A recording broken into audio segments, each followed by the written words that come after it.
Yes, so let us start. आज हम लोग सिचुएशनल अवेयरनेस के बारे में पढ़ेंगे। सिचुएशनल अवेयरनेस क्या है, इसके पर्पस को समझेंगे और ये देखेंगे कि कैसे हम लोग सिचुएशनल अवेयरनेस को अप्लाई करेंगे, राइट। तो सबसे पहले मैं इस चीज को बहुत क्लियर कर देना चाहता हूँ कि सिचुएशनल अवेयरनेस आप एक दिन कोई लेक्चर सुन के, कोई बुक को पढ़ के, कोई ब्लॉग को पढ़ के आप सिचुएशनल अवेयरनेस नहीं सीख सकते। ये पूरी तरीके से ट्रायल का मैटर है, ट्रायल एंड एरर का मैटर है। आप रोज 8-10 लाइन आपको लिखनी है कि आपको मार्केट के बारे में क्या लगता है, कौन से सेटअप्स चलने चाहिए, जो मैं आज पढ़ाने वाला हूँ। That will definitely help you. But रोज आप ये लिखेंगे कि ये कैसे होना चाहिए, रोज आप उसको रिव्यू करेंगे। यदि चाहे तो पब्लिक में लिखिए, ट्विटर पे लिखिए और लोगों के कमेंट्स पे लीजिए। हम लोगों का ग्रुप है, 1000+ पीपल है, वहां पे शेयर कीजिए ताकि हम लोग एक दूसरे के सिचुएशनल अवेयरनेस से सीखें, ठीक है। और वहां पे जब आप कंसिस्टेंटली इस काम को करेंगे तो क्या होगा कि धीरे धीरे आफ्टर, ये समझिए कि 4-5 महीने में you will be able to get the things very well, ठीक है। एक दिन कोई भी काम करने से किसी चीज में एक्सपर्टाइज नहीं आती है। सो मैं, मेरा पूरा ऑब्जेक्टिव ये है कि मैं आपको एक फ्रेमवर्क दूं आपको। आज हम लोग बहुत कुछ पढ़ेंगे, आज हम लोग थीम्स के बारे में समझेंगे, आज हम लोग रिलेटिव स्ट्रेंथ के बारे में एक नया पर्सपेक्टिव देखेंगे, क्योंकि बहुत कुछ सिचुएशनल अवेयरनेस के चारों तरफ गुथा हुआ है, ठीक है। तो वो सब भी हम लोग कवर करेंगे। और यदि आज हम लोगों का समय कम पड़ा तो हम लोग ये करेंगे कि नेक्स्ट संडे वापस एक सेशन रखेंगे जो पार्ट 2 होगा और मैं आपके क्वेश्चंस लेने की भी कोशिश करूंगा। इसके अलावा आप क्वेश्चंस भेज सकते हैं मुझे टेलीग्राम ग्रुप पे। मैं जहां तक संभव होगा I will try to answer to all the questions, ठीक है। तो situational awareness webinar defining the purpose. जब भी आप कोई टूल यूज करते हैं सबसे पहले ये जरूरत होती है कि आप ये समझिए कि इस टूल से आपका पर्पस क्या है। बहुत सारे लोग बहुत सारा टूल यूज करते हैं, ये नहीं समझते कि टूल से उनका पर्पस क्या है। तो सबसे पहला पॉइंट ये है कि हम लोग ये समझें कि यदि हम लोग एक टूल यूज कर रहे हैं जो सिचुएशनल अवेयरनेस का है तो हम लोगों का पर्पस क्या है, हम लोग क्या कहना चाहते हैं। तो सिचुएशनल अवेयरनेस ये जो टर्म है इसको पॉपुलराइज किया है मार्क मिनर्विनी ने, ये प्रदीप बॉन्डे ने, ठीक है। और प्रदीप पांडे ये कहते हैं कि एक एविएशन का टर्म है जिसका कि मतलब ये है कि आप जब प्लेन उड़ाते हैं तो आपको लगभग अगल बगल क्या हो रहा है इन सारी चीजों पे आप नजर रखते हैं, ठीक है। कौन सी प्लेन्स है, किस जगहों पे, इन सब चीजों पे आप पूरा ध्यान रखते हैं, right. I think someone is annotating how I can do that.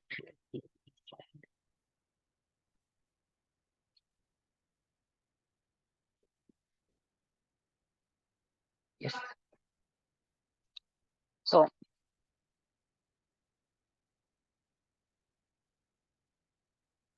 तो एविएशन के इसमें ये मेनली यूज में आता है जब आप चारों तरफ ये नजर रखते हैं कि क्या क्या चीजें हैं, क्या कहाँ कौन सा प्लेन है, क्या सिचुएशन है, इस चीज को आप देखते हैं। ट्रेडिंग में सिचुएशनल अवेयरनेस बहुत लोगों ने यूज किया। ये प्रदीप बॉन्डे का अपना अलोन ये नहीं है। यदि आप देखें तो विलियम ओनील अपने हिसाब से यूज करते हैं। बहुत सारे ट्रेडर किसी न किसी किस्म का मार्केट टाइमिंग मॉडल यूज करते हैं तो फाइंड द सिचुएशंस जो कि उनके लिए फेवरेबल हो, इस चीज को आइडेंटिफाई करने के लिए वो इसको करते हैं। क्योंकि मार्केट में क्या होता है कि मार्केट में 3 चीजें होती है जो आपके स्टॉक के परफॉर्मेंस को, आपके रिटर्न को इम्पैक्ट करती है, ठीक है। जिसमें से पहली चीज हम लोग ये कह सकते हैं, लेट मी ड्रॉ, ठीक है। तो पहली चीज ये होती है कि आपकी स्ट्रेटजी जो है उसका जनरल रूल्स क्या है, आपकी स्ट्रेटजी का नेचर क्या है, उसका पोटेंशियल क्या है। इसका बहुत इम्पैक्ट पड़ता है, खासतौर से जो लोग सुपर परफॉर्मेंस जनरेट करना चाहते हैं उनमें बहुत अंतर पड़ता है। क्योंकि यदि आप माइकल शूमाकर हैं लेकिन आप एक मारुति 800 पे यदि चलेंगे फॉर्मूला 1 में, तो आप माइकल शूमाकर हो सकते हैं लेकिन आप जीत नहीं सकते हैं रेस। लेकिन यदि एक फेरारी वाला एक जनरल एवरेज ड्राइवर भी है तो उसका चांस एक माइकल शूमाकर के मारुति 800 पे चलने से बहुत ज्यादा है उस रेस को जीतने के लिए। तो जरूरी ये है कि आप जो भी स्ट्रैटेजी फॉलो कर रहे हैं उसमें ये पोटेंशियल होना चाहिए कि वो 100% या उससे ज्यादा रिटर्न प्रोड्यूस करके दे सके। 90% ऑफ थिंग्स स्ट्रैटेजी के नेचर और पोटेंशियल पे जाता है, जहां हम लोगों को ये इंश्योर करना होता है कि हम लोग जो भी रिसोर्सेज हम लोगों के अवेलेबल है हम लोग उसका सही और उचित इस्तेमाल कर रहे हैं, हम लोग उसका मिसमैनेजमेंट नहीं कर रहे हैं। जब आप एफिशिएंसी लाते हैं इसमें तो आपका परफॉर्मेंस बेटर होता है। तो सबसे पहले हम लोग का जो फैक्टर हो गया वो हो गया हम लोग का स्ट्रैटेजी स्पेसिफिक नेचर।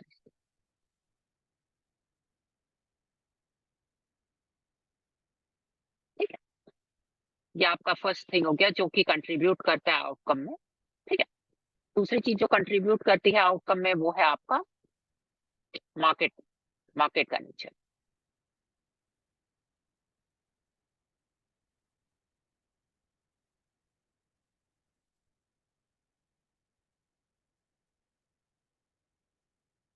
मार्केट की सिचुएशन की सिचुएशनल अवेयरनेस यहाँ पे एग्जैक्टली लोकेट करता है। और जो थर्ड थिंग कंट्रीब्यूट करती है आपके आउटकम में वो है स्टॉक अपनी स्पेसिफिक साइकिल में कैसा परफॉर्म कर रहा है। ये आपका थर्ड ये है। तो हम लोग यहाँ पे लिखेंगे third factor which is stock specific nature. तो स्टॉक स्पेसिफिक नेचर जैसे अभी हम लोग देख रहे हैं कि बीएसई 500% अप है विदाउट ब्रेकिंग इट्स 20 डीएम में। तो ये एक स्टॉक स्पेसिफिक नेचर है। आप ये नहीं कह सकते कि ये जो बीएसई कर रहा है ये एक नेचुरल थिंग है और ये हर जगह रिपीट होगा। ये एक नेचुरल एग्जाम्पल नहीं बन सकता आपके लिए आपके फ्यूचर के ट्रेड्स में। ठीक है, तो ये स्टॉक स्पेसिफिक नेचर है। स्ट्रैटेजी स्पेसिफिक नेचर जो है वो हम लोगों का जनरल रूल्स होता है जिसको हम लोग फॉलो करते हैं। इस चीज को 50 से ट्रेल करना चाहिए, इसको 20 से ट्रेल करना चाहिए, इसमें ऐसी एंट्री लेनी चाहिए। There can be a lot of strategy. Market का नेचर यदि हम लोग स्ट्रैटेजी के साथ सिंक कर देते हैं तो हम लोग ये समझ पाते हैं कि कब कौन सी स्ट्रैटेजी फेवर में जाएगी। और स्टॉक स्पेसिफिक नेचर उस पर्टिकुलर स्टॉक का इंडिविजुअल नेचर है जो हम लोगों के लिए एक मेजर रोल प्ले करता है। राइट, यदि कोई ऐसी चैट हो जिसपे मुझे ध्यान देने की जरूरत है तो अनीश प्लीज अनम्यूट करके और मुझे बता दीजिएगा। Right, so defining the purpose, situational awareness is a term used by Pradeep Bonde to develop an understanding about market and identify which setups are supposed to work well in the ongoing circumstances. तो एक बहुत अच्छा Indian mythology से एक example उठाता हूँ जो situational awareness का एक बहुत अच्छा एग्जाम्पल हो सकता है। सो हुआ ऐसा था कि रावण जब तपस्या कर रहा था तो उसने ये ब्रह्मा जी से वरदान मांगा कि मैं अमर हो जाऊं। तो ब्रह्मा जी ने कहा कि अमर होना तो पॉसिबल नहीं है। तो रावण ने कहा कि मुझे बहुत सारे युद्ध लड़ने पड़ते हैं, तो ऐसा कीजिए कि मुझे 10 सिर दे दीजिए जिससे मैं दसों दिशा में ऑल 10 डायरेक्शन में एक साथ एक रणभूमि में खड़ा होकर देख सकूं और चारों तरफ लड़ाई कर सकूं। इसके लिए मुझे हर दिशा में 2 हाथ होने चाहिए, यानी कि मैं हर दिशा में फाइट कर सकूं। बेसिकली ये क्या है कि किसी को 10 सिर या 20 हाथ नहीं होता। ये बेसिकली जो जो चूंकि हम लोगों के महाकाव्य जो लिखे गए वो एक किस्म की कविता है, तो ये जो जो इन्होंने रचा उन्होंने ये उपमा दी है कि रावण कैसा था एज अ योद्धा, कितना वो स्ट्रॉन्ग फाइटर था, कितना वो फेयर्स फाइटर था, क्योंकि वो हर दिशा में एक साथ देख सकता था कि किधर क्या सिचुएशन हो रही है और उस दिशा में वो एक्शन ले सकता था, इतना उसका पावर था। ठीक है, तो हम लोग जब मार्केट में है तो हम लोगों को नजर रखनी चाहिए हम लोगों के चारों तरफ क्या हो रहा है, पैसा किधर जा रहा है, मनी किधर फ्लो हो रही है, कौन से स्टॉक्स चल रहे हैं, उसका इंटरप्रिटेशन क्या हो सकता है, किन चीजों का असर आ सकता है।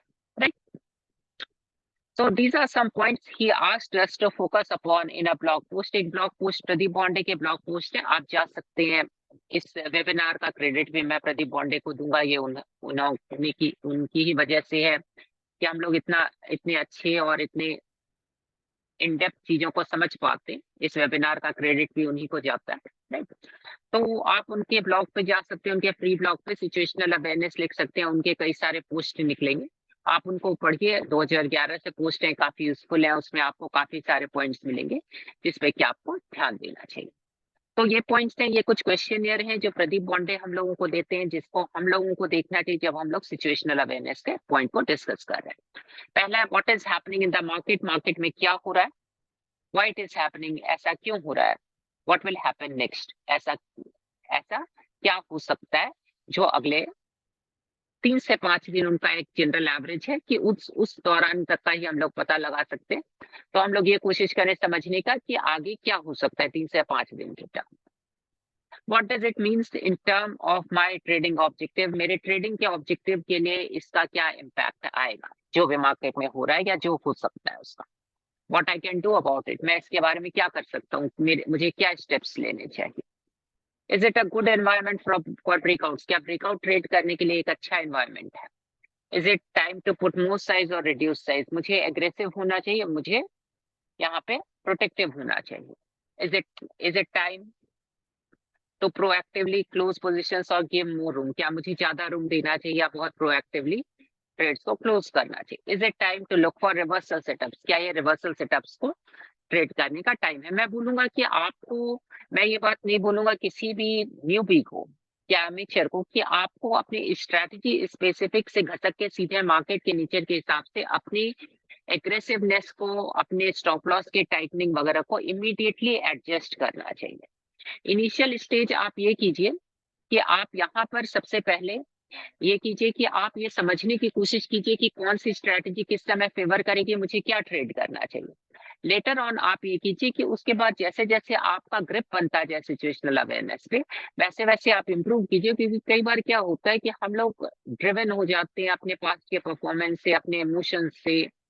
हम लोगों को लगता है कि मार्केट एक्सटेंडेड है, मार्केट के सबसे रिवॉर्डिंग फेज में हम लोग बहुत जल्दी फोल्ड कर लेते हैं।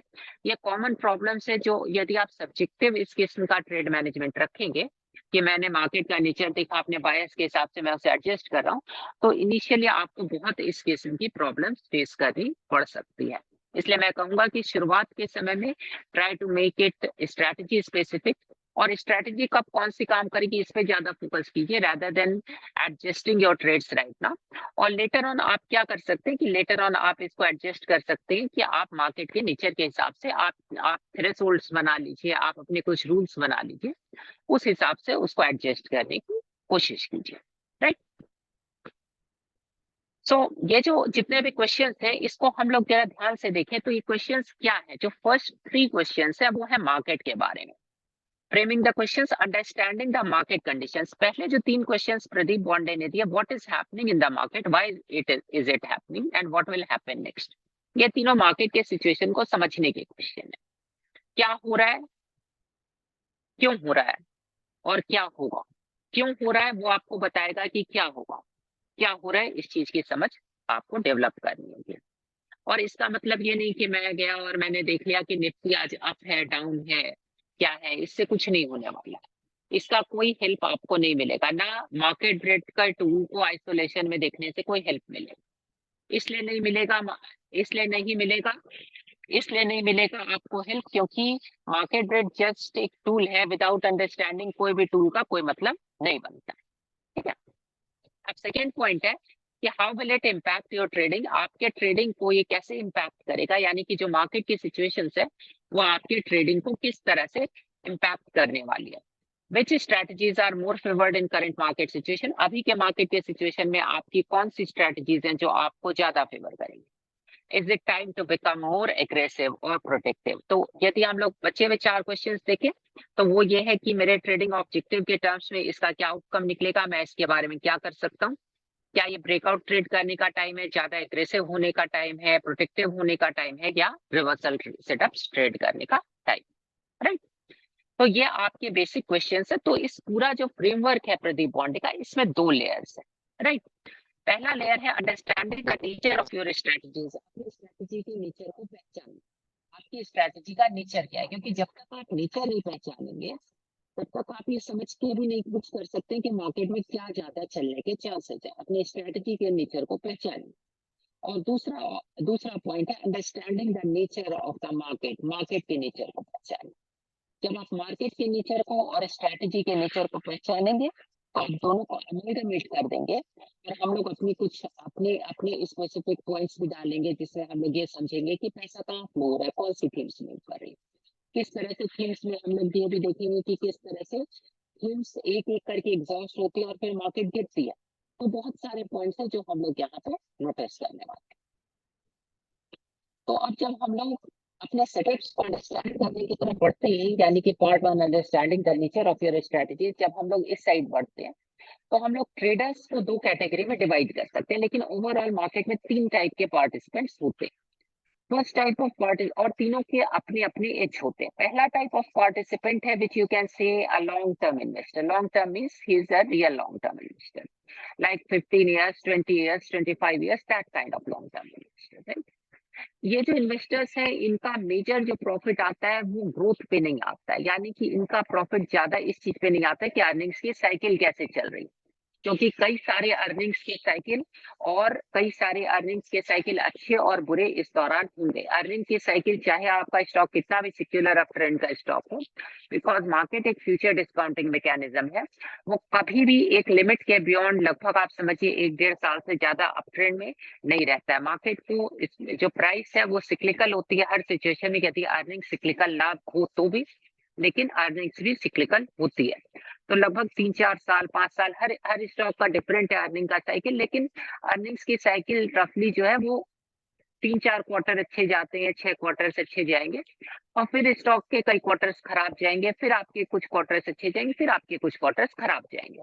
तो इस 20 साल के साइकिल में आपको बहुत सारे क्वार्टर्स ऐसे मिलेंगे जो अच्छे भी जाएंगे, जो बुरे भी जाएंगे।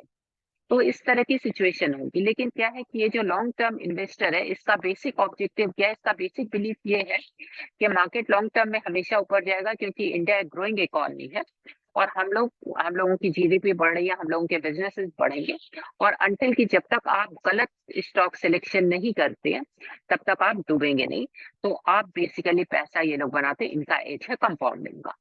ठीक है, कंपाउंडिंग के जरिए इनका एक्चुअल रिटर्न आता है। इसमें अब आप एक डिफरेंशिएशन ले लीजिए, राकेश झुनझुनवाला जैसे लोगों को, या जो भी जिन भी लोगों ने बहुत पैसा कमाया उनको एक डिफरेंशिएशन ले लीजिए। वो लोग दो चीजों को मर्ज करते हैं। वो लोग ये देखते हैं कि कौन सी कंपनी जिसके ग्रो होने के चांसेस ज्यादा है। इसमें मैं दो कैटेगरी में डिवाइड करूंगा। एक होगा इग्नोरेंट इन्वेस्टर। इग्नोरेंट इन्वेस्टर हर कॉमन इन्वेस्टर जो एक लॉन्ग टर्म इन्वेस्टर है, कई सारे बिजनेसमैन है, हम लोग मारवाड़ी में बहुत सारे होते हैं। तो लोग क्या करते हैं कि शेयर्स बाय करके छोड़ देते हैं और सालों साल टिकट्स आफ्टर टिकट्स वो पड़े रहते हैं। और वो कैसे स्टॉक्स बाय करते हैं, usually blue chip companies buy करते हैं, क्योंकि उनको उतना टाइम नहीं होता है कि वो बैठ के एनालिसिस कर सके और आइडेंटिफाई कर सके। या म्यूचुअल फंड में जो लोग पैसा लगाते हैं, वो म्यूचुअल फंड के ज्यादातर म्यूचुअल फंड के होल्डिंग्स देखिए, सारे आपको टॉप स्टॉक्स वही ICICI bank, HDFC bank, TCS, Infosys, Reliance, यही सारे स्टॉक्स आपको मिलेंगे जिनमें मैक्सिमम एलोकेशन पड़ा होगा। ठीक है, तो इस टाइप के इन्वेस्टर का जो बेसिक पर्पस है वो है सस्टेनेबिलिटी। सस्टेनेबिलिटी और स्केलेबिलिटी दो पार्ट है जिसमें हम लोग चीजों को डिवाइड कर सकते हैं। इस तरह के इन्वेस्टर का बेसिक पर्पस ये है कि ओवर 20 ईयर्स आपको जो चीज सबसे ज्यादा मैटर करती है वो ये है कि आपका रिटर्न ऑफ कैपिटल होना चाहिए। रिटर्न ऑन कैपिटल, यदि आपका मैनेजमेंट ठीक है, अदर चीजें ठीक है, यदि स्टॉक ठीक ठाक पेस से भी ग्रो करेगा तो भी आपको रिटर्न ऑन कैपिटल आ जाएगा। बट रिटर्न ऑफ कैपिटल के लिए आपको चाहिए कि आपका मैनेजमेंट अच्छा होना चाहिए, आपकी कंपनी फ्रॉड नहीं होनी चाहिए, उसके सस्टेनेबिलिटी के रेशियोज यानी आपका बैलेंस शीट अच्छा होना चाहिए। बैलेंस शीट का मतलब है आप डेट देखेंगे, आप ये देखेंगे कि कितना पैसा फंसा हुआ है, कितना आपकी कैश कन्वर्जन साइकिल है, आपका कैश फ्लो स्टेटमेंट कैसा है, ये सारी चीजें आप उसके ऊपर फोकस करते हैं। बैलेंस शीट जो है वो सस्टेनेबिलिटी को शो करती है। लेकिन जब आप कोई पर्सन देखते हैं लाइक राकेश झुनझुनवाला, इनका दो ऑब्जेक्टिव होता है, ये स्केलेबिलिटी भी देखते हैं और सस्टेनेबिलिटी भी देखते हैं। टाइटन जैसी कंपनी में वो ये देखते हैं कि 20 साल के साइकिल में ये कितना स्केल कर सकती है। तो दोनों चीजों का कॉम्बिनेशन होता है, तो ये सबसे ज्यादा पैसा कमा के निकलते हैं मार्केट में। They are the best among all types of investors. Then there is the जो सेकेंड साइकिल आती है, वो आप ये समझिए कि बुल मार्केट या बेयर मार्केट की साइकिल हो गई, जो कि लगभग आपकी 3 साल तक की चलती है। 3 से लेके 4 साल तक की ये साइकिल हो सकती है। इसमें आपको मैं बोलूंगा कि इसमें मेनली मैं इस टाइप ऑफ इन्वेस्टर को पोजिशनल ट्रेडर या एक ऐसे इन्वेस्टर में रखूंगा जिसको कि स्केलेबिलिटी सबसे ज्यादा मैटर करती है। जैसे लॉरस लैब में एक बड़ा मूव आया, क्या हम लोगों ने देखा कि वो 400-500% अप हो गया। या आप देखेंगे डिक्शन में मूव आया, बीएससी में मूव आया। ठीक है, ये आप टेक्निकल से भी कैच कर सकते हैं, लेकिन ज्यादातर क्या है, टेक्नो फंडा सबसे ज्यादा यूज होता है इसके लिए। टेक्नो फंडा यूज कीजिए या फंडामेंटल यूज कीजिए, ये आपके की फैक्टर्स हैं। ये इसको मैं बोलूंगा कि दीज आर कैपिटल एलोकेटर्स, राइट। तो व्हाट इज कैपिटल एलोकेटर, तो उसका सबसे अच्छा एग्जांपल है आप इनको ले लीजिए, विलियम ओनील को ले लीजिए, आप निकोलस स्टारवास को ले लीजिए। दे वर कैपिटल एलोकेटर। निकोलस स्टारवास ने पैसा कभी फ्रीक्वेंसी पे अर्न नहीं किया। निकोलस स्टारवास का सबसे बड़ा एज था उनका स्टॉक सिलेक्शन, जो कि बहुत ज्यादा एक्स्ट्रा ऑर्डिनरीली अच्छा था। ठीक है, जितना अच्छा आप स्टॉक सिलेक्शन करेंगे उतना ज्यादा आप अच्छा कैपिटल एलोकेशन कर सकेंगे। तो बेसिकली ये हो गया, ये आपका सेकेंड टाइप ऑफ इन्वेस्टर है। इनका होल्डिंग पीरियड आपका लगभग 6 महीने 9 महीने 1 साल के करीब होगा, क्योंकि ज्यादातर स्टॉक्स इसके बाद एग्जॉस्ट होने लगते हैं। ठीक है। जो थर्ड टाइप ऑफ ट्रेडर हुआ which makes money on frequency और turnover, he is a turnover based trader. इसको हम लोग बोलेंगे, जैसे प्रदीप बॉन्डे को देखिए, he makes money on turnover और फ्रीक्वेंसी। कितना फ्रीक्वेंटली आपका एज जो है, आप उसको कितना फ्रीक्वेंटली टर्न कर पाते हैं। आप अर्निंग्स नहीं देख रहे हैं, आप स्टॉक की स्पेसिफिक सिचुएशंस देख रहे हैं, जबकि आपको लगता है कि ए का रिजल्ट बी निकलने के चांसेस ज्यादा है अदर ऑड्स के सामने, तो आप उस एज का यूज करते हैं और आप इस तरह टर्नओवर के जरिए पैसे को कमाते हैं। ठीक है। तो इसमें प्रदीप बॉन्डे ग्रेट एग्जांपल है, मार्क मिनर्विनी कुछ हद तक ग्रेट एग्जांपल है। एवरीवन जो कि स्विंग ट्रेडिंग कर रहा है, डे ट्रेडिंग कर रहा है, या शॉर्ट टर्म स्विंग ट्रेडिंग कर रहा है लाइक वेलोसिटी, वो सारे ट्रेडर्स जो वो आपके इस कैटेगरी में क्वालिफाई करेंगे। तो हम लोगों ने यहाँ पे different different style of traders देखा, उनके हिसाब से डिफरेंट डिफरेंट सिचुएशनल अवेयरनेस इस्तेमाल में आएगी। हर आदमी पे सेम रूल अप्लाई नहीं होता है, हर आदमी के स्टाइल के हिसाब से रूल्स डिफर कर सकते हैं, चेंज हो सकते हैं। उसके डिग्री ऑफ टाइम फ्रेम जो वो ट्रेड करना चाह रहा है, वो कितना बड़ा मूव कैच करना चाह रहा है, उस हिसाब से रूल्स एडजस्ट होते हैं। जैसे आप स्टैन वाइंस्टीन को देखिए, स्टैन वाइंस्टीन ये करते थे कि वो 150 पीरियड एवरेज के ऊपर स्टॉक को कैच करते थे। उसके बाद आप विलियम ओनील को देखिए, विलियम ओनील 50 के ऊपर 50 से ट्रेड करते हैं स्टॉक को। उसके बाद आप इनको देखिए, मार्क मिनर्विनी को ज्यादा उनका रेफरेंस नहीं मिलता है, लेकिन फिर भी ये समझिए कि वो 20 से ट्रेड करते हैं। डिफरेंस क्या है? स्टार वाइंस्टीन पूरा स्टेज 2 कैच करना चाहते हैं, William O'Neil majority of stage 2 को कैच करना चाहते हैं, जो सबसे उसका क्रीमियस्ट पार्ट होगा, सबसे ज्यादा अच्छा पार्ट होगा, उसको राइड करेंगे। और मिनर्विनी बेस के दौरान स्टॉक को होल्ड नहीं करना चाहते, एक बेस के ब्रेकआउट से लेकर दूसरे बेस के फॉर्मेशन तक स्टॉक को राइड करना उनका बेसिक पर्पस है। ठीक है।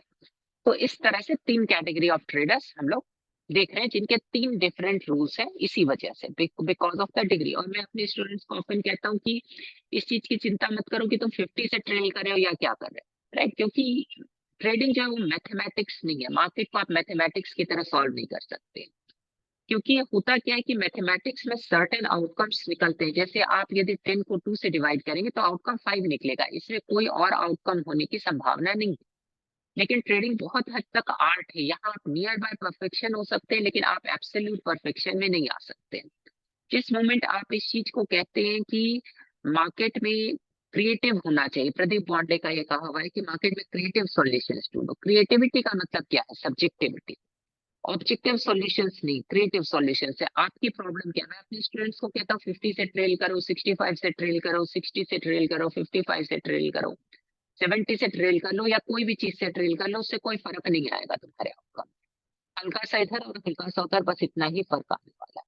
क्योंकि मार्केट में कोई परफेक्ट एवरेज एग्जिस्ट ही नहीं करती है, मार्केट में कोई परफेक्ट एवरेज एग्जिस्ट नहीं करती है।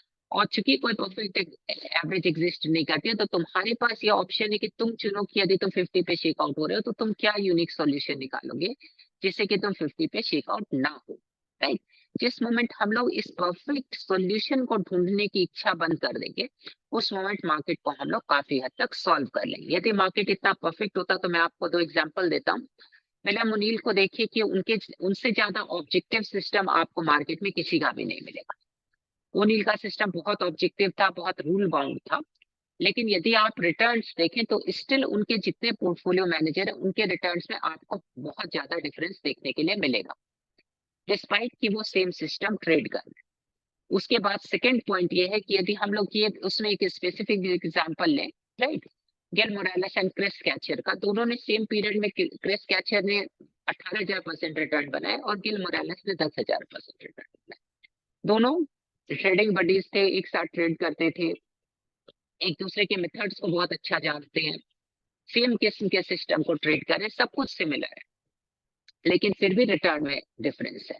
तो आखिरकार कुछ तो ऐसा है जो कि जिसकी वजह से आप मार्केट को ऑब्जेक्टिवली डिफाइन नहीं कर सकते। यहाँ पे क्रिएटिविटी है, और क्रिएटिविटी वो चीज है जो कि आपको एक एज देती है। यदि मार्केट में आप ये कहेंगे कि हमेशा 2+2 4 ही होगा, तो आपके पास एज क्या है? क्योंकि 2+2 4 ये मैं भी जान रहा हूँ और ये आप भी जान रहे हैं। तो इसलिए क्रिएटिविटी को यूज कीजिए, यूनिक सॉल्यूशंस ढूंढिए अपनी प्रॉब्लम के, और लोग जिस तरह एक्ट करें, लोग जहां एक्ट करें उससे पहले उनको समझ के कि वो कहाँ एक्ट करेंगे, उससे पहले खुद को प्लेस करने की कोशिश कीजिए। वो आपके लिए एक एज का काम करेगा, आपके लिए प्रोटेक्शन का काम करेगा, कई सारी चीजें। तो हम लोगों ने ट्रेडर्स को बेसिकली बाइफरकेट किया दो कैटेगरीज में, क्योंकि इन्वेस्टर का सिचुएशनल अवेयरनेस से बहुत ज्यादा वास्ता नहीं है जो 20 ईयर्स पीरियड के हिसाब से इन्वेस्ट करता है, इसलिए हम लोग ट्रेडर की बात करेंगे। जो प्रदीप बॉन्डे का मॉडल है वो ज्यादा टर्नओवर बेस्ड ट्रेडर के लिए, विलियम ओनील का मॉडल ज्यादा कैपिटल एलोकेटेड ट्रेडर के लिए। ठीक है, तो अब हम लोग यहाँ पे एक बेसिक रफ आइडिया कर लेते हैं दोनों टाइप ऑफ ट्रेडर्स के बारे में, उसके बाद हम लोग जाके उनकी स्ट्रेटजीज को, उनके सिस्टम्स को समझने की कोशिश करते हैं। कैपिटल एलोकेटर ट्राई करता है ये आइडेंटिफाई करना कि पैसा मार्केट में कहाँ मूव कर रहा है, यानी मेजर मनी जो है, जो स्मार्ट मनी है जिसको हम लोग कहते हैं, या ये कहा जाए कि मार्केट लिक्विडिटी ड्रिवन है, कि स्टैनली ड्रकेनमेलर ने कहा कि मार्केट हमेशा लिक्विडिटी से ड्रिवन है। तो पैसा मार्केट में कहाँ मूव कर रहा है, ये उसके लिए सबसे इंपॉर्टेंट पार्ट है, क्योंकि वो पैसा बनाता है एक बड़ा एलोकेशन लेके, उसको एक सिग्निफिकेंट ड्यूरेशन तक होल्ड करके। वो पैसा मार्केट प्राइस को चर्न करके नहीं बनाता है, चर्निंग से उसका कोई फर्क या फायदा उसको नहीं मिलने वाला है, इसलिए वो चर्न नहीं करता है। वो इसके लिए करता है कि वो यहाँ पे इन्वेस्टमेंट करता है और एक सर्टेन समय तक एक लार्ज एलोकेशन के साथ बैठा है। और उसके लिए जो चीज इंपॉर्टेंट नहीं है, क्योंकि हम लोग कई बार क्या होता है कि ओवर ऑप्टिमाइजेशन करने की कोशिश करते हैं और उसमें हम लोग कई काफी बड़ा कॉस्ट पे कर देते हैं। उसके लिए राइट राइट या प्रिसाइज एंट्री या टाइट स्टॉप लॉस, ये उसके लिए रिक्वायर्ड है। उसके लिए रिक्वायर्ड ये है कि वो पोजीशन को बड़ा बनाए regardless of how he does it. Tight stop loss लेके कर रहा है तो वो उसकी कुछ एडिशनल रिस्क ले रहा है, जैसे कि स्टॉप आउट होने का। पिरामिडिंग करके कर रहा है तो फिर वैसे में थोड़ा ऊपर उसको बाय करना पड़ेगा। वो जैसे भी करे उसके लिए इंपॉर्टेंट ये है कि वो एक बड़ा एलोकेशन बड़े मूव तक राइड करे, that directly contributes to his profitability. For capital allocators, finding a right stock is the key as the outcome will highly depend on this. आप मार्केट में कहाँ इन्वेस्टेड है, इसका डायरेक्ट इम्पैक्ट आपके outcome पे आएगा। ठीक है, आप बीएससी कैच करेंगे, आप बहुत आउट परफॉर्म करेंगे सबको, लेकिन यदि आप कोई चौपी स्टॉक कैच कर लेंगे जो कहीं भी मूव नहीं कर रहा है, तो आप अपना काफी समय बर्बाद करेंगे, खासतौर से जब आपका एलोकेशन हाई है। तो एक डबल एज सोर्ड है, इसलिए इसमें जो जितना अच्छा होता है वो उतना अच्छा आउटकम निकाल सकता है। There will be periods when there will be significant underperformance and there will be periods when you will outperform the market with a wide margin। दोनों चीजों की संभावना यहाँ पे आपके लिए बनती है। While decent size in a strong stock creates a huge impact on portfolio, a wrong stock will create a similar underperformance as well। जहाँ की एक स्ट्रॉन्ग स्टॉक को बाय करना एक ह्यूज इम्पैक्ट आपके पोर्टफोलियो पे लेके आएगा। मैं सिंपल काम ये करता हूँ कि जब मुझे रिटर्न की तरफ देखना होता है तो मैं ये सोचता हूँ कि यदि मेरे पास 40% साइज है और 20% स्टॉक ऊपर चला गया तो मैं 8% रिटर्न बना लूंगा इन अ ब्लिंक। 20% जाना कोई बड़ा मैटर नहीं है, we can get it frequently. और यदि मैं ये भी देखता हूँ कि यदि मेरे को लॉस के साइड देखना है, तो मैं ये चीज देखना पसंद करूंगा कि मेरा रिस्क ऑन पोर्टफोलियो कैसा है। हेलो, ऑडियो को लेके कोई प्रॉब्लम हो रही है?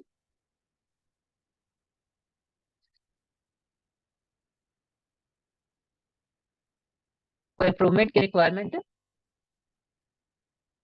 ओके ओके, तो ठीक है। तो यहाँ पे हम लोग ये देखेंगे कि यदि हम लोग 8% रिटर्न, यानी कि एक ऑर्डिनरी अपॉर्चुनिटी है, मैंने risk resources and optimum performance in trading में यही पॉइंट लिखा था कि आप इस चीज के इंतजार में मत बैठे रहिए कि आपको एक फुल टॉस मिलेगी। इस चीज को सीखे कि कैसे आप एक गुड लेंथ बॉल को भी हिट कर सकते हैं। जब आप गुड लेंथ बॉल को अच्छे से हैंडल करना सीख जाएंगे तो एक फुल टॉस को भी आप अच्छे से हैंडल कर लेंगे। इसलिए जरूरी ये है कि फुल टॉस आपको कुछ ही मिलेगी, क्योंकि सामने वाला गलती बार बार नहीं करेगा। लेकिन आपको चाहिए कि आप अच्छी बॉल्स को भी हिट करना सीखें, उस पर भी रन बनाना सीखें। इसको विराट कोहली से सीखे, राइट। जिन बॉल्स पे 1 रन होना चाहिए वहां वो 2 रन लेते हैं, जिस बॉल पे रन नहीं होना चाहिए वहां वो 1 रन ले लेते हैं। और वो वो गुड बॉल्स पे जब एक रन ले पाते हैं, जहां कोई रन नहीं होता, जहां वो 1 रन होता वहां वो 2 रन ले लेते हैं। तो जब उनको वीक बॉल्स मिलती है तो वो चौके छक्के लगा के अपने स्कोर बोर्ड को बहुत इंक्रीज कर सकते हैं। तो इस चीज का बहुत एडवांटेज मिलता है, क्योंकि उनके ऊपर कभी प्रेशर नहीं आता है इस चीज का। तो ऑर्डिनरी अपॉर्चुनिटीज को कोशिश कीजिए कि उसको कैसे एक्स्ट्रा ऑर्डिनरी रिटर्न में कन्वर्ट किया जाए, ना कि एक्स्ट्रा ऑर्डिनरी अपॉर्चुनिटीज के इंतजार में बैठे। क्योंकि काफी लोगों को मैं देखता हूँ वो ट्रेडिंग में क्या करते हैं कि एक्स्ट्रा ऑर्डिनरी अपॉर्चुनिटी से ऑर्डिनरी रिटर्न निकालते हैं। और ऑर्डिनरी, जबकि ट्रेडिंग में यदि आप सुपर परफॉर्मेंस अचीव करना चाहते हैं, मैं बोलूंगा सुपर परफॉर्मेंस कुछ नहीं है, 100% मैटर नहीं करता है। मैटर करता है कि आपको जो भी परिस्थिति दी गई, क्या आपने उसका पूरा फुल एंड ऑप्टिमम यूज किया या नहीं किया। तो पॉइंट यही है कि आपको जो भी सिचुएशन दी गई, यदि 2022 का मार्केट है, आप यदि 50% रिटर्न निकाल रहे हैं, that is a good enough return. 100% हुआ नहीं हुआ इससे कोई मतलब नहीं, 70% करना कोई जरूरी नहीं है। आप 50% यदि आप एक बेयर मार्केट में निकाल पा रहे, you are in in among the top traders. आपका सिस्टम बहुत अच्छा है, you need to be happy about it. आपका रिटर्न सबसे ज्यादा हो इसकी कोई जरूरत नहीं, ठीक है। आप कंसिस्टेंसी अपने स्किल पे मेंटेन कर पा रहे हैं, that makes the most money. Long run में वही टिकेगा जिसका कि टेक्निक सबसे अच्छा होगा। लॉन्ग रन में वो नहीं टिकेगा जो आज तो लकी साबित होगा कल वैनिश हो जाएगा, राइट।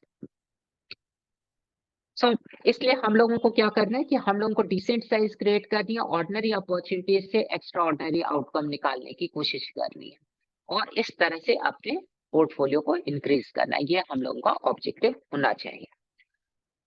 अब सेकेंड टाइप ऑफ ट्रेडर में मैं जाता हूं, तो मैं टर्नओवर बेस्ड ट्रेडर का डिस्कशन करूंगा। टर्नओवर बेस्ड ट्रेडर यानी कि जो फ्रीक्वेंसी पे कमाता है, उसके लिए फ्रीक्वेंसी बहुत इंपॉर्टेंट है। फ्रीक्वेंसी दो चीजों पर डिसाइड होती है, आप कितने कितने सेटअप्स आपको एक स्टॉक अवेलेबल करवाता है। जैसे आईपीओ आप लेंगे, कितने मिलेंगे, मैक्सिमम 50 मिल जाएंगे। यदि आप ये लेते हैं, लेट अस अज्यूम कि आप ईपीज लेते हैं, आपको एक क्वार्टर में ज्यादा से ज्यादा 10 ईपी मिल जाएगा, उससे ज्यादा नहीं जाने वाला। आप यदि ये ले लेते हैं, क्या बोलता हूँ, शॉर्ट स्ट्रोक लेते हैं, साल में 4-6 आएगा। तो फ्रीक्वेंसी की स्टॉक स्ट्रैटेजी जो है वो आपको कितने सेटअप्स दे रही है, ये पॉइंट नंबर 1 है जो इंपॉर्टेंट है। पॉइंट नंबर 2 ये इंपॉर्टेंट है कि आप कितना सेटअप उसमें से ले पाते हैं से मेरा कहने का अर्थ ये कि यदि आपका कैपिटल सारा इन्वेस्टेड है, यदि आपकी अदर अपॉर्चुनिटीज में जो अवेलेबल हुई उसी स्ट्रेटजी के साथ, तो आप कैसे करके आने वाली अपॉर्चुनिटीज को लेंगे। तो फ्रीक्वेंसी वहां पे लो हो जाएगी ऑटोमेटिकली, यदि आपका होल्ड ड्यूरेशन ज्यादा हुआ तो, राइट। सो टर्नओवर बेस्ड ट्रेडर पैसा कमाता है टर्नओवर पे, not bye sitting into a stock. बैठ के पैसा नहीं कमाता है, वो टर्न करके अपने पोर्टफोलियो को चर्न करके वो पैसा कमाता है। Is paid for finding a setup with edge, जो कि एक शॉर्ट टर्म एज होती है, and repeatedly turn it as many times as possible to maximise their returns. ये इनको पैसा इसलिए मिलता है क्योंकि एक एज फाइंड करते हैं। What is edge? एज का डेफिनेशन क्या है मार्केट में? Edge is a simple situation जहां की ए का रिजल्ट बी निकलने के चांसेस ज्यादा है। ये समझिए कि ए एक सिचुएशन है और रिजल्ट जो है वो बी से लेकर जेड तक निकल सकते हैं, और सबके बीच में इवनली डिस्ट्रीब्यूटेड प्रोबेबिलिटीज। तो आपके ए से लेके जेड तक जो 25 लेटर हुए, इसमें आउटकम 25 किस्म के आउटकम निकलने के चांसेस हर एक के 4% है, यानी ऑड्स किसी भी साइड फेवरेबल नहीं है। तो ये आपके लिए एक वायबल अपॉर्चुनिटी नहीं बनेगी। लेकिन यदि आपको ऐसा पता चलता है कि ए का रिजल्ट बी निकलने के चांसेस 40% है और सी से लेके जेड तक निकलने के चांसेस ईच के बीच इवनली डिस्ट्रीब्यूटेड है, एंड दैट इज जस्ट 2.5, तो बी निकलने के चांसेस ज्यादा है, आपके लिए अपॉर्चुनिटी है। यदि आप ऐसा देख सकते हैं कि ए का रिजल्ट बी निकलने के चांसेस जो है वो आपके लगभग 40% है, ए का रिजल्ट सी निकलने के चांसेस 20% है, और रिमेनिंग जो 24 लेटर्स बचे उसके बाद वो रिजल्ट्स, वो आउटकम्स निकलने के चांसेस आपके, आई गेस दैट इज 23 और 24। ए तो चला गया, बी भी चला गया, सी भी चला गया, सो 23 अप्रोक्सीमेटली, वो लगभग 2 के बिलो है। तो आप ये जानते हैं कि बी या सी में से एक आउटकम आपको मिलेगा, राइट। तो एज क्या है? जैसे आपका मार्केट ओवरसोल्ड है तो उसके बाउंस बैक करने के चांसेस है, ये आपका एज है। जैसे हम लोगों ने 20th को देखा, मार्केट काफी गिरा, नेक्स्ट डे एक एटलीस्ट कम से कम एक डेड कैट बाउंस तो आनी है, वो एक एज बन जाएगा। आप हमेशा देखें जब भी मार्केट ज्यादा गिरेगा तो उसके बाद एक दिन का बाउंस, 2 दिन का बाउंस कम से कम जरूर आए। इस तरह की सिचुएशन एज प्रोवाइड करती है। आप ये समझिए कि आपका मार्केट ट्रेंड में जा रहा है, उसमें एक ऑर्डरली पुल बैक है तो एज बनता है। तो बहुत किस्म के एज बन सकते हैं, जो प्रदीप बॉन्डे जिसको पढ़ाते भी हैं स्ट्रक्चरल टेंडेंसीज में, कई सारे जो होते हैं जो बनते हैं। लेकिन मैं बोलूंगा कि स्ट्रक्चरल टेंडेंसीज जो प्रदीप बॉन्डे पढ़ाते हैं, that is again on effect basis. एक तरह की जो हम लोगों को एज ये मिल सकता है लोगों के ऊपर, वो ये है कि आप लोगों की साइकोलॉजी समझे।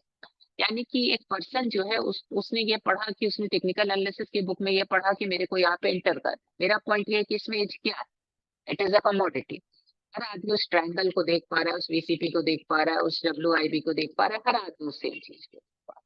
तो आपके पास क्या एडिशनल है जी, you are trading a commodity, आपके पास कोई भी एज नहीं है। आप ये तो वैसी बात हो गई कि मैंने कुछ समय पहले, कुछ साल पहले एक न्यूज सुनी थी कि एक चोर था पंजाब के साइड में, उसने एक फिल्म देखी जुगनू। फिल्म देख के उसने उसमें एक चोरी करने का ट्रिक था, उसने वैसे हो गया और उसने चोरी कर ली। जो पुलिस इन्वेस्टिगेशन कर रही आई, उसने भी, उसमें भी एक पर्सन ने जुगनू देखी हुई थी, वो समझ गया कि ये जुगनू देख के चोरी की हुई है। वो वहां गया जहां चोर जुगनू में छुपा हुआ था और वहां जाके उसने चोर को पकड़ लिया। तो आप यदि प्रिडिक्टेबल फैशन में एक्ट करेंगे तो आउटकम ऐसा ही निकलेगा। और मार्केट में ये समझ के चलिए कि जो भी चीजें उसमें कोई भी एज एज जब तक आपके पास नहीं है तब तक कोई फायदा नहीं होने वाला है। ठीक है, आपको ये जानना है, आपको उस पुलिस वाले की तरह होना है जो ये जानता है कि आपका जो चोर है वो कैसे रिएक्ट कर रहा है, जो कॉमन मार्केट पार्टिसिपेंट है वो कैसे रिएक्ट करेगा किस किस पर्टिकुलर सिचुएशन में। तो आप चार्ट पे डेटा मत पढ़िए, चार्ट पे प्राइस एक्शन क्या बोलती है, प्राइस एक्शन बोलते कि ये हुआ तो रिजल्ट भी निकलेगा, वो कारण नहीं बताती किसी को। हम लोगों को ये करना, Just any problem. sorry to disturb. Oh, there is a crackling in the voice. जो पीछे कुछ हल्का सा नॉइज आ रहा है फील्ड में जो आवाज कर रहा है a very small bell ring kind of a thing तो मेटल बेल आ रहा है जो क्रैकिंग आ रहा है या फिर आपके हेडफोन में कुछ एंगलिंग का प्रॉब्लम हुआ है। एक बार just check one more time. अच्छा अच्छा, sure. So how is it now, अभी ठीक है? थोड़ा और प्लीज। अच्छा, अभी कैसा? Yes it's much better thank ठीक यू। है। सो पॉइंट ये है कि हम लोग क्या पढ़ते हैं चार्ट पे, चार्ट पे जो डेटा आप देखते हैं दैट इज एक्शंस, पीपल के एक्शन है, लोगों के एक्शन है, लोग जो बोलते हैं जो करते हैं, आप उससे उनके माइंड को रीड कर सकते हैं। आप साइकोलॉजी पढ़िए लोगों की, ह्यूमन साइकोलॉजी चार्ट पे रिफ्लेक्ट होती है। आप जब ह्यूमन साइकोलॉजी या क्राउड की साइकोलॉजी पढ़ते हैं आपके पास एक बहुत बड़ी एज मिलती है ट्रेडिंग के अंदर। Right, so let us resume with the topic. ठीक है, so for a turnover based trader, chart trading matters a little। Pradeep बॉन्डे जैसे ट्रेडर के लिए चार्ट ट्रेडिंग बहुत लिमिटेड मैटर करती है, उनको बहुत ज्यादा चार्ट की जरूरत नहीं, उनको सिर्फ सर्टेन एजेस की जरूरत है जहां से कि आउटकम, एक आउटकम के निकलने के चांसेस ज्यादा है दूसरे के ऊपर। It doesn't have much importance. All chart trading does for them is to tell that the outcome of situation A has a higher odds of getting resolved into B rather than any other rather than any other situation। ठीक है,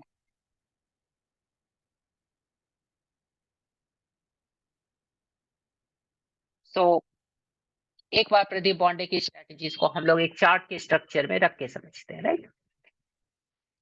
तो stages के हिसाब से इस point को समझते हैं तो वो हम लोगों को काफी हेल्प करेगी। तो बेसिकली आप क्या देखते हैं कि मान लीजिए एक मार्केट है वो डाउन ट्रेंड में चल रही है, राइट, या एक स्टॉक है डाउन ट्रेंड में चल रहा है, वो एक्सटेंड हो जाती है डाउन साइड। ठीक है, एक्सटेंशन का मतलब क्या है, शॉर्ट टर्म एक्सटेंशन, यानी इंटेंसिटी का, इंटेंसिटी ड्रिवन। इंटेंसिटी क्या है, इंटेंसिटी बेसिकली एक स्प्रिंट की तरह है जो 100 मीटर का है। ठीक है, यदि आप बोलेंगे कि यूसेन बोल्ट को यदि आप मैराथन दौड़ने बोलेंगे तो यूसेन बोल्ट मैराथन कभी उस स्पीड से नहीं दौड़ सकते जिस स्पीड से कि वो 100 मीटर दौड़ते हैं, क्योंकि मैराथन दौड़ना सिर्फ स्पीड के बारे में नहीं, वो अपने स्टेमिना को बचाने और दौड़ने के बारे में है। आपको डिस्टेंस भी कवर करना और अपनी स्टेमिना को बचाना भी है, क्योंकि आपको बहुत सारे किलोमीटर्स कवर करने हैं। 100 मीटर जब आप दौड़ते हैं तो आप 100 मीटर में अपना सारा स्टेमिना यूज कर जाते हैं जो भी है आपके पास।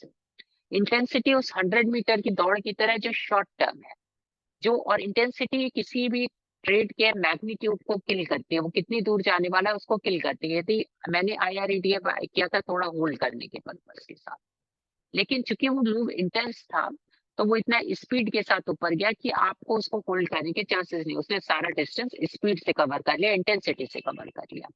जब इंटेंस प्राइस मूवमेंट होता है तो वो लोगों को फेयरफुल करता है, क्योंकि जो लोग प्रॉफिट में है वो सोचते हैं कि इसको हम लोग कब बेचने, कहीं ऐसा ना हो कि स्टॉक गिर जाए, तो वो प्रॉफिट बुक करना चाहते हैं और इस वजह से इंटेंसिटी उसको खत्म करते या उसका एक इक्वल ऑपोजिट रिएक्शन होता है। तो आप जब letter stages of down trend में देखेंगे, you will get something like this. एक इंटेंस प्राइस मूवमेंट 3 से 5 दिन में बहुत ज्यादा फॉल आ रहा है आपका। इस किस्म की सिचुएशन देखें, क्लाइमैक्टिक एक्शन इंटेंसिटी का एक एग्जांपल है। और इस सिचुएशन में प्रदीप पांडे कहेंगे कि लुक फॉर, यहाँ पे आपको देखना चाहिए एक एक वीक, एक लॉन्ग पोजीशन के लिए, एक पैराबोलिक रिवर्सल के लिए, जबकि आपका ये जो गिरता हुआ स्टॉक है ये रिवर्स हो जाएगा और ऊपर की तरफ जाने के चांसेस बढ़ेंगे। पैराबोलिक लॉन्ग के लिए आपको देखना चाहिए ऐसे, राइट। तो यहाँ पे क्या होगा कि आप रफली इन सब एरियाज में बाय करेंगे इस स्टॉक को, और ये बहुत ज्यादा समय होल्ड करने का नहीं है, क्योंकि कुछ स्टॉक ही इसमें ज्यादा ऊपर जाएंगे, ज्यादातर स्टॉक थोड़े एक इंटेंस एक स्विफ्ट मूवमेंट देके वापस कंटिन्यू कर सकते हैं। तो यहाँ पे आप जो बाय करें दैट इज पैराबोलिक लॉन्ग, ठीक है।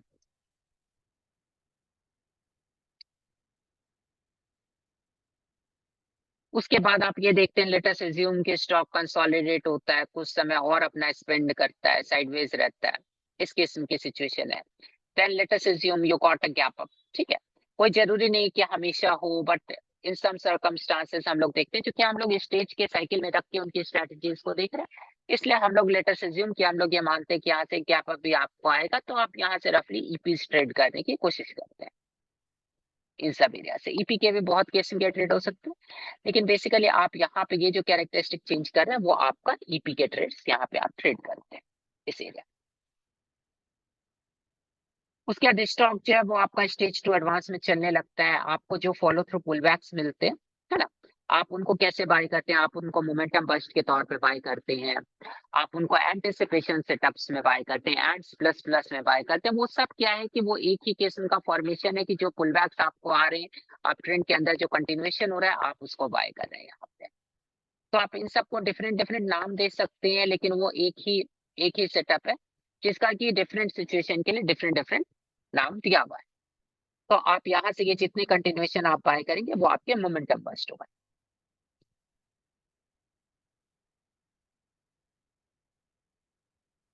तो बेसिकली आप क्या करें, आप यहाँ पे किस चीज पे ट्रेड करें? आपने यहाँ ट्रेड किया कि चूंकि इंटेंस सेंटीमेंट है डाउन साइड, यहाँ new future shorting, new shorting और नहीं होगी, और यहाँ पे ज्यादातर लोग प्रॉफिट बुक करना चाहेंगे, शॉर्ट कवरिंग रैली आएगी, आपने इसलिए बाय किया।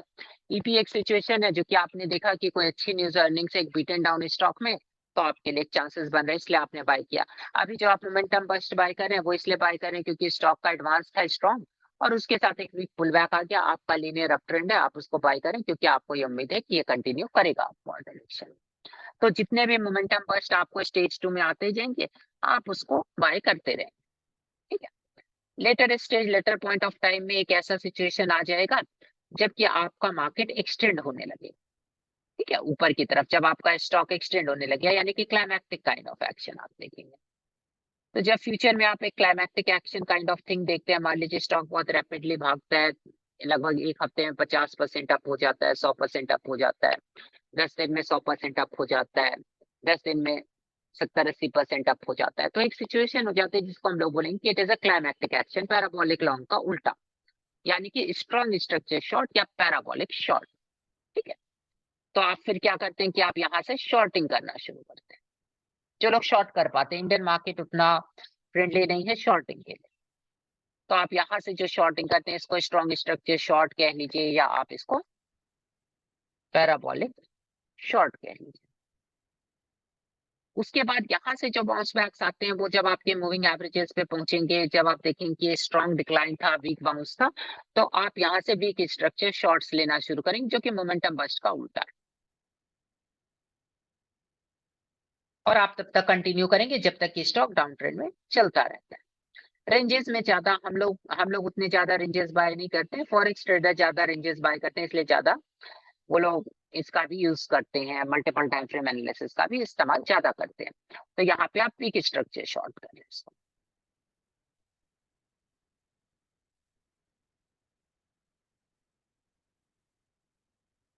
इस तरह से आप पूरे डिफरेंट डिफरेंट मार्केट सिचुएशंस में पूरी जो साइकिल है उसमें प्रदीप पांडे ने ये किया कि अपने लिए उन्होंने एज ढूंढा कि कहाँ पे आउटकम उनके इमीडिएटली उनके फेवर में जाने के चांसेस ज्यादा है, ठीक है।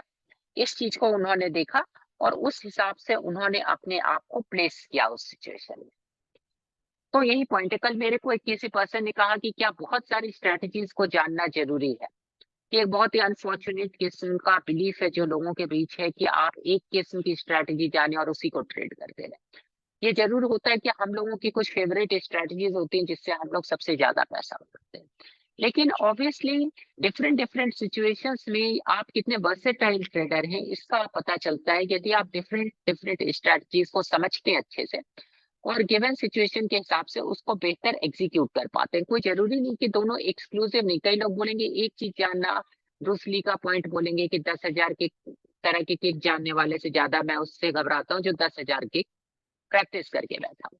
ये दोनों एक दूसरे से एक्सक्लूसिव नहीं है।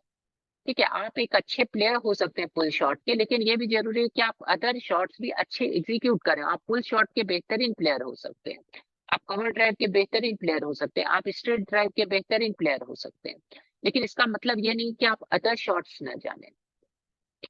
तो पॉइंट यही होता है कि आपको गिवन जो भी सिचुएशन मार्केट प्रोवाइड करे उसमें आपके पास ये एबिलिटी होनी चाहिए कि आप उसको कैसे यूटिलाइज करेंगे।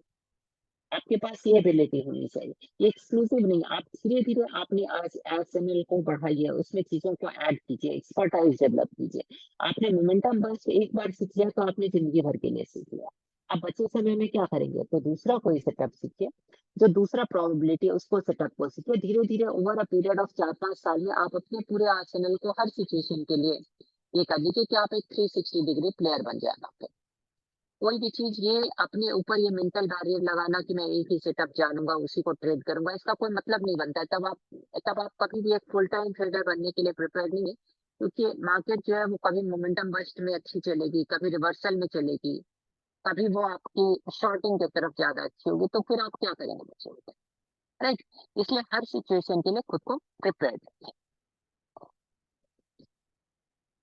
तो अब हम लोग यहाँ पे ऑड्स का पॉइंट हम लोगों ने समझा, तो अब हम लोग सेटअप्स को समझेंगे कि सेटअप के नेचर और पोटेंशियल क्या है, जो कैपिटल एलोकेटर के लिए है और जो एक टर्नओवर बेस्ड ट्रेडर के लिए। तो इसके लिए मैं आपको एक डैशबोर्ड पे ले जा रहा हूँ जहाँ हम लोग इस पॉइंट को समझेंगे। अपने सेटअप्स को समझना जो हम लोगों का फर्स्ट पार्ट है। Know your setups, capital allocator के सेटअप्स क्या है उसका प्रोसेस मैं आपको बताऊंगा। और आपको आज मैंने जैसे कल कहा था कि मैंने बहुत कुछ कवर करने के लिए रखा है, जैसे सिचुएशनल अवेयरनेस के बारे में नहीं है, क्योंकि सिचुएशनल अवेयरनेस कभी भी आइसोलेशन में नहीं समझी जा सकती। ये एक बड़ा वेबिनार है क्योंकि मैंने बहुत कुछ प्लान किया है। और पहले हम लोग मार्केट को समझेंगे, स्टॉक्स को समझेंगे, इसके बाद अपने सेटअप्स को समझेंगे, और then we will go to the second part which is understanding the market. Market के सिचुएशन को समझने के बाद उसके बाद जाएंगे और थर्ड लेयर में हम लोग इसको एमलगमेट कर देंगे, और तब फिर हम लोग पहुंचेंगे जहां पर कि हम लोग अपना फाइनल क्वेश्चन ये तैयार करेंगे स्विंग ट्रेडिंग के लिए, पोजिशनल ट्रेडिंग के लिए और जनरल मार्केट के बारे में बिलीफ डेवलप के लिए। Actually, what is voice क्या है? Voice bank होता है। अच्छा अच्छा, okay. So there's something happening to voice वापस मिल रहा है, बस मेरे साथ कंप्लीट कर रहा था, मैं फीडबैक्स देख रहा था उसके साथ। Okay okay, just give me a minute, मैं रिकनेक्ट कर लेता हूँ अपने हेडसेट को, हो सकता है।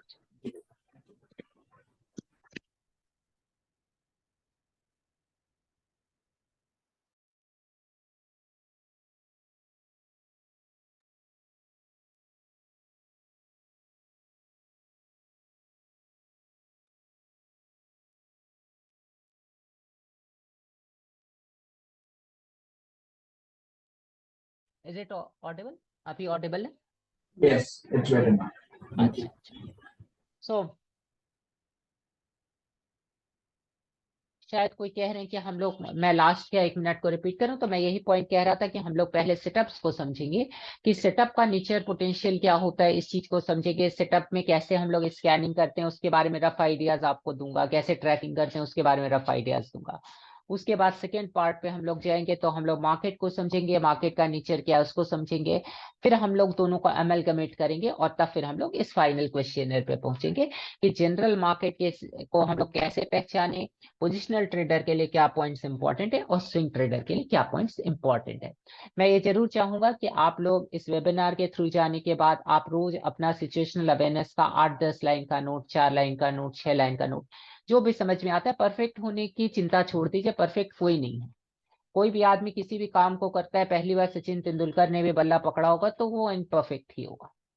ठीक है, तो परफेक्शन की चिंता छोड़ दीजिए और आप सिर्फ एग्जीक्यूट कीजिए, एग्जीक्यूट करते रहिए, वो ऑटोमेटिकली इंप्रूव होगा। एग्जीक्यूट कीजिए, देखिए क्या फॉल्ट हुए, क्या आप और ऐड कर सकते हैं, क्या इंप्रूवमेंट कर सकते हैं, उसको सीखिए और फिर से एग्जीक्यूट कीजिए। वो आपका की पॉइंट है। कोई यदि क्वेश्चन आंसर हो तो मैं 10 मिनट ले सकता हूँ, यदि अभी तक पे कोई क्वेश्चन हो तो आप लोग पूछ सकते हैं। So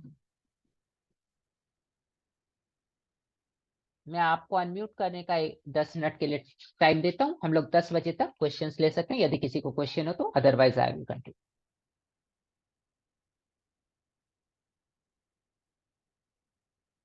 any question? Chirag, hi, good morning.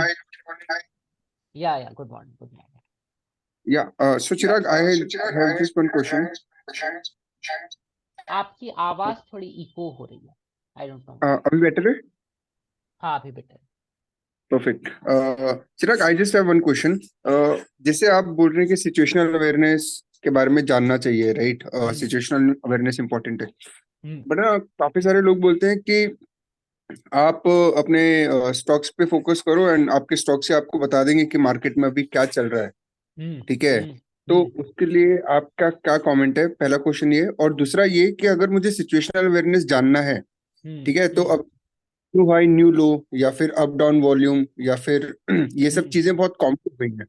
ठीक है, तो इस ये चीजें सभी लोग देख रहे हैं, इसके लिए बहुत सारे इंडिकेटर्स बन रहे हैं. फाइनली नितिन है, इक्विटी क्रेज, ये सब बहुत सारे इंडिकेटर्स बना रहे हैं. तो सिचुएशनल अवेयरनेस को और बेटर जानने के लिए आप कुछ और रिकमेंड करेंगे या आप कैसे इसको पर्टिकुलर देखते हैं, वो भी एक जानना था. तो ये दो देखिए, क्वेश्चन है मेरे. सबसे पहले क्या है कि आपके दोनों क्वेश्चंस इंटरलिंक्ड है एक तरीके से, राइट? जो लोग कहते हैं कि अपने स्टॉक्स तुमको बताएंगे कि सिचुएशंस कैसे हैं, इसका दो एस्पेक्ट है, राइट? एक एस्पेक्ट क्या है कि मैं कभी भी चीजों को वन डायमेंशन नहीं देखता। मार्केट जो है वो डायनामिक है नेचर में, और आपको सबसे बड़ा एज मिलता है, वो मिलता है आपको मल्टी डायमेंशनल व्यू से। जैसे समझिए, मैं आपको एक पॉइंट बताता हूँ कि ट्रेडिंग जो है वो आर्ट, साइंस, क्राफ्ट किसी के बारे में। ट्रेडिंग लास्टली जब एग्जीक्यूशन पे आते हैं ना, तो वो फेथ के बारे में, कि आपको फेथ कितना है। जैसे आप एलेक्जेंडर को देखिए, उनको ये फेथ था कि मैं ईश्वर की संतान हूँ। नेपोलियन को देखिए, वो कहते थे कि नथिंग इज इम्पॉसिबल। आप कह सकते हैं कि ये एब्सोल्युटली इरेशनल बिलीफ्स है, राइट? लेकिन इन दोनों बिलीफ्स ने, चूंकि इनके अंदर बहुत अंदर तक समाहित था, इसने इनको बहुत कुछ ऐसा अचीव करने में हेल्प किया जो कोई भी रैशनल माइंड का पर्सन नहीं करता है। तो कुछ हद तक मैडनेस की रिक्वायरमेंट होती है, कुछ हद तक डीप फेथ की रिक्वायरमेंट होती है, कि आप जब जंग के मैदान में खड़े हैं तो आपको अपने हाथ में जो तलवार आपने पकड़ी है, इसके ऊपर आपको फेथ होना चाहिए, राइट? तो पॉइंट क्या होता है कि फेथ डेवलप करने के 3 तरीके। पहला तरीका है इग्नोरेंस, यानी आप ओनील को फॉलो करें, आप एग्जैक्टली ओनील जो बोलेंगे आप वो करें। It will make money, it makes money for a lot of people.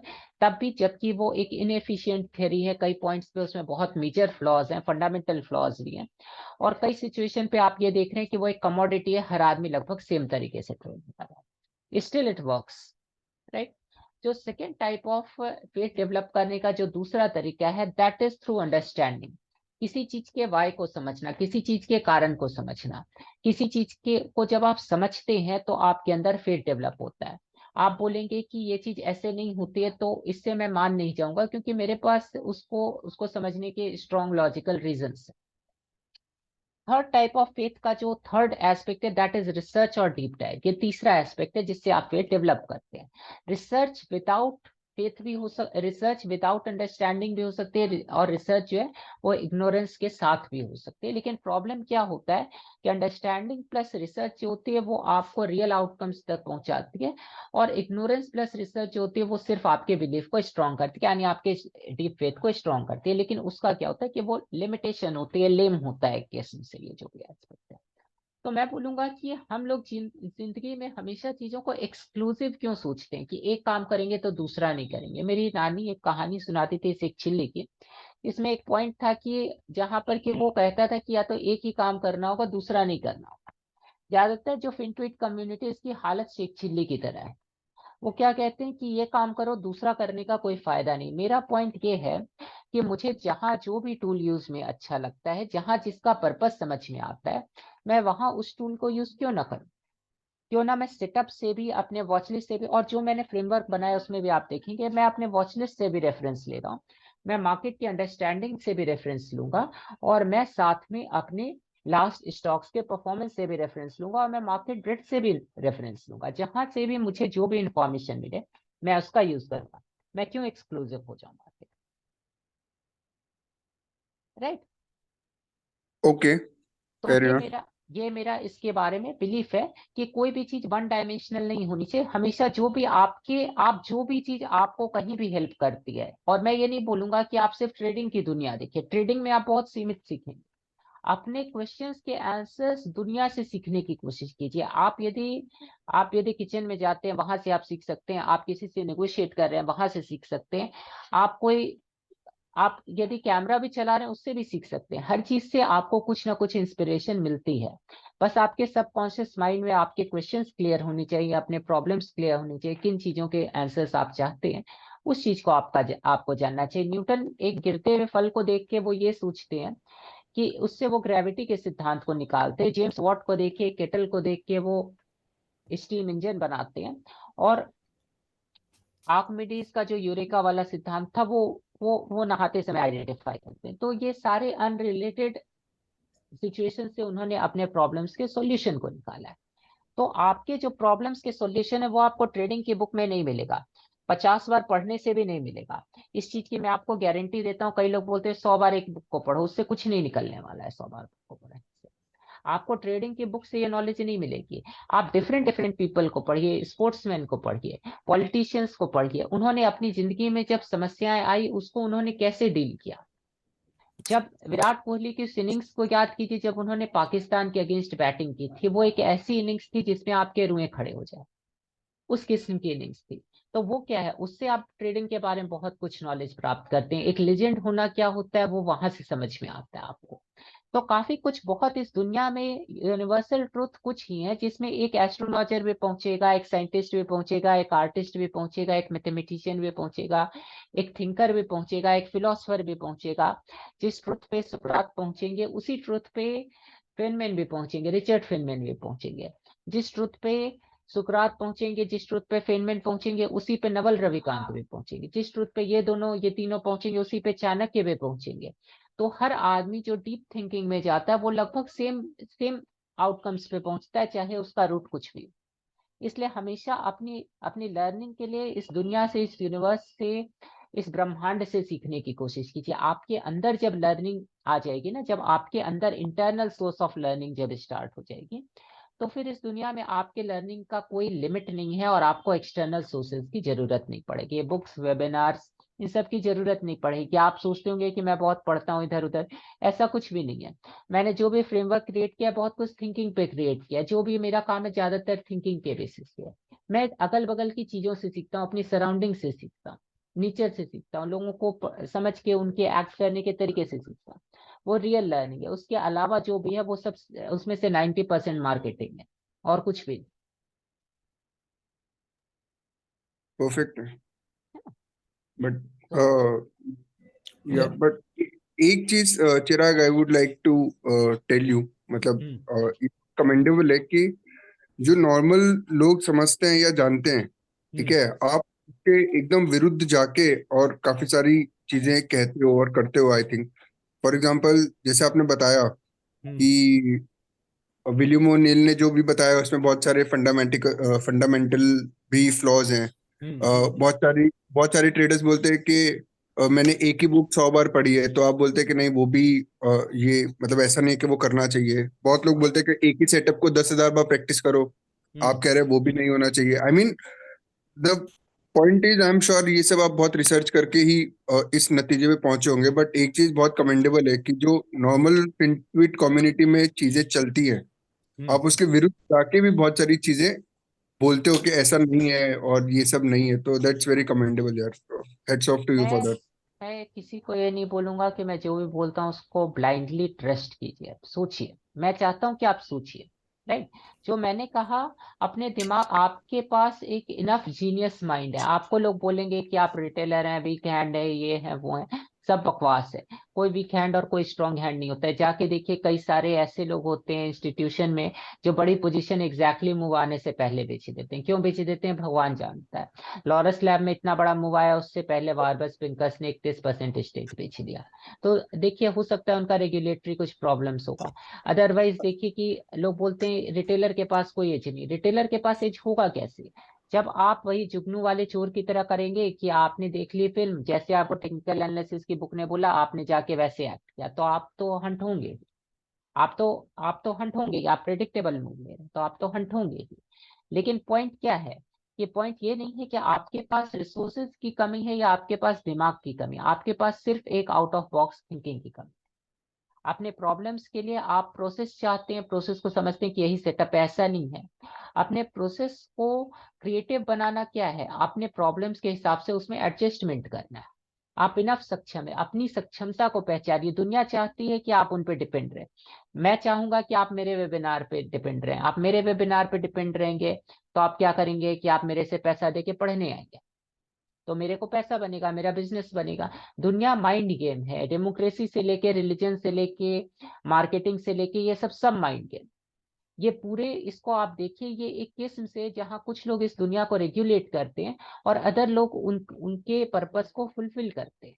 Marketing वाला क्या चाहता है, आपके अंदर फियर पैदा करता है कि आपको मैं वैल्यू दे रहा हूँ और वैल्यू चली जाएगी ताकि आप एक्ट कीजिए। बिग बिलियन डेज क्या है, आपको बोलेगा कि मैं तुमको डिस्काउंट दे रहा हूँ, 50% डिस्काउंट पे बेच रहा हूँ, लेकिन अगले 3 घंटे में ही बाय कर, 3 घंटे में बाय नहीं किया तो मिस हो जाएगा। आपके अंदर वैल्यू और फॉर्म प्रोड्यूस कर रहे हैं ताकि आप अननेसेसरी आइटम खरीदें, आपको फोर्स कर रहे हैं, आपके दिमाग के साथ खेल रहे हैं। पॉइंट क्या है, आपके पास एक अच्छा इंडिपेंडेंट और एक स्वस्थ दिमाग है, आप अपनी जिंदगी में इतने अच्छे काम करते हैं, तो ट्रेडिंग क्या चीज है। दुनिया को उस नजरिए से देखिए, जब आप उस नजरिए से देखेंगे तो बहुत चीजों के ऑटोमेटिक सॉल्यूशन निकलेंगे। मैं भी जो बोल रहा हूँ मानने की कोई जरूरत नहीं, मैं किसी को भी नहीं बोलूंगा, क्योंकि मैं खुद ऐसे कल्ट प्रैक्टिसेस के खिलाफ हूँ जहाँ की आप किसी भी चीज को अंधे की तरह मानते हैं।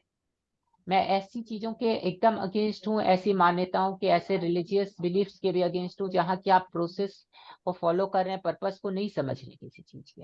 इसलिए मैं बोलूंगा कि हमेशा अपने खुद के तरीके इजाद कीजिए। आपके समय के हिसाब से, देश काल परिस्थिति के हिसाब से चीजें चेंज होती है, उसको आइडेंटिफाई कीजिए। Richard Dennis 20 day breakout trade करके उन्होंने टर्टल ट्रेडिंग को पॉपुलर किया।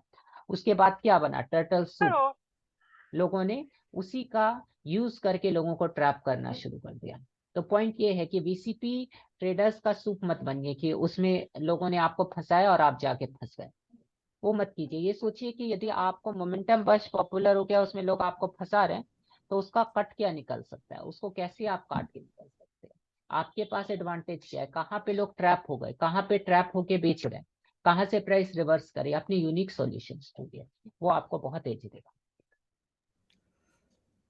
Hi, Chirag, Prasanna here. And क्या rightly, as we rightly said, we walk with the talk, and that reflects in your action what you are talking about. Because as he rightly said, you only Onionil's case maybe कुछ drawbacks है that you already putting upfront.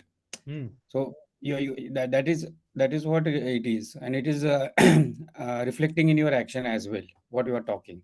So my question is that since we are talking about situational awareness, so for investor it is situational awareness is different, and for trader it is a different. For या example, I am holding for kind of Asian Paints or Pidilite. So आपकी audio Audible that नहीं doesn't matter what is happening in the Asian Paints. है। Sorry. या आपकी आवाज थोड़ी सी बीच में disturb हो गई थी। आपने कहा था कि आप एशियन पेंट्स और पिडिलाइट को होल्ड करें, उसके बाद Just for example, I mean that it doesn't हाँ। matter what is going on in the market and what is happening in Nifty, the hmm benchmark index, the 500 Nifty 500. It doesn't matter for Asian Paints like that. I like that company or business. But for trader who is doing swing trading and positional trading, for them situational awareness and the looking at the whole index and the whole or market situation and all that is more important. So how to find edge between these two things? Because till now I'm a long term investor, but somehow I'm trying to do some positional trading and this one as well, and struggling there. So how to get edge on these kind of things? ये मैं अभी cover करूंगा क्योंकि अभी मैं capital allocator पढ़ाने वाला हूँ, तो मैं यही पॉइंट पढ़ाने वाला हूँ कि कैसे आप डिफरेंट टाइप ऑफ स्ट्रेटजीज के लिए अपने लिए एज ढूंढ सकते हैं, उसका प्रोसेस क्या होगा। मैं आपको अपने कुछ डैशबोर्ड्स एंड टूल्स भी दूंगा, ठीक है, तो उससे हाँ। आपको इस पॉइंट पे हेल्प मिलेगी। जहां तक आप इन्वेस्टर के लिए बोल रहे हैं और जहां तक मैं साइकोलॉजी की बात बोल रहा हूँ, मैं आपको एक बुक रिकमेंड करूंगा, और आपको ही नहीं सभी को रिकमेंड करूंगा, सबको ये पढ़ना जरूर चाहिए। एक बुक है making of a value investor by Gautam Baid, right. It is situational awareness के ऊपर ये बुक है, जबकि एक इन्वेस्टर गौतम बैन अपने डे बाय डे जो उनके बिलीफ्स थे, जो चीजें वो देख रहे थे, उसको वो नोट करते हैं उस बुक में, ठीक है। और ये है बहुत ही इंटरेस्टिंग फेज के लिए, जो है 2018 से लेके 20 तक, जब हम लोगों ने one of the most brutal bear market देखा था। इन्होंने 2022 देखा था, आप ये समझिए कि वो बेयर मार्केट इसका 4 गुना बुरा था। जो आपने 2022 में देखा उसका 4 गुना बुरा था। और उसमें एक समय ऐसा आता है जब वैल्यू इन्वेस्टर, जबकि उनको कहा जाता है कि buy when there is blood on street, वो खुद अपनी, वो उनको वैल्यू इन्वेस्टिंग करते हुए समय हो गया, लेकिन उनको अपनी स्किल पे शक होने लगता है फिर एक सिचुएशन Correct, इतनी बुरी हो जाती है, राइट। correct, तो correct. डेफिनेटली पढ़ना चाहिए। साइकोलॉजी इन्वेस्टर्स की क्या होती है वो समझने में हेल्प करेगा, मार्केट की रियलिटी समझने में हेल्प करेगा। एक 2018 से 2020 के बीच में जो हम लोगों ने झेला, जो समय एक्टिव थे, उसका एक वॉक थ्रू होगा कि एक इन्वेस्टर किस तरह के, एक ट्रेडर, एक इन्वेस्टर, एक मार्केट पार्टिसिपेंट किस सिचुएशन से गुजर। It is a fantastic book and I will strongly recommend it. उसको जरूर पढ़िए और उससे बहुत कुछ नॉलेज मिलेगी, राइट। Sure, sure, definitely. तो Thanks, Chirag. या और ये सभी के लिए मैं रिकमेंड कर रहा हूँ, जरूर इसको पढ़िए, that will be very helpful. So book का नाम है the making of a value investor by Gautam Baid, उनकी नई बुक है। सो डीप डाइव्स पे मैं जाऊंगा फ्यूचर में, उसके लिए सेपरेट इसकी जरूरत है, क्योंकि डीप डाइव्स में मैं देखता हूँ कि बहुत सारे लोग डीप डाइव करते हैं, लेकिन उनके प्रॉब्लम क्या होती है कि वो समझते नहीं है, सिर्फ अपने बिलीफ को और स्ट्रॉन्ग करने के लिए करते हैं, और स्टैट्स की भी कुछ लिमिटेशंस हेलो। होती है। या हेलो हेलो या हेलो हेलो। नहीं नहीं भाई, कंटिन्यू कर, आवाज आ रही है तेरी। अच्छा अच्छा।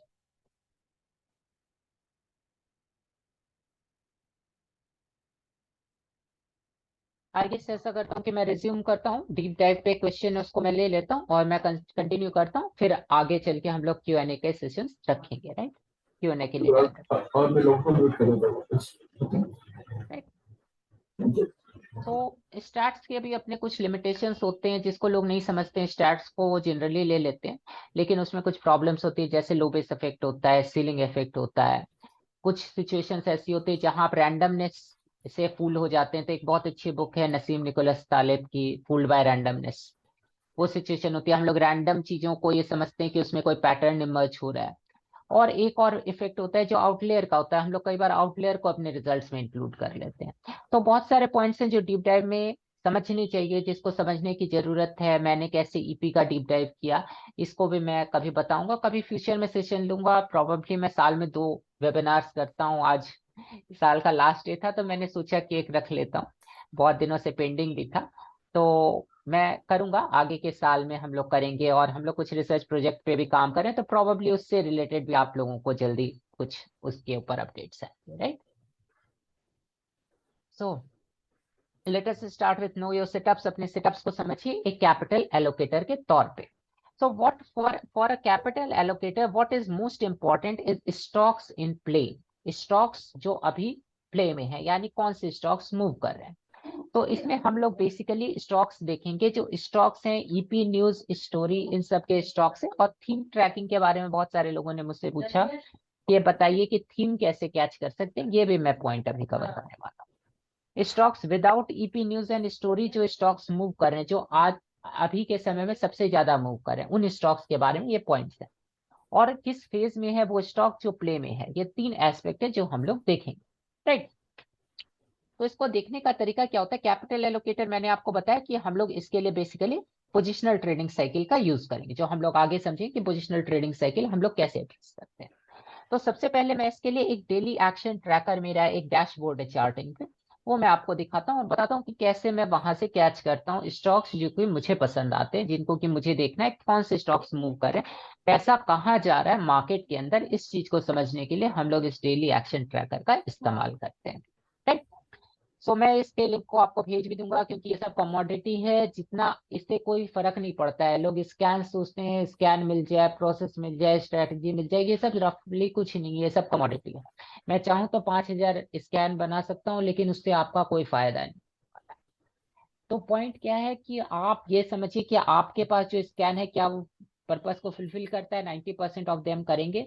उसको टू स्ट्रिक्ट मत रखिए, दैट विल वर्क स्कैन में, और उससे ज्यादा कुछ भी। ठीक है, एक कोई कैरेक्टरिस्टिक आइडेंटिफाई कर लीजिए जो आपके सेटअप का सबसे इंपॉर्टेंट कैरेक्टरिस्टिक है, जिसके बिना वो सेटअप नहीं बनेगा। उसके ऊपर स्कैन बना लीजिए, उसमें लिक्विडिटी का क्राइटेरिया डाल दीजिए। That is your scan. आप खुद आराम से प्रोड्यूस कर सकते हैं, 10 से 15 मिनट से ज्यादा नहीं लगता, तो स्कैन मांगने की कोई जरूरत नहीं किसी से भी। तो स्कैन एक कमोडिटी है, मुझे देने में कोई प्रॉब्लम नहीं, तो लिंक सारे मैं शेयर कर दूंगा, उसकी चिंता करने की जरूरत। राइट। तो सबसे पहले ये जो डेली एक्शन ट्रैकर है, ये मार्केट डैशबोर्ड है। इसमें दो एस्पेक्ट हैं, daily action tracker and performance tracker है। डेली एक्शन ट्रैकर में हम लोग देखते हैं turnover change. What is turnover? So usually लोग वॉल्यूम चेंज देखते हैं कि वॉल्यूम जो है वो कितना बढ़ा किसी स्टॉक में। कोई भी सिग्निफिकेंट मूव विदाउट वॉल्यूम नहीं आता है। लेकिन इसको इंप्रूव करने के लिए मैंने एक कंसेप्ट निकाला which is turnover. And what is turnover? Turnover basically होता है VWAP multiplied by volume, volume weighted average price multiplied by volume, that is turnover. It is the exact amount of money जिसकी trading उस particular day पे हुई है। यदि आप इसको वेरीफाई करना चाहें तो आप NSE की वेबसाइट से भाव कॉपी डाउनलोड करके इस टर्नओवर को वेरीफाई कर सकते हैं। तो दैट इज, ये वो टर्नओवर है जो VWAP मल्टीप्लाइड बाय वॉल्यूम है, एग्जैक्ट अमाउंट ऑफ मनी जो कि मार्केट में फ्लो हो रही किसी भी स्टॉक के अंदर। तो यहाँ हम लोग ये देखते हैं कि आपकी सबसे ज्यादा मनी का फ्लो, इनफ्लो और आउटफ्लो किन स्टॉक्स में हुआ। क्योंकि जहां भी इंस्टीट्यूशनल एक्शन है, जहां भी कोई भी मेजर पार्टिसिपेंट का एक्शन है, क्योंकि रिटेलर एकजुट होकर काम नहीं कर सकता। रिटेलर के पास पैसा नहीं होता, ऐसा नहीं। रिटेलर के पास बहुत पैसा होता है, लेकिन वो एकजुट नहीं होता है। बहुत सारे लोग हैं जो डिसीजन लेते हैं, इसलिए वो डिफरेंट डिफरेंट डिसीजंस लेके एक दूसरे को कैंसिल करते हैं। वो लोग फोर्स कभी नहीं बन पाते। इंस्टीट्यूशन के पास फायदा ये होता है कि वो एक फोर्स होता है, क्योंकि वहां डिसीजन लेने वाला एक आदमी होता है। तो यहाँ पे टर्नओवर जब आ रहा है, इसका मतलब है कि कुछ सिग्निफिकेंट हुआ है। तो हम लोग यहाँ पे क्या देखें? डेली रेंज मतलब high minus low divided by close. Right. Net changes के प्रीवियस डे के क्लोज से आज के क्लोज के बीच में अंतर कितना है, गैप की आज कितना गैप आया, और टर्नओवर चेंज कि आपका पिछले जो 20 दिन का टर्नओवर आ रहा था, जो कैपिटल का फ्लो था, उससे आपका कैपिटल का फ्लो कितना बढ़ता है। इस चीज को बढ़ता है या घटता है, उसके प्रोपोर्शन में कैसे, इस चीज को हम लोग कंपेयर कर रहे हैं। कुछ लोग इसको रिलेटिव वॉल्यूम यानी आर वॉल के नाम से भी जानते हैं, but turnover change is much better than using R vol. लेकिन रफली दोनों का आउटकम सेम निकलेगा, बहुत कुछ ज्यादा इंक्रीमेंटल फर्क है नहीं उसमें, आप कुछ भी यूज कर सकते हैं। So based on R wall, what we are doing, we are looking for stocks which are top movers यहाँ। ठीक है। अब हम लोग क्या देख रहे हैं इधर में, जब हम लोग टॉप मूवर देख रहे हैं, गैप भी देख रहे हैं और नेट चेंज भी देख रहे हैं, तो ये तीन लाइंस हम लोगों को एक साथ बता रही है कि there was some surprise element as well and there was a strong net change as well. Right. तीनों चीजों को हम लोग यहाँ पे नोटिस करें। टर्नओवर देख लेंगे, रुपी टर्नओवर की लिक्विडिटी कितनी है स्टॉक में, तो डिसेंट लिक्विडिटी है, तो हम लोगों के लिए एक ट्रेडेबल स्टॉक है। अब सेकंड काम हम लोग क्या करेंगे, इस स्टॉक के चार्ट पे जाएंगे। तो इस चार्ट पे जाएंगे, हम लोग देखेंगे कि ये स्टॉक पास्ट में कैसा परफॉर्म कर रहा है। यहां से देखेंगे सबसे पहले कि आज कैसा परफॉर्म किया, is it start of a trend है और कितना बड़ा ट्रेंड का स्टार्ट है। यानी कि जैसे हम लोग देख रहे हैं कि ये प्रीवियसली अप ट्रेंड में था, लेकिन अभी इसमें कैरेक्टरिस्टिक चेंज आ रहा है, पीछे कुछ कंसोलिडेशन थी। पीछे देंगे कि पीछे के ट्रेंड कैसे है, थोड़े दूरी तक हम लोग जाके ट्रेंड को लेके एक रफ असम्पशन बनाने की कोशिश करेंगे। ये जो न्यूज है अर्निंग्स है, क्या ये डिस्काउंटेड न्यूज एंड अर्निंग्स है, या इसका कुछ इम्पैक्ट फॉलो थ्रू आ सकता है। चूंकि हम लोग गैप देख रहे हैं, स्ट्रॉन्ग सस्टेनिंग भी देख रहे हैं, सब कुछ अच्छा है, तो हम लोग करेंगे एक simple Google search, KPIL। So here we got news, इनको मेगा ऑर्डर मिला है, इस वजह से स्टॉक ऊपर है। ठीक है, ये her end of the day करने वाला काम है। मैं ड्यूरिंग द डे भी देखता हूँ, लेकिन एंड ऑफ द डे करेंगे तो काफी अच्छा रहेगा। इस तरह से हम लोगों को पता चला कि इनको 3,244 करोड़ का ऑर्डर मिला है, एक रफ एस्टिमेट के लिए हम लोग ये फाइनली नितिन उनका ये इंडिकेटर है अर्निंग्स वाला, उसमें देखिए कि इसकी क्वार्टरली सेल्स लगभग 4,500 करोड़ की है, तो रफली एक क्वार्टर के बराबर इनको ऑर्डर मिला है, राइट। तो अब हम लोग इसको ऐड कर देंगे अपनी वॉच लिस्ट में और फ्यूचर में इसको ऑब्जर्व करेंगे कि हम लोग एंटर कहाँ पे कर सकते हैं यदि ये सेटअप अच्छा बने। तो ये है जो कल जो शुक्रवार का स्टॉक इन प्ले था, ठीक है। इस तरह से करके हम लोग जो नीचे के टोटल 300% से ऊपर जितने भी स्टॉक है सारे को देख जाए, उनके कारण को आइडेंटिफाई करेंगे। मैं सजेस्ट करूंगा कि एक डायरी मेंटेन कीजिए और उस डायरी में मैं बोलूंगा कि डायरी आप रख सकते हैं, ऑनलाइन भी रख सकते हैं, लेकिन जब आप पेन पकड़ के लिखते हैं तो बहुत अच्छा असर आता है। तो मैं सजेस्ट करूंगा कि एक डायरी ले लीजिए, अभी तो न्यू ईयर है तो वैसे भी काफी मिल रही होगी, और उसमें हर दिन का इस किस्म से सिचुएशनल अवेयरनेस भी नोट करेंगे आप, और हर दिन के स्टॉक्स इन प्ले को भी नोट करेंगे।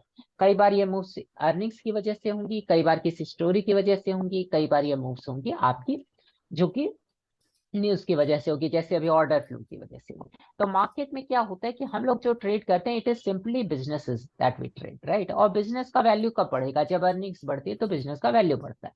It is as simple as that. तो पॉइंट क्या है, अर्निंग्स आपकी बढ़ रही है, वो आपको पता है कि अर्निंग्स बढ़ रही है, और ऑर्डर क्या करेगा? ऑर्डर अर्निंग्स बढ़ने की संभावना को दिखाता है।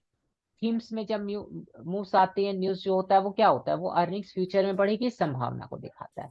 तो जैसे डार्वास कहते हैं कि जो प्राइस का बिहेवियर है दैट इज, वो अर्निंग्स का स्लेव है, that is the point. Earnings आ रही है, आने वाली है, आएगी, या फ्यूचर में न्यूज ऑर्डर्स ये अर्निंग्स में रिफ्लेक्ट होगा, that all converts into earnings and that is the point.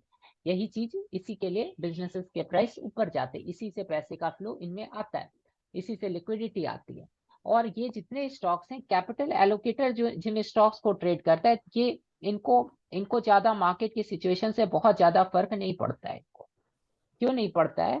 क्योंकि ये खुद में इंडिपेंडेंट साइकिल के स्टॉक्स हैं। एचडीएफसी बैंक, एचडीएफसी एमसी को जाके देखिए, वो ब्रूटल बेयर मार्केट में ऊपर जा रहा था 2019 में। मैचडॉक को देखिए, कोचिन शिपयार्ड को देखिए, रेलवे स्टॉक्स को देखिए, वो बेयर मार्केट में 22 के ऊपर जा रहा है। तो इस किस्म के जिन स्टॉक्स में वैल्यू अनलॉकिंग हो रही है, उनको फर्क ज्यादा नहीं पड़ेगा कि मार्केट की साइकिल किधर है। हालांकि मार्केट की साइकिल यदि फेवरेबल हुई तो पैसा बहुत ज्यादा फ्लो होगा, यदि मार्केट की साइकिल कम फेवरेबल हुई तो आपका न्यूज और अर्निंग्स वगैरह बहुत स्ट्रांग होनी चाहिए जिससे कि स्टॉक सस्टेन कर पाए साइकिल में। तो कई बार ईपी होगा, न्यूज होगा, स्टोरी होगा, थीम होगा, इसकी वजह से चीजें जाएगी ऊपर की तरफ। कई बार ऐसा भी आप देखेंगे कि बिना ईपी न्यूज स्टोरी के भी चीजें ऊपर जा रही। ये दोनों सिचुएशंस हम लोग देखेंगे। कई बार क्लैरिटी नहीं आएगी, कई बार क्लैरिटी आएगी। तो जो भी न्यूज है, अर्निंग्स है, जो भी सिचुएशंस है, उसके बारे में we need to be alert about it. और हम लोग यहाँ पे ये करेंगे कि हम लोग जितने 300% के ऊपर जितने भी स्टॉक्स हैं, जो भी 300 प्लस है, उस सारे को देख जाएंगे, और उन सारे को देख के हम लोग ये आइडेंटिफाई करने की कोशिश करेंगे कि उसके न्यूज, अर्निंग्स और स्टोरीज क्या क्या है। ये थोड़ा मेहनत का काम है, शुरू में ज्यादा टाइम कंज्यूमिंग होगा, लेकिन धीरे धीरे इसकी आदत पड़ जाएगी और ये आपको मार्केट में काफी हद तक अपडेटेड रखेगा कि मनी का फ्लो कहाँ से आ रहा है। और इससे हम लोग लास्ट का, जब हम लोगों का क्वेश्चन ये होगा, तो हम लोग इससे यहाँ पे समझेंगे कि where the is the money flowing in the market, themes, stocks किस में फ्लो हो रही। सो इसमें इसमें हम लोग सिर्फ टॉप से 300% तक देखते हैं। 300% अब कोई 299 है तो आप कंप्यूटर नहीं, आप एडजस्ट कर सकते हैं, आप उसको भी देखें। इसी तरह से दो और एस्पेक्ट हम लोग देखेंगे, नेट चेंज हो गया और गैप हो गया, ठीक है। गैप परसेंटेजेस ये बताएगा कि सरप्राइज एलिमेंट कहाँ कहाँ पे आया, कौन कौन से, जैसे आप ईपीएस जो लोग ट्रेड करते हैं, जो ओवरनाइट सरप्राइज एलिमेंट है, तो आज के दिन में स्टॉक्स कौन कौन से गैप करें और गैप करने का रीजन क्या है, इस चीज को भी हम लोग समझने की कोशिश करेंगे। गैप अप, गैप डाउन दोनों देख सकते हैं। गैप डाउन जनरली हम लोगों को यूज में कम आता है, लेकिन मार्केट के बारे में अवेयरनेस डेवलप करने के लिए, ये जानने के लिए कि मार्केट में क्या चल रहा है, ये अच्छा होगा कि यदि आप गैप अप और गैप डाउन दोनों को समझें, राइट। उसी तरह से आप नेट चेंज देखें। गैप्स में मैं जनरली सजेस्ट करूंगा कि 3% प्लस का जो भी गैप है वो सारे को देखिए, वो आपको काफी हद तक हेल्प करेगा। डाउन साइड में आप चाहें तो 2% के बिलो जो गैप डाउन है उसको देखिए, नहीं तो 3% के बिलो भी देख सकते हैं यदि आप जनरल रूल्स चाहते हैं। अब हम लोग नेट चेंज पे जाएंगे। नेट चेंज यूजुअली जो भी 4-5% के ऊपर जो भी स्टॉक्स मूव किए उसके नेट चेंज को आप देख सकते हैं। तो वहां पे हम लोगों को सिग्निफिकेंट मूव्स मिल रहे हैं। उसके कारण को समझने की कोशिश कीजिए। रोज लगभग 1 घंटे का टाइम लगेगा, लेकिन मैं आपको गारंटी देता हूँ कि आपके ज्यादातर ट्रेड्स उसके बाद क्या होगा कि स्लोली इस लिस्ट का जो आप ये एक्सरसाइज कर रहे हैं, रोज देखने का जो एक्सरसाइज कर रहे हैं, स्लोली स्लोली क्या होगा कि आपके जो भी सेटअप्स हैं वो इससे खुद ही इमर्ज होने लगेंगे। आपको इवन स्कैनिंग का टाइम भी आपका बचने लगेगा, उसकी भी जरूरत आपको नहीं पड़ेगी। ठीक है, इस तरह से आपको वहां पे एक मेजर हेल्प मिलेगी। क्योंकि मुझे क्या आदत है कि मैं कई बार एक स्टॉक को ऑब्जर्व करता रहता हूँ। अभी मैं लॉरस को ऑब्जर्व कर रहा हूँ और काफी समय से ऑब्जर्व कर रहा हूँ, और अभी मैं देख रहा हूँ कि जब उसका कैरेक्टर चेंज हुआ, क्योंकि अर्निंग साइकिल एकदम डाउन है, तो ऑब्वियसली 50 पैसा 70 पैसा अर्निंग आ रही, टॉप पे 5 रुपए 50 पैसा अर्निंग आ रही थी। सिचुएशन एकदम हॉरिबल है, बैडली बीटन डाउन है, लेकिन स्टॉक डाउन और नहीं जा रहा है even after posting horrible results. That is saying कि डाउनसाइड कैप हो गया, अब और नीचे नहीं जाएगा। अब मैं उस कैटलिस्ट का वेट कर रहा हूँ, जबकि मुझे अपसाइड, क्योंकि अपसाइड अनलिमिटेड है, मैं सिर्फ वेट कर रहा हूँ कि कब मुझे एक अच्छी अर्निंग्स आती है, कब ऐसी सिचुएशन हम लोगों को दिखती है कि अर्निंग्स बेटर होगी। तो so that will B one of the key stock that I will observe over a long duration. और फिर मैं एक अपने लिए एक समय आइडेंटिफाई करूंगा when I can inter into the stock. क्योंकि टाइम इज इंपॉर्टेंट, क्योंकि मैं बड़े कैपिटल को डालना पसंद करता हूँ। यूजुअली 30-40% साइज मेरा चलता है, तो वैसे में मैं ऑब्वियसली आइडल जो स्टॉक बैठा हुआ है उसमें डालना नहीं चाहूंगा। तो जब वो मूविंग स्टेट में आ जाएगा, I will get into that stock. So this is not recommendation of any kind, that I want to make clear. मैं सेबी रजिस्टर्ड नहीं हूँ और ये कोई रिकमेंडेशन नहीं, इस चीज को ध्यान में रखिए। जस्ट एक ऑब्जर्वेशन जो मैं शेयर कर, probably I should avoid talking about stocks जो कि मूव नहीं कर रहे हैं, that will be better for me. So net change में हम लोग देखेंगे कि जो स्टॉक्स 6% के ऊपर यूजुअली गए हैं, 5% के ऊपर गए, उन स्टॉक्स में भी हम लोग इस तरह की स्टडी कर लेंगे, उनके कारण को ढूंढने की कोशिश करेंगे। आप इस तरह से लगातार मार्केट के बारे में आपका एक अवेयरनेस डेवलप हो जाएगा कि पैसा कहाँ फ्लो हो रहा है। और उसके बाद हम लोग सेकेंड एस्पेक्ट क्या देखेंगे इस अवेयरनेस को डेवलप करने के बाद, वो ये है कि हम लोग ये देखेंगे कि वो कहाँ लोकेट कर रहा है, टोटली वो कहाँ पे लोकेट कर रहा है। यानी कि क्या वो अर्ली है, इमर्जिंग ट्रेंड है, लेट स्टेज ट्रेंड है, या कोई पॉपुलर ट्रेंड है।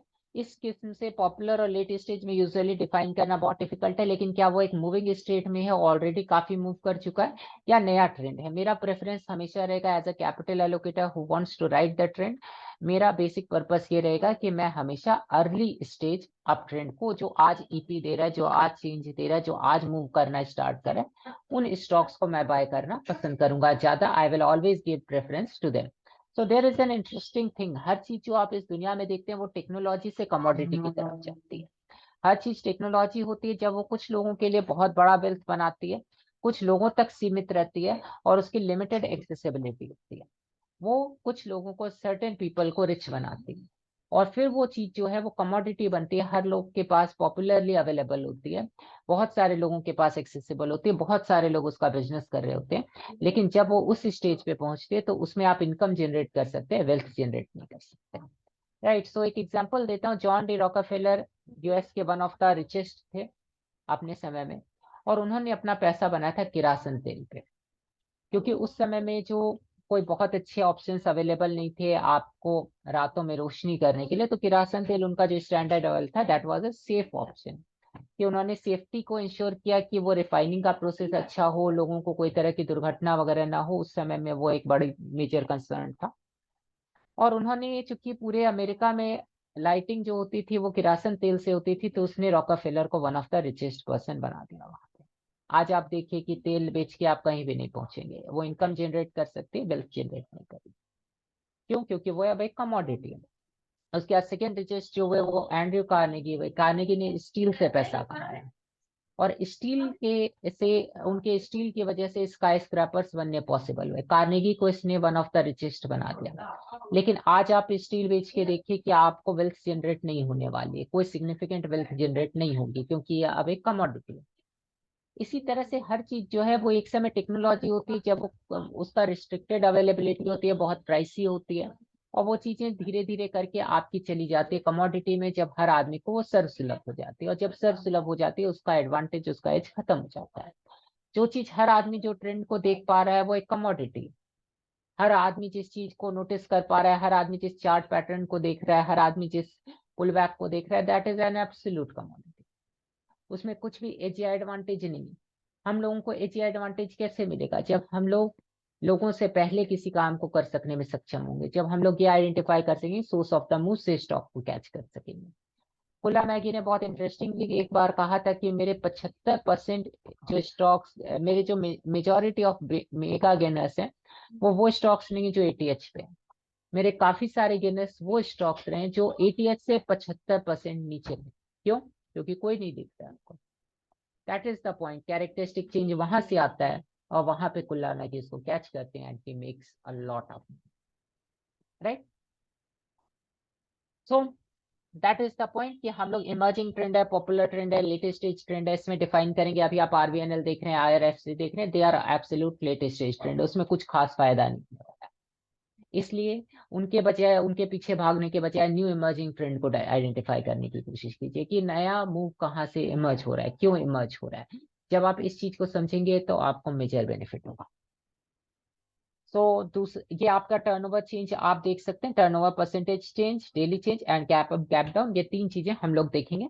इसके लिए आप ये भी कर सकते हैं कि 3x आर वॉल जो है उसका एक स्कैनर बना लीजिए, दैट विल ऑल्सो वर्क। ठीक है, वो भी आपके लिए वर्क करेगा very good, in a good fashion, right? Top gainer loser का डेटा हम लोग यहाँ पे देख रहे हैं, तो आप उसके लिए भी टॉप गेनर लूजर्स बहुत जगह आते हैं, आपको मनी कंट्रोल पे मिल जाएगा, आप उसके लिए स्कैन बना सकते हैं। तो बहुत इजी है ये सब कि आप जो है ना, यदि मैंने आपको 5% बोला, आप सिंपल एक स्कैन बना लीजिए, जो भी स्टॉक 5% के ऊपर है उस सारे की लिस्ट मेरे को निकाल के दे दे। आप उसको देखेंगे तो भी आपको वहां से ये मिल जाएगा। लेकिन ये एक जगह यदि आप डैशबोर्ड यूज कर रहे हैं वो ऑब्वियसली आपकी प्रॉब्लम को ज्यादा बेटर सॉल्व कर। गैप्स को भी देखने के लिए आप सेम काम कर सकते हैं। इसके लिए चार्टिंग के पेड सब्सक्रिप्शन की जरूरत नहीं है, मुझे इंट्राडे कभी कभी ट्रैकिंग होती है तो मैंने पेड सब्सक्रिप्शन ले रखा है, आप फ्री पे भी बना सकते हैं। परफॉर्मेंस ट्रैकर, यदि आपको पर डे टाइम नहीं मिल रहा है, यदि आपको समय की दिक्कत है, आपको समय नहीं मिल रहा है, आप नहीं ट्रैक कर सकते, तो आप परफॉर्मेंस ट्रैकर का यूज करेंगे जो कि सेकेंड पार्ट बेस है। ठीक है, और इसमें 2 किस्म के एस्पेक्ट हैं जो हम लोग कवर करते हैं, राइट? तो पहले क्या है, weekly gainers and by weekly gainers, यानी कि पिछले 10-15 दिन में जो स्टॉक्स ऊपर गए हैं 10 दिन में उनको देखिए, और जो आपके वीकली गेनर्स हैं उसको देखिए कि सबसे ज्यादा मूव्स कहाँ आए हैं, क्योंकि आप ऑब्वियसली पहले दिन तो कैच कर नहीं रहे हैं, तो वीक के दौरान कुछ मूव आया ही होगा स्टॉक। तो बाय वीकली इसलिए देख रहे हैं क्योंकि यदि वीक के दौरान एडवांस हुआ, एक वीक के दौरान, दूसरे वीक के दौरान पुल बैक हो गया, जैसे कि ऑफन शॉर्ट स्ट्रोक्स में होता है, फ्लैग्स में होता है, तो वैसे में आप बाय वीकली गेनर्स में कैच कर लेंगे उसको, जिनमें अभी पुल बैक हो रहा है लेकिन पिछले वीक काफी एडवांस हुआ था। और वीकली में आपको ये पता चलेगा कि कौन से स्टॉक्स आपको इस वीक में सबसे ज्यादा रिजल्ट दे रहे हैं। तो ये क्या है कि ये आपका थोड़ा एक शॉर्टकट है, बट ऑब्वियसली जो एक मूर्ख आदमी होता है वो हमेशा डिटेल से घबराता है। एक पॉइंट होता है, जब मैं देखता हूँ लोगों की, लोग बोलते हैं कि वीकली चार्ट साफ सुथरे होते हैं इसलिए यूज करना चाहिए, तो मैं यही सोचता हूँ कि यदि शर्लॉक होम्स मोटा मोटा काम करते तो क्या होता। ऑब्वियसली कोई भी ऐसा बिजनेस जिसमें कि आपको एनालिसिस के स्किल्स की जरूरत है, वहां हमेशा डिटेल पे अटेंशन देना चाहिए, चाहे वो लॉयर हो, डॉक्टर हो, कोई लीडर हो, या कोई भी कॉम्प्लिकेटेड डिसीजन मेकिंग जॉब में हो, एग्जीक्यूटिव रोल्स में हो, या फिर आपका कोई स्पाई हो। शेरलॉक होम्स का जो डिटेल पे अटेंशन देता है वही एक्चुअली चीजों को देख के और अच्छे निष्कर्ष तक पहुंचता है। तो डिटेल से घबराइए मत, डिटेल में बहुत कुछ रखा हुआ है, बहुत सारे लोग सिंपल सॉल्यूशंस चाहते हैं और वो सबसे पहले मार्केट में स्लॉटर होते हैं, यही उसका एस्पेक्ट होता है। तो इसलिए हम लोगों को क्या करना है, हम लोगों को 2 कॉलम पे फोकस करना है, इमर्जिंग ट्रेंड के लिए which is weekly return and 2 week return. यदि आप ये चाहते हैं कि आपको जो टॉप के अभी जो मूविंग स्टॉक्स हैं वो चाहिए, एक बैलेंस्ड अप्रोच चाहिए, तो quarterly gainer and loser use कर सकते हैं, उसमें आपके इमर्जिंग भी आएंगे और आपके पुराने गेनर्स भी आएंगे जो कुछ समय से मूव कर रहे हैं। और नहीं तो आप 15% from 52 week high and low को ले लीजिए, जो कि आपको stocks which are settle in settle trend है वो आपको मिल जाएगा। Now the last is total universe scan. तो मैंने आपको कहा था कि मैं स्कैन करता हूँ, जो मेरा प्राइमरी स्कैन है विच इज टोटल यूनिवर्स, जिसका कि बेसिक क्राइटेरिया ये है कि आप लिक्विडिटी का फिल्टर डाल दीजिए और हर पछले स्टॉक को हटा दीजिए जो आपके लिए ट्रेडेबल नहीं। मेरे लिए लिक्विडिटी काफी इंपॉर्टेंट है, क्योंकि काफी सारे लोगों को आजकल मैं देखता हूँ ट्विटर पे जो नए नए गुरु निकले हुए हैं उनमें से काफी सारे ऐसे सजेस्ट करते रहते हैं कि आपको जब ब्रेकआउट होगा तो आपको क्या होगा कि वॉल्यूम आ जाएगा। अनफॉर्चुनेटली प्रॉब्लम क्या होती है कि ब्रेकआउट होगा तब तो वॉल्यूम आ जाएगा, लेकिन ये वैसा सजेशन है जैसे कि अभिमन्यु को ये कहा जाए कि आप चक्रव्यूह में घुस जाइए और निकलने का रास्ता आपको मालूम नहीं है। ऑब्वियसली घुसेंगे तब तो वॉल्यूम आ जाएगा, लेकिन यदि स्टॉक स्कॉट हो गया तो निकलिएगा कैसे लो वॉल्यूम के स्टॉक में।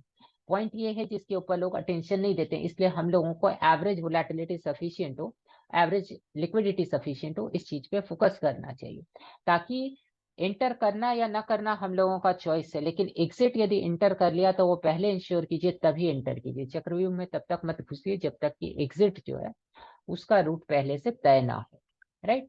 इसलिए हमेशा इस चीज का ध्यान रखिए कि निकलने के लिए सफिशिएंट लिक्विडिटी अवेलेबल होनी चाहिए, राइट। ब्रेकआउट आएगा, लिक्विडिटी आएगी, आपको एंट्री दे देगी, लेकिन निकलना पहले इंश्योर कीजिए तभी अंदर घुसना। That is the key point.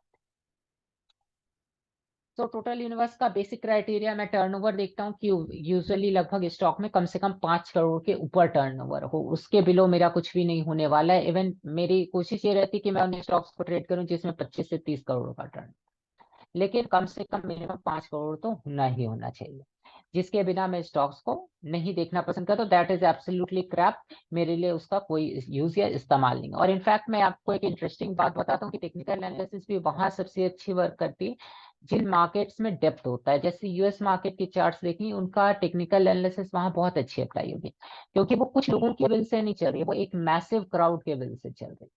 और जब क्राउड के पास पावर होती है स्टॉक को मूव करवाने की, या क्राउड के बहुत सारे लोगों के पास पावर होती है, तो वो एक दूसरे को बैलेंस आउट करते हैं। तो वहां पे आपके लिए एक फेयर प्राइस डिस्कवरी होने के चांसेस होते हैं, एक फेयर ट्रेंड फॉर्मेशन के चांसेस होते हैं, रादर देन रिग्ड मार्केट होने के, कि आपको कुछ लोग मूव करवा रहे हैं। कुछ लोग आते हैं, वो मुझसे पूछते हैं ये स्टॉक कैसा है, मैं देखता हूँ बीएससी में लिस्टेड है, मुश्किल से उसमें 2 लाख से ज्यादा का टर्नओवर नहीं है। मैं उनको पूछता हूँ कि आपको कौन सा चार्ट पैटर्न चाहिए, आप मेरे को बोल दीजिए, मैं अपने कैपिटल से वो चार्ट पैटर्न इस पे अभी तुरंत क्रिएट कर दूंगा। उसमें कोई बड़ा डील नहीं है, क्योंकि क्या है कि यदि 1 लाख का शेयर है तो उसको बायर और सेलर बराबर है। मैं 50,000 का भी रोज खरीदूंगा बेचूंगा, 1 लाख का भी रोज खरीदूंगा बेचूंगा, तो भी चार्ट पैटर्न क्रिएट हो जाएगा। तो ऐसे में टेक्निकल एनालिसिस के इस्तेमाल करने का एब्सोल्युटली कोई फायदा है। तो इसलिए हम लोग लिक्विडिटी को प्रेफर करेंगे, लिक्विडिटी के स्कैन्स रखिए जिससे कि आप अपने कचरे को हटा लें और अपने फोकस को कर लें कि मार्केट में यदि एनएससी में 1800 स्टॉक है, रफली 1000 स्टॉक पे आपका फोकस जाएगा, एंड दैट इज इनफ। आप आराम से समझ सकते हैं, पैसा भी कमा सकते हैं, और 1000 स्टॉक पे ग्रिप बनाना कोई बड़ी बड़ी डील। दूसरा क्या है कि स्टॉक्स जो ईपी न्यूज स्टोरी के बिना है, that is fair share of stocks निकलेंगे आपके डेली ट्रैकर में से, जिनमें आपको ईपी न्यूज स्टोरी कुछ भी पता नहीं होगी। तो कई बार मैं ये करता हूँ कि मैं पास्ट के ट्रेंड को देखता हूँ, डाउन ट्रेंड था, बैडली बिटन डाउन था, उसमें से एक बड़ा मूव आ रहा है, मैं देखता हूँ रिटेलर कैसे सोच रहा होगा, वैल्यू इन्वेस्टर कैसे सोच रहा होगा, टेक्निकल एनालिस्ट कैसे सोचेगा, ग्रोथ इन्वेस्टर कैसे सोचेगा, और उसके बाद फिर मैं ये करता हूँ कि मैं ये देखता हूँ कि इंस्टीट्यूशन कैसे सोचेगा। मुझे यदि लगता है कि इसमें कुछ इनसाइडर बाइंग है, इनसाइडर इंफॉर्मेशन है, इस वजह से न्यूज पॉपुलर नहीं है, स्टॉक मूव कर रहा है, न्यू इमर्जिंग ट्रेंड है, आई विल ऑलवेज बेट ऑन अज्ञात। मैं अज्ञात पे बेट करूंगा। तो ओशो की एक बहुत अच्छी बुक मैं पढ़ रहा था, गीता में पढ़ रहा था ओशो की। तो ओशो कहते हैं कि दुर्योधन जाता है जब पितामह के पास, तो वो कहता है उनसे कि भीम द्वारा रक्षित सेना को देखिए। वो ये नहीं कहता है कि अर्जुन द्वारा रक्षित सेना को देखिए। तो ओशो कहते हैं कि वो भीम का नाम क्यों लेता है, क्योंकि भीम के लिए युद्ध करना बहुत सरल है, जबकि क्योंकि वो आवेश में एक्ट करता है, वो गुस्से में एक्ट करता है, वो एक नेचुरल योद्धा है, एक नेचुरल वॉरियर है। लेकिन अर्जुन एक संशयी प्रकृति का आदमी है, एक विचारवान आदमी है, वो एक इंटेलेक्चुअल माइंड है वॉरियर होने से पहले। वो अपने एक्शन के कॉन्सिक्वेंसेस को समझ के एक्ट करेगा। तो दुर्योधन को भी एक नेचुरल वॉरियर है, वो भी नेचर से वॉरियर है, उसको भी लड़ना उसका डे इन डे आउट का काम है। वो एक थिंकर नहीं है, वो अपने एक्शन के कॉन्सिक्वेंसेस को नहीं सोचता है। तो वो ये सोचता है कि भीम मेरे समतुल्य है, मेरी तरह, उसके लिए लड़ना बहुत आसान होगा, ठीक है। तो वो इसको कहता है भीष्म पितामह को कि हे पितामह, सामने खड़े भीम द्वारा रक्षित सेना को देखिए। वो ना तो धृष्टद्युम्न की बात करता है जो पांडव सेना का सेनापति है, ना वो अर्जुन की बात करता है।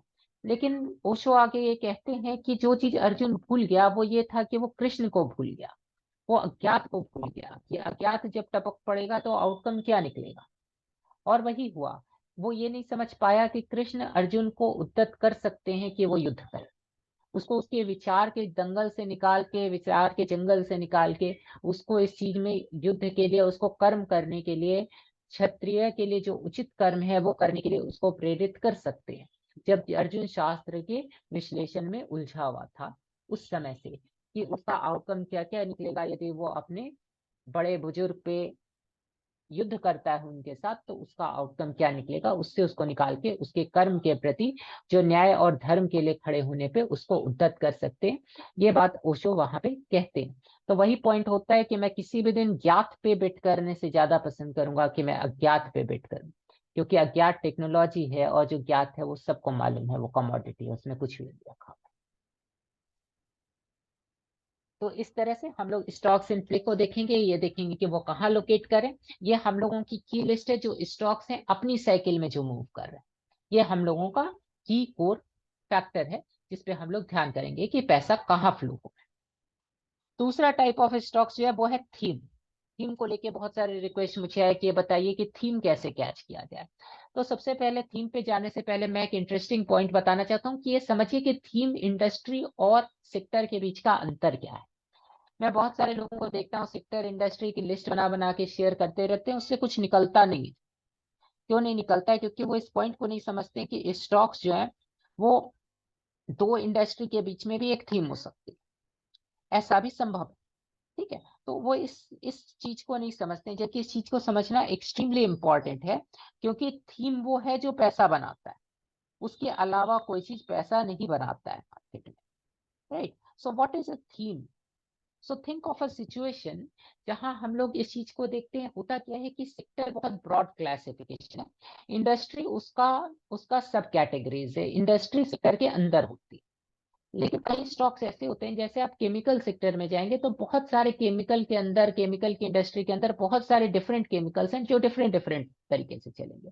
वो कभी एक ऐसे नहीं चलेंगे। आप नवीन फ्लोरीन देख लीजिए, आप फ्लोरोकेम देख लीजिए, आप एसआरएफ देख लीजिए, तीनों एक कैटेगरी के स्टॉक हैं, एक साथ चलेंगे। उन वो सिस्टर कंपनीज हैं, वो एक थीम है।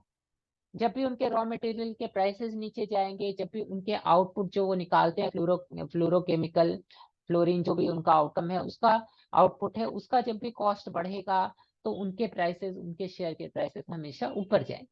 आप थिरुमलाई केमिकल, आईजी पेट्रो देख लीजिए, एक साथ चलती है। आईजी पेट्रो का मार्केट शेयर 50% है, थिरुमलाई केमिकल का मार्केट शेयर 35% है।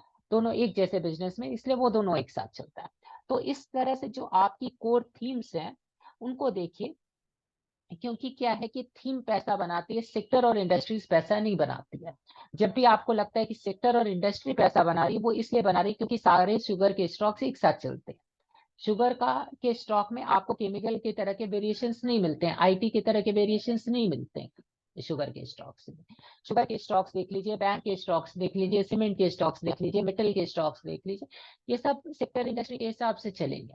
लेकिन थीम्स जो है वो ओवरलैपिंग हो सकते हैं। जैसे मैं आपको एक एग्जांपल देता हूँ कि लेट अस अज्यूम कि एथेनॉल की पॉलिसी आ गई गवर्नमेंट की तरफ से।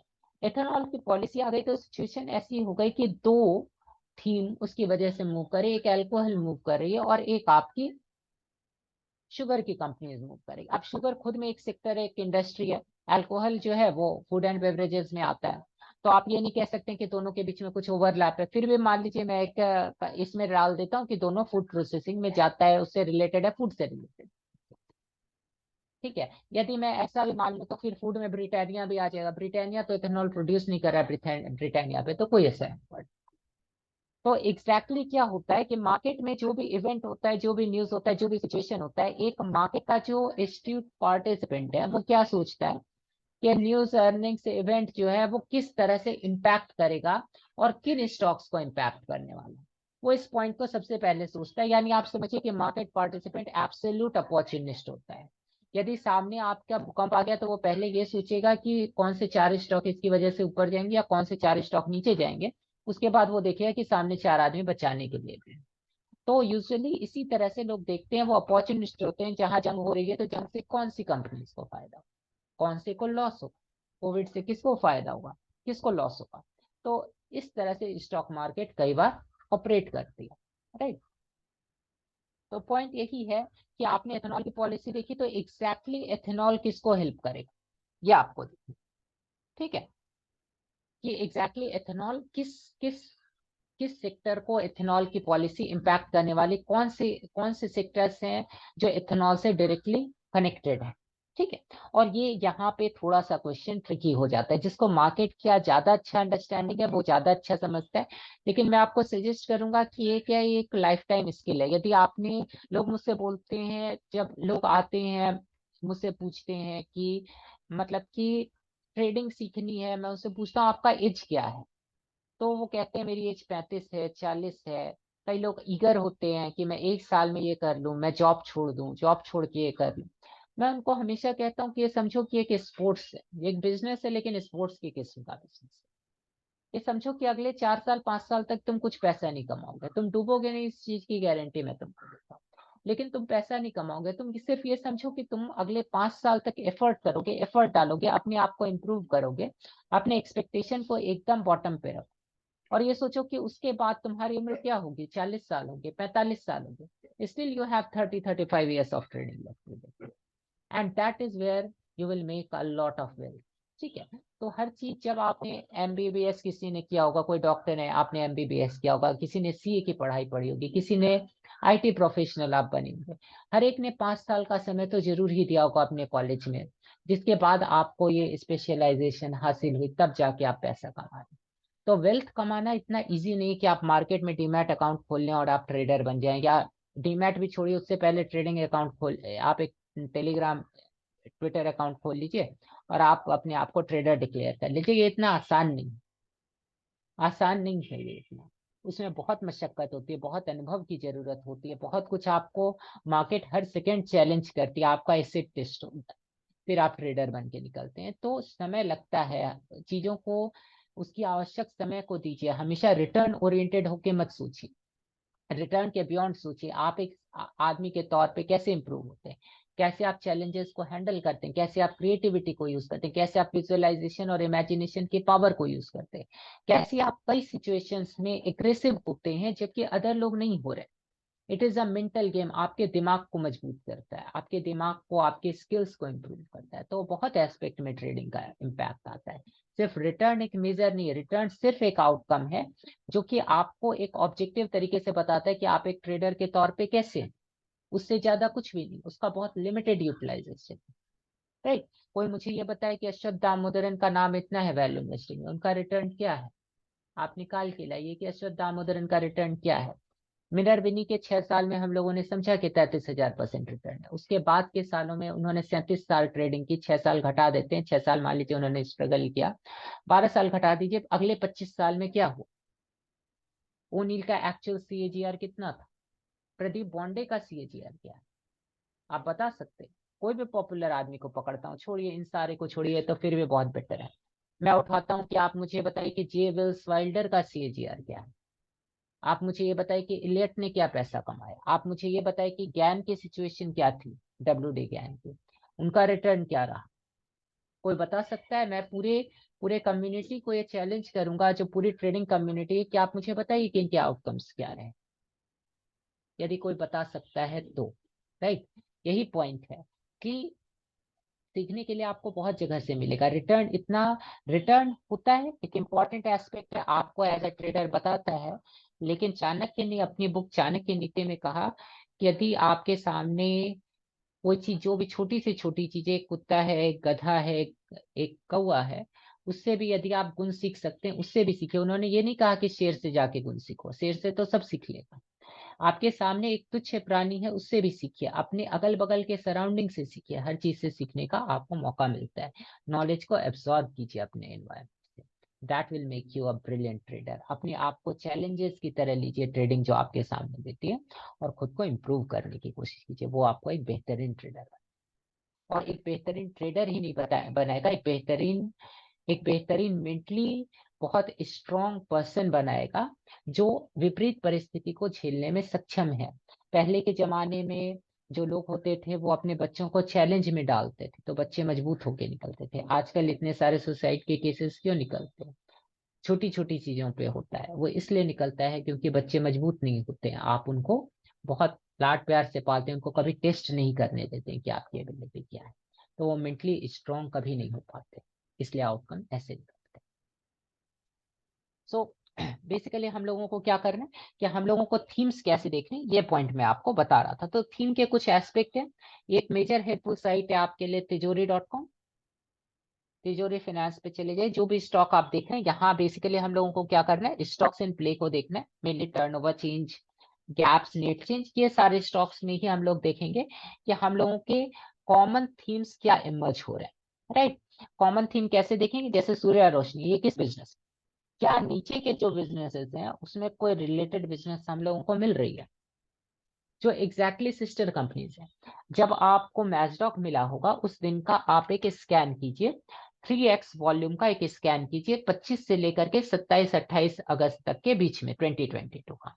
आप देखेंगे कि आपको मैजडॉक, कोचिन शिपयार्ड और ये GRSC, ये तीनों स्टॉक आपको उस स्कैन में जरूर निकलेंगे, राइट। और आपको कैसे करना है, इसके लिए कोई पेड कुछ लेने की जरूरत नहीं है। मान लीजिए मैं चला जाता हूँ टर्नओवर स्कैन, ठीक है, सिंपल भाई, सिंपल सा स्कैन है टर्नओवर का, उसमें कुछ नहीं है। आपको ये करना है कि मैं पीछे चला गया, मेरे पास थैंकफुली मेरे पास पेड सब्सक्रिप्शन है तो मैं पीछे कहीं भी जा सकता हूँ, लेकिन बेसिकली मुझे जानना है अगस्त 2022, अगस्त 12 आ गया। Let me download the CSV file.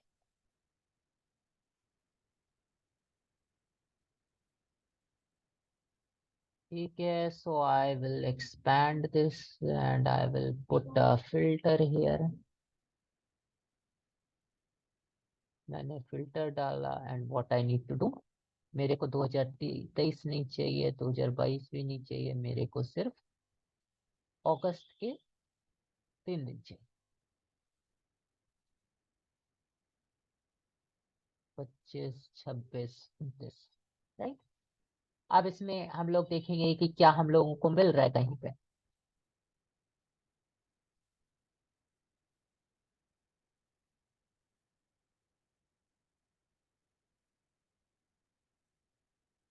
मैचडॉक 26 तारीख को आया है ना। नीचे अब हम लोग देखेंगे तो इसमें कोचिन शिपयार्ड भी होगा, और इसके नीचे देखेंगे तो हम लोगों को इसके अंदर में GRSC भी मिलेगा। तो आपको रफली क्या होगा कि आप इस पीरियड में देखेंगे तो आपको तीनों स्टॉक यहाँ पे आपको देखने के लिए मिलेंगे। तो यही पॉइंट होता है, आप जब टॉप गेनर की लिस्ट देख रहे हैं, इसके अंदर से आप मतलब एक काम में आप समय दे रहे हैं, और होगा क्या कि आप इसके अंदर थीम्स खुद ब खुद फाइंड करेंगे। NRV बेयरिंग है, तो क्या दूसरी बेयरिंग की कोई कंपनी आपको नीचे दिखती है? यदि दूसरे बेयरिंग की कंपनी दिख रही है, स्टॉक ऊपर जा रहा है या नीचे जा रहा है सिग्निफिकेंटली, इसका मतलब ये है वॉल्यूम पे यदि आपको कई कंपनी दिख रही है, इसका सिंपल सा मतलब ये है कि वो थीम या उस इंडस्ट्री के अंदर पैसा आ रहा है, वो थीम मूविंग स्टेट में है।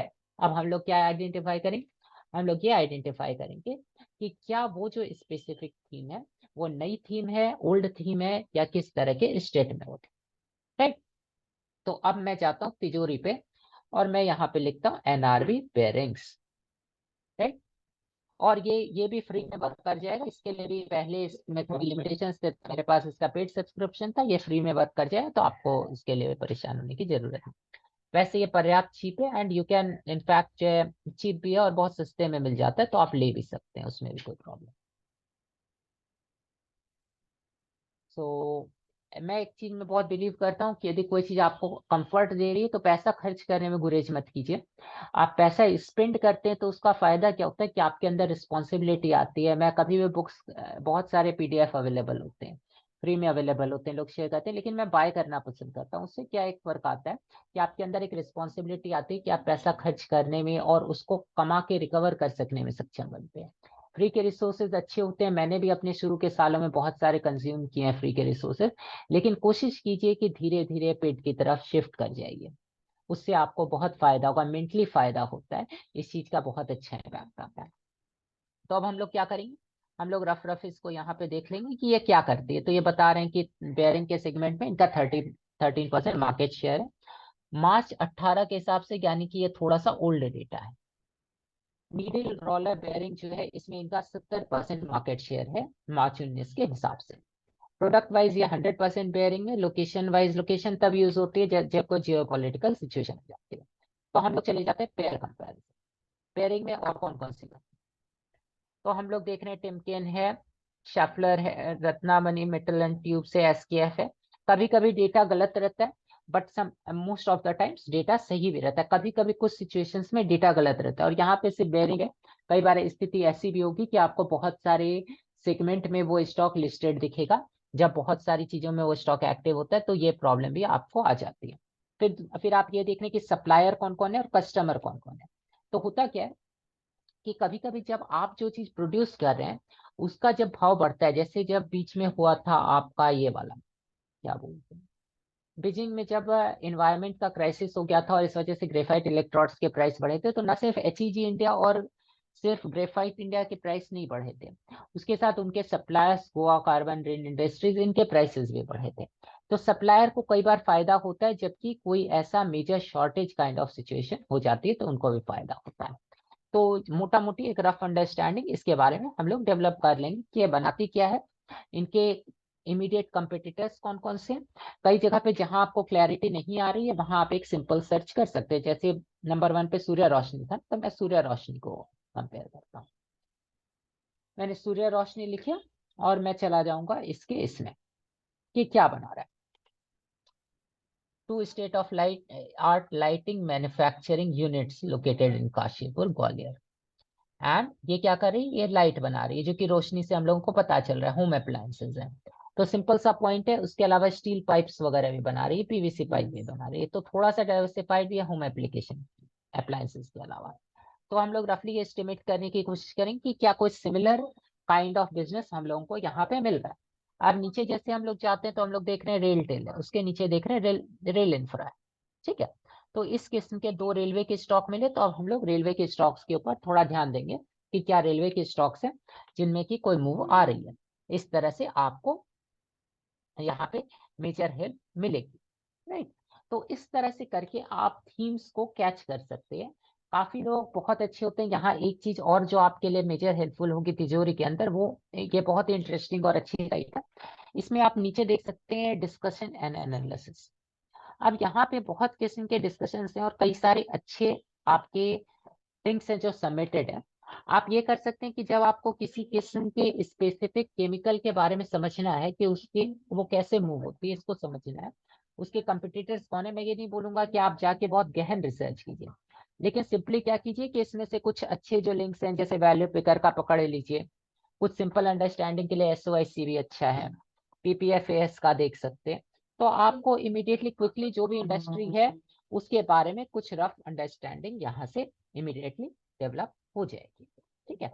जब आप इसको देख रहे हैं तो एक चीज ध्यान रखिए कि आप बहुत ज्यादा कम वैल्यू के स्टॉक्स के ऊपर ज्यादा बॉदर मत कीजिए, एसएलएन वगैरह को देखने में अपना समय बर्बाद मत कीजिए। रफली एक सीरीज के स्टॉक्स को देखना पसंद कीजिए कि जैसे 3000 करोड़, 1000 करोड़, 500 करोड़ के ऊपर के ही स्टॉक्स देखिए। तो समय बर्बाद नहीं करना है, टाइम का सही इस्तेमाल करना बहुत जरूरी, टाइम बहुत वैल्यूएबल है। इस तरह से आप करेंगे तो आपको रफली धीरे धीरे करके न्यूज क्या है और थीम्स, न्यूज क्या है, अर्निंग्स की वजह से मूवमेंट है क्या, इन सब चीजों से आपके थीम्स क्लियर हो जाएंगे। इस तरह से आपको तिजोरी में जाना है, कुछ हद तक स्क्रीनर भी हेल्प कर सकता है। स्क्रीनर में भी आपको कोई कुछ डेटा मिल जाता है। जैसे मान लीजिए मैं स्क्रीनर में चला गया, स्क्रीनर में जा करके मैं यहाँ पे चला जाऊंगा, जैसे ये BLS इंटरनेशनल, ठीक है। यहाँ रीड मोर में मैं चला गया तो मुझे इमीडिएटली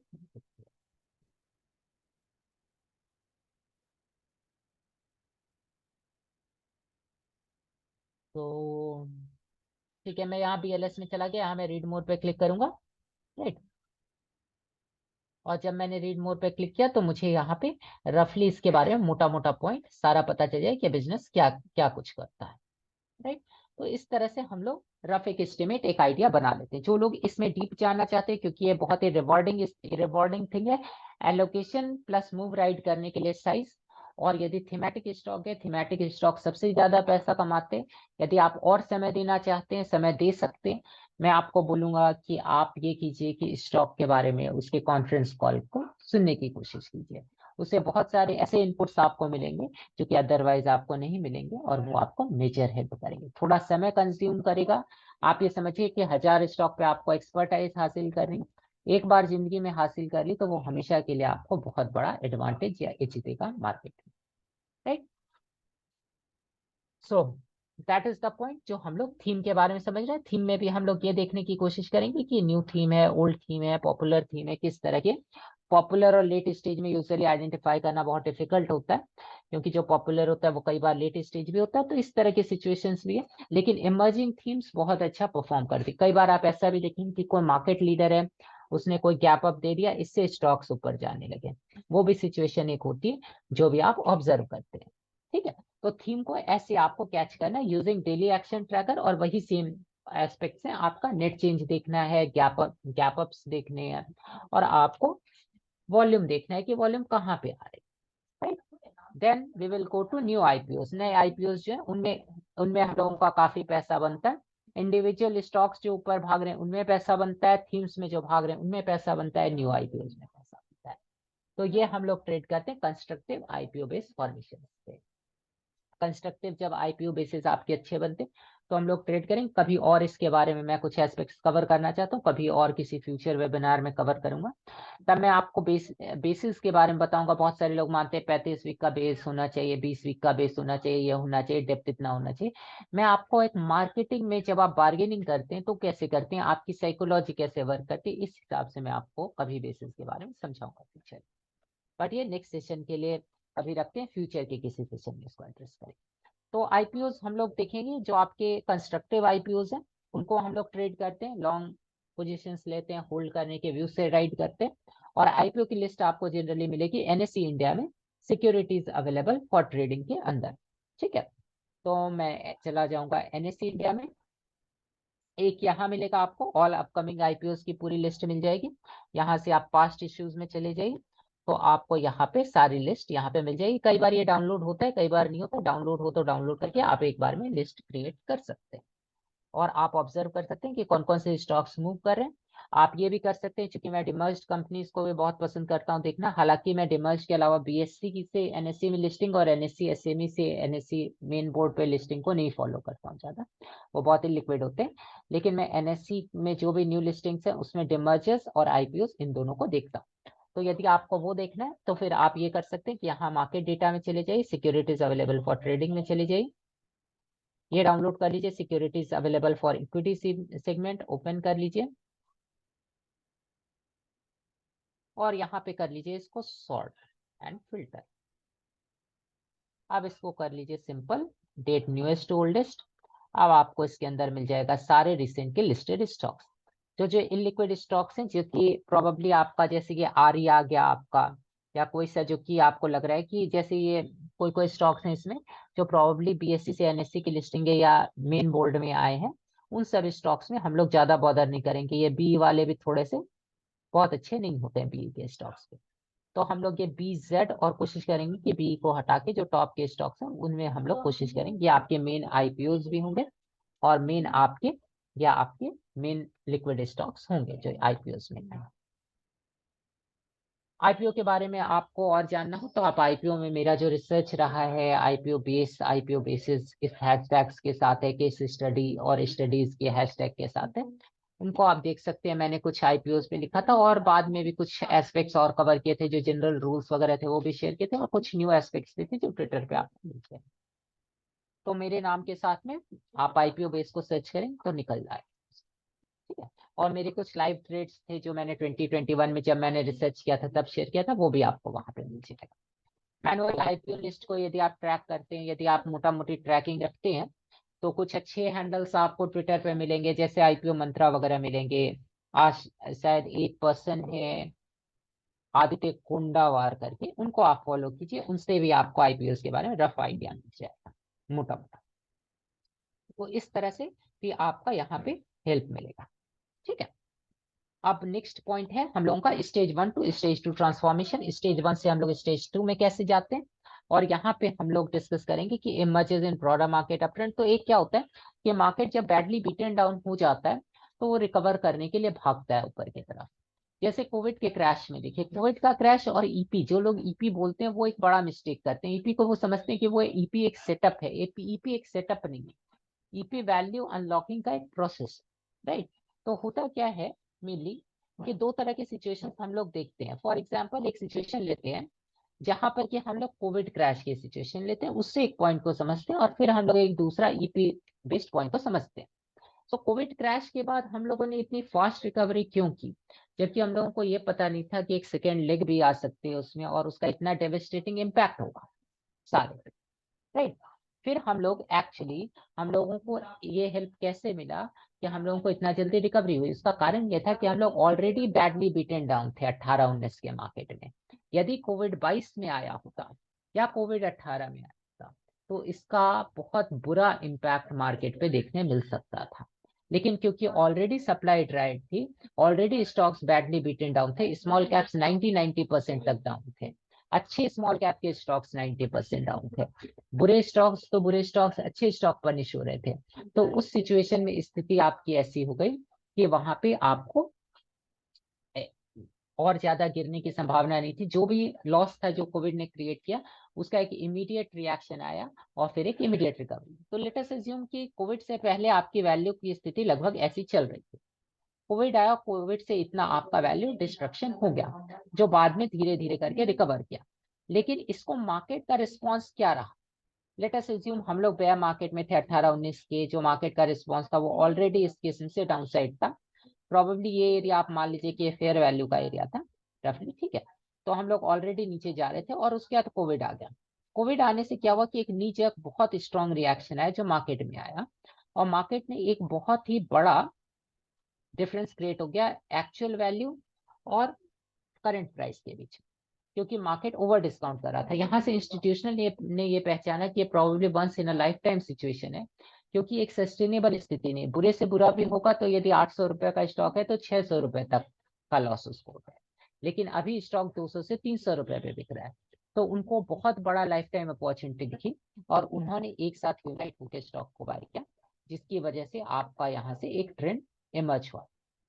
तो यूजुअली हर बेयर मार्केट में क्या होता है कि लास्ट लेग में बहुत ज्यादा ओवर रिएक्शन होना शुरू हो जाता है, और इस ओवर रिएक्शन से क्या सिचुएशन हो जाती है कि प्राइस जब फेयर वैल्यू मैच करने के लिए रन करती है तो लगभग सारे स्टॉक में आपको एक अप ट्रेंड मिलता है। लेकिन जब आप ट्रेडिंग कर रहे हैं तो एक इंपॉर्टेंट पॉइंट ध्यान रखिए, जब आप कैपिटल एलोकेटर हैं, यदि आप लिवरेज पे भी चलेंगे तो आप 4-6 स्टॉक से ज्यादा होल्ड नहीं कर पाएंगे। तो आपका ऑब्जेक्टिव होना चाहिए, आप कभी भी टॉप नंबर 1 स्टॉक कैच नहीं कर सकते। ट्रैक्शन, ये एक स्टॉक था टेजर, टेजर 7000% अप हो गया 52 वीक में, लेकिन ओ नील के लिए परफेक्ट होते हुए भी टेजर उनके पास नहीं था, वो टेजर ट्रेड नहीं कर सके, राइट। तो पॉइंट क्या है, ये पॉइंट इस यही है कि आप टॉप नंबर 1 स्टॉक कभी भी ट्रेड नहीं कर सकेंगे, लेकिन आप ये लगातार कोशिश कीजिए कि आप टॉप 20 स्टॉक्स में से आपके 2-3 स्टॉक्स जरूर निकलें, तभी आप कैपिटल एलोकेटर के तौर पे पैसा बनाएंगे। और इसके लिए आप क्या कर सकते हैं, इसके लिए आप इस किस्म की टॉप गेनर की लिस्ट सब पे रिसर्च कर सकते हैं, ठीक है। ये आपका 16 में, 17 में, 18, 19, 20, 21, 22, 23, इसमें आपके टॉप गेनर्स कौन से रहे, उनकी लिस्ट पे जाइए, एक एक ठोको जाइए, जाके देखिए कहाँ से मूव स्टार्ट हुई, स्टार्ट होने के समय कारण क्या था, क्या कारण स्टॉक स्पेसिफिक था या कारण इंडस्ट्री और थीम में भी कारण था। इसको इसको एग्जामिन कीजिए, और इस चीज को एग्जामिन करने के बाद देखिए कि स्टॉक कैसे पैन आउट हुआ, उस सारी चीज को एग्जामिन कीजिए, तब आपको उसका एक मेजर हेल्प मिलेगी। यदि आप और ज्यादा डीप डाइव करना चाहते हैं और ज्यादा रिसर्च में उतरना चाहते हैं, मैं आपको सजेस्ट करूंगा कि आप उस समय के कॉन्फ्रेंस कॉल के नोट्स देखिए, अर्निंग्स के ट्रेंड देखिए। अर्निंग्स के ट्रेंड तो आप ऑब्वियसली देखेंगे, वो इंपॉर्टेंट फैक्टर है, लेकिन कॉन्फ्रेंस कॉल यदि आप सुन सकें तो आपको बड़ा हेल्प वहां पे मिलेगा, ठीक है। तो इससे आप, क्योंकि क्या होता है कि जब आप एक स्टॉक को होल्ड करते हैं ना, तो आप बहुत सारे स्टॉक छोड़ते हैं। ट्रेंड राइडिंग की सबसे बड़ी प्रॉब्लम क्या है ट्रेंड फॉलोइंग की, कि हम लोगों के पास इतने सारे ऑप्शंस होते हैं कि ये समझ नहीं आता कि कौन सा पिक करें। तो वैसे में क्या होता है कि हम लोग जंप करते हैं और जंप करते हैं तो नुकसान उठाते हैं। तो इसलिए थोड़ा सा यदि आपको बायस हो राइट स्टॉक का, तो आपको मेजर हेल्प मिलेगी वहां से, और खास तौर से उन सिचुएशंस में होल्ड करने की जबकि आपको शेकआउट्स आ रहे हैं, या मार्केट जैसे अभी 20 दिसंबर को हुआ, जैसे 12 सितंबर को हुआ, जैसे 23 अक्टूबर को हुआ, इन सब सिचुएशन में होल्ड करने में आपको मेजर हेल्प मिलेगी, ठीक है।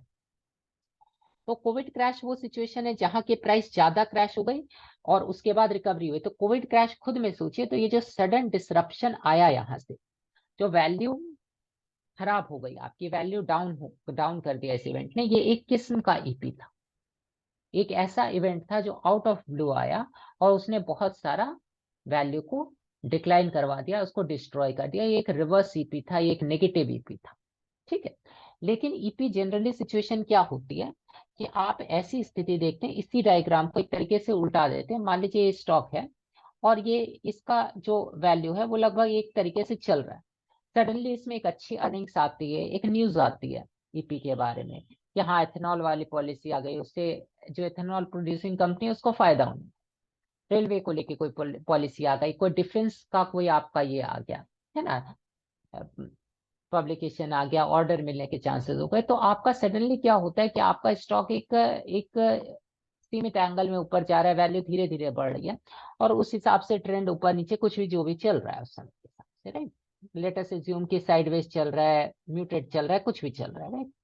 सडनली इस न्यूज ने क्या करेगा, ये न्यूज एक स्टॉक को ट्रिगर कर देगा, वैल्यू आपकी इतनी बढ़ेगी, लेकिन मार्केट उसको रिस्पॉन्ड करेगा इस तरीके से। और उसके बाद फिर सिचुएशन ये हो जाएगी कि वापस आपका जो इंक्रीज है वो अपनी सीमित दायरे में होगा, और यहाँ पे चूंकि मार्केट ने इसको ओवर डिस्काउंट कर लिया तो अब वो उसको रिवर्स डिस्काउंट करेगा डिक्लाइन होके, और फिर इस फेयर वैल्यू के अगल बगल ये बना रहे। तो हम लोग पैसा किस लेग में कमाते हैं, जब हम लोग ईपी ट्रेड करें तो हम लोग इस लेग में पैसा कमाएंगे, क्योंकि ये फास्टेस्ट और सबसे ज्यादा पैसा देने वाला लेग है। और थीम्स में भी ईपीज होती हैं, जैसे इथेनॉल पॉलिसी जो थी वो थीम बेस्ड ईपी थी, मैचडॉक थीम बेस्ड ईपी थी, railway stock theme based EP का सिचुएशन हो गया, PSU bank theme based move था। तो उसमें कई बार न्यूज और अर्निंग्स ऐसी होती है जो पूरे थीम को इम्पैक्ट करती है। तो पूरे थीम में होता क्या है कि इंस्टीट्यूशन को बहुत पैसा डालना है, लेकिन मैचडॉक को जब आप देखेंगे तो मुझसे पहले मात्र 4,000 करोड़ की कंपनी थी, न्यू आईपीओ था, मैं एज्यूम करता हूँ कि 1,000 करोड़ से ज्यादा फ्री फ्लोट नहीं होगा, उसमें इंटर करना डिफिकल्ट टास्क। तो वो इंटर कैसे करें, तो वो ये काम करेंगे कि वो उसमें मैचडॉक में जितना पैसा जाता है उतना मैचडॉक में डालेंगे, बचा पैसा कुछ में डालेंगे, उसके बाद जो बचेगा वो जीआरएस से निकालते हैं। जब उनको लगेगा कि अब जो है ना थीम वीक होने लगी है, नहीं कुछ अच्छी अपॉर्चुनिटीज आ रही है और इस थीम में बहुत सारा अपसाइड नहीं बाकी है, तो वो सिचुएशन में क्या करेंगे कि मैचडॉक जीआरएससी से धीरे धीरे पैसा निकाल लेंगे, जो स्टॉक में जिसमें सबसे ज्यादा लिमिटेड अपसाइड लगेगी उसमें से निकाल लेंगे, और जो हाई क्वालिटी स्टॉक्स हैं उसमें अपने पैसे को बनाए रखें। Quality means scalability for institutions, उनको उस क्वालिटी से कोई ज्यादा लेना देना नहीं है जो लॉन्ग टर्म सस्टेनेबिलिटी से आती है, और उससे हम लोगों को भी ज्यादा लेना देना नहीं है। हम लोगों के लिए जब हम लोग एक कैपिटल एलोकेटर के तौर पे ट्रेड करें, हम लोगों के लिए balance sheet, debt to equity ratio, ये सब पी रेशियो, इन सब का हम लोगों के लिए कोई वैल्यू नहीं है।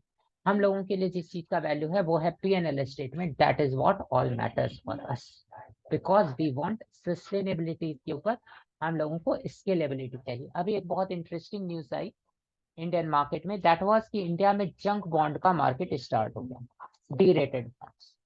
तो डी रेटेड बॉन्ड क्या है कि एक बिल्डर था और उस बिल्डर की स्थिति बहुत खराब थी, उसके बॉन्ड की डिफॉल्ट रेटिंग थी कि वो डिफॉल्ट कर सकता है किसी भी समय। उसने पहली बार इंडिया के अंदर एक डी रेटेड बॉन्ड पे उसने 95 करोड़ रुपए आस्क इन्वेस्टमेंट नाम की एक कंपनी से उठाए। वो 95 करोड़ रुपए उसने 22% के इंटरेस्ट रेट कूपन रेट पे उठाए, राइट। तो अब क्या होता है कि जो आस्क इन्वेस्टमेंट कर रही है वो क्या कर रही है, वो उसमें से 70 करोड़ रुपए, 25 करोड़ वो एसबीआई को या बैंक ऑफ बड़ौदा को देगा जिसका लोन था उस बिल्डर के ऊपर, और 70 करोड़ रुपए से वो अपने एक फंसे हुए प्रोजेक्ट को कंप्लीट कर।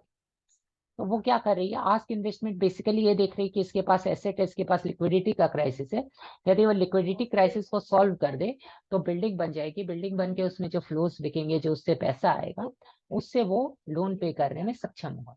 तो वो एक यूनिक अप्रोच के साथ, एक प्रॉब्लम सॉल्विंग माइंडसेट के साथ, ये ट्रिपल ए रेटिंग देखने के लिए हर आदमी देख सकता है, लेकिन ट्रिपल ए रेटिंग देखना कैसा है, जैसे आप ईपीएस रेटिंग देखते हैं, आरएस रेटिंग्स देखते हैं, ये उस तरह का ट्रिपल ए रेटिंग देखना हर आदमी देखता है। वहां पे सिर्फ वो कमोडिटी हर आदमी देखेगा तो क्या प्रोड्यूस करेगा। यूएस मार्केट के बॉन्ड्स हैं यूएस गवर्नमेंट के, ट्रिपल ए रेटेड है, कूपन रेट कितना है 5%। ये जो 22% आ रहा है ये किस लिए आ रहा है, ये 17% प्लस डिफॉल्ट रेटिंग पे बॉन्ड को उठाने से आ रहा है। लेकिन वहां आप बोलेंगे कि रिटर्न ऑफ कैपिटल इंश्योर नहीं, रिटर्न ऑन कैपिटल क्या इंश्योर होगी। तो पॉइंट ये है कि वो रिटर्न ऑफ कैपिटल इंश्योर करने के लिए वो समझ रही है कि ये कैसे रिटर्न ऑफ कैपिटल भी उसके लिए इंश्योर हो जाएगा, कैसे बिल्डिंग कंप्लीट होगी तो उसको उसका पैसा मिल जाएगा, वो उसको फिक्स करके सर्टेन करके वो उस चीज में उतर रही है। तो हर रिस्क को जो समझता है वो रिस्क को सॉल्व कर पाता है। जब वो रिस्क का सॉल्व ढूंढता है और अदर लोग रिस्क के सॉल्व को नहीं ढूंढ पाते हैं, तो जो रिस्क का सॉल्व ढूंढता है उसको सबसे ज्यादा पैसा आता है और अदर लोग एवरेज मनी कमा के निकलते हैं।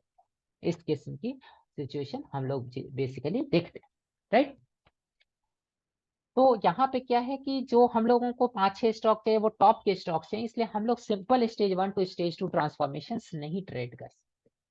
यदि हम लोग simple stage 1 to stage 2 transformation trade करेंगे तो क्या होगा कि बहुत सारे स्टॉक एक अप ट्रेंडिंग मार्केट में आने लगेंगे और वो हम लोगों को एवरेज स्टॉक्स में हम लोग एंटर करके रह जाएंगे। तो हम लोग ज्यादातर ईपी ट्रेड करना पसंद करते हैं, जहां पर कि आपका कोई न्यूज या अर्निंग्स है जिसकी वजह से मूव आने वाली है, क्योंकि वो सबसे ज्यादा मूव क्रिएट करती है इस वजह से। बाकी ये है कि हम लोग ये जरूर करते हैं कि हम लोग रिलेटिव स्ट्रेंथ का यूज करते हैं ये समझने के लिए कि कौन से स्टॉक्स अपने बॉटम बनाएंगे और एक बुल मार्केट को लीड करेंगे। तो पहले मैं आपको एक एग्जांपल देता हूँ न्यूज एंड अर्निंग्स से आने वाले मूव का, उसके बाद इस पॉइंट पे जाते हैं। तो अभी मैं एक स्टॉक पे जा रहा हूँ, जेबीएम ऑटो।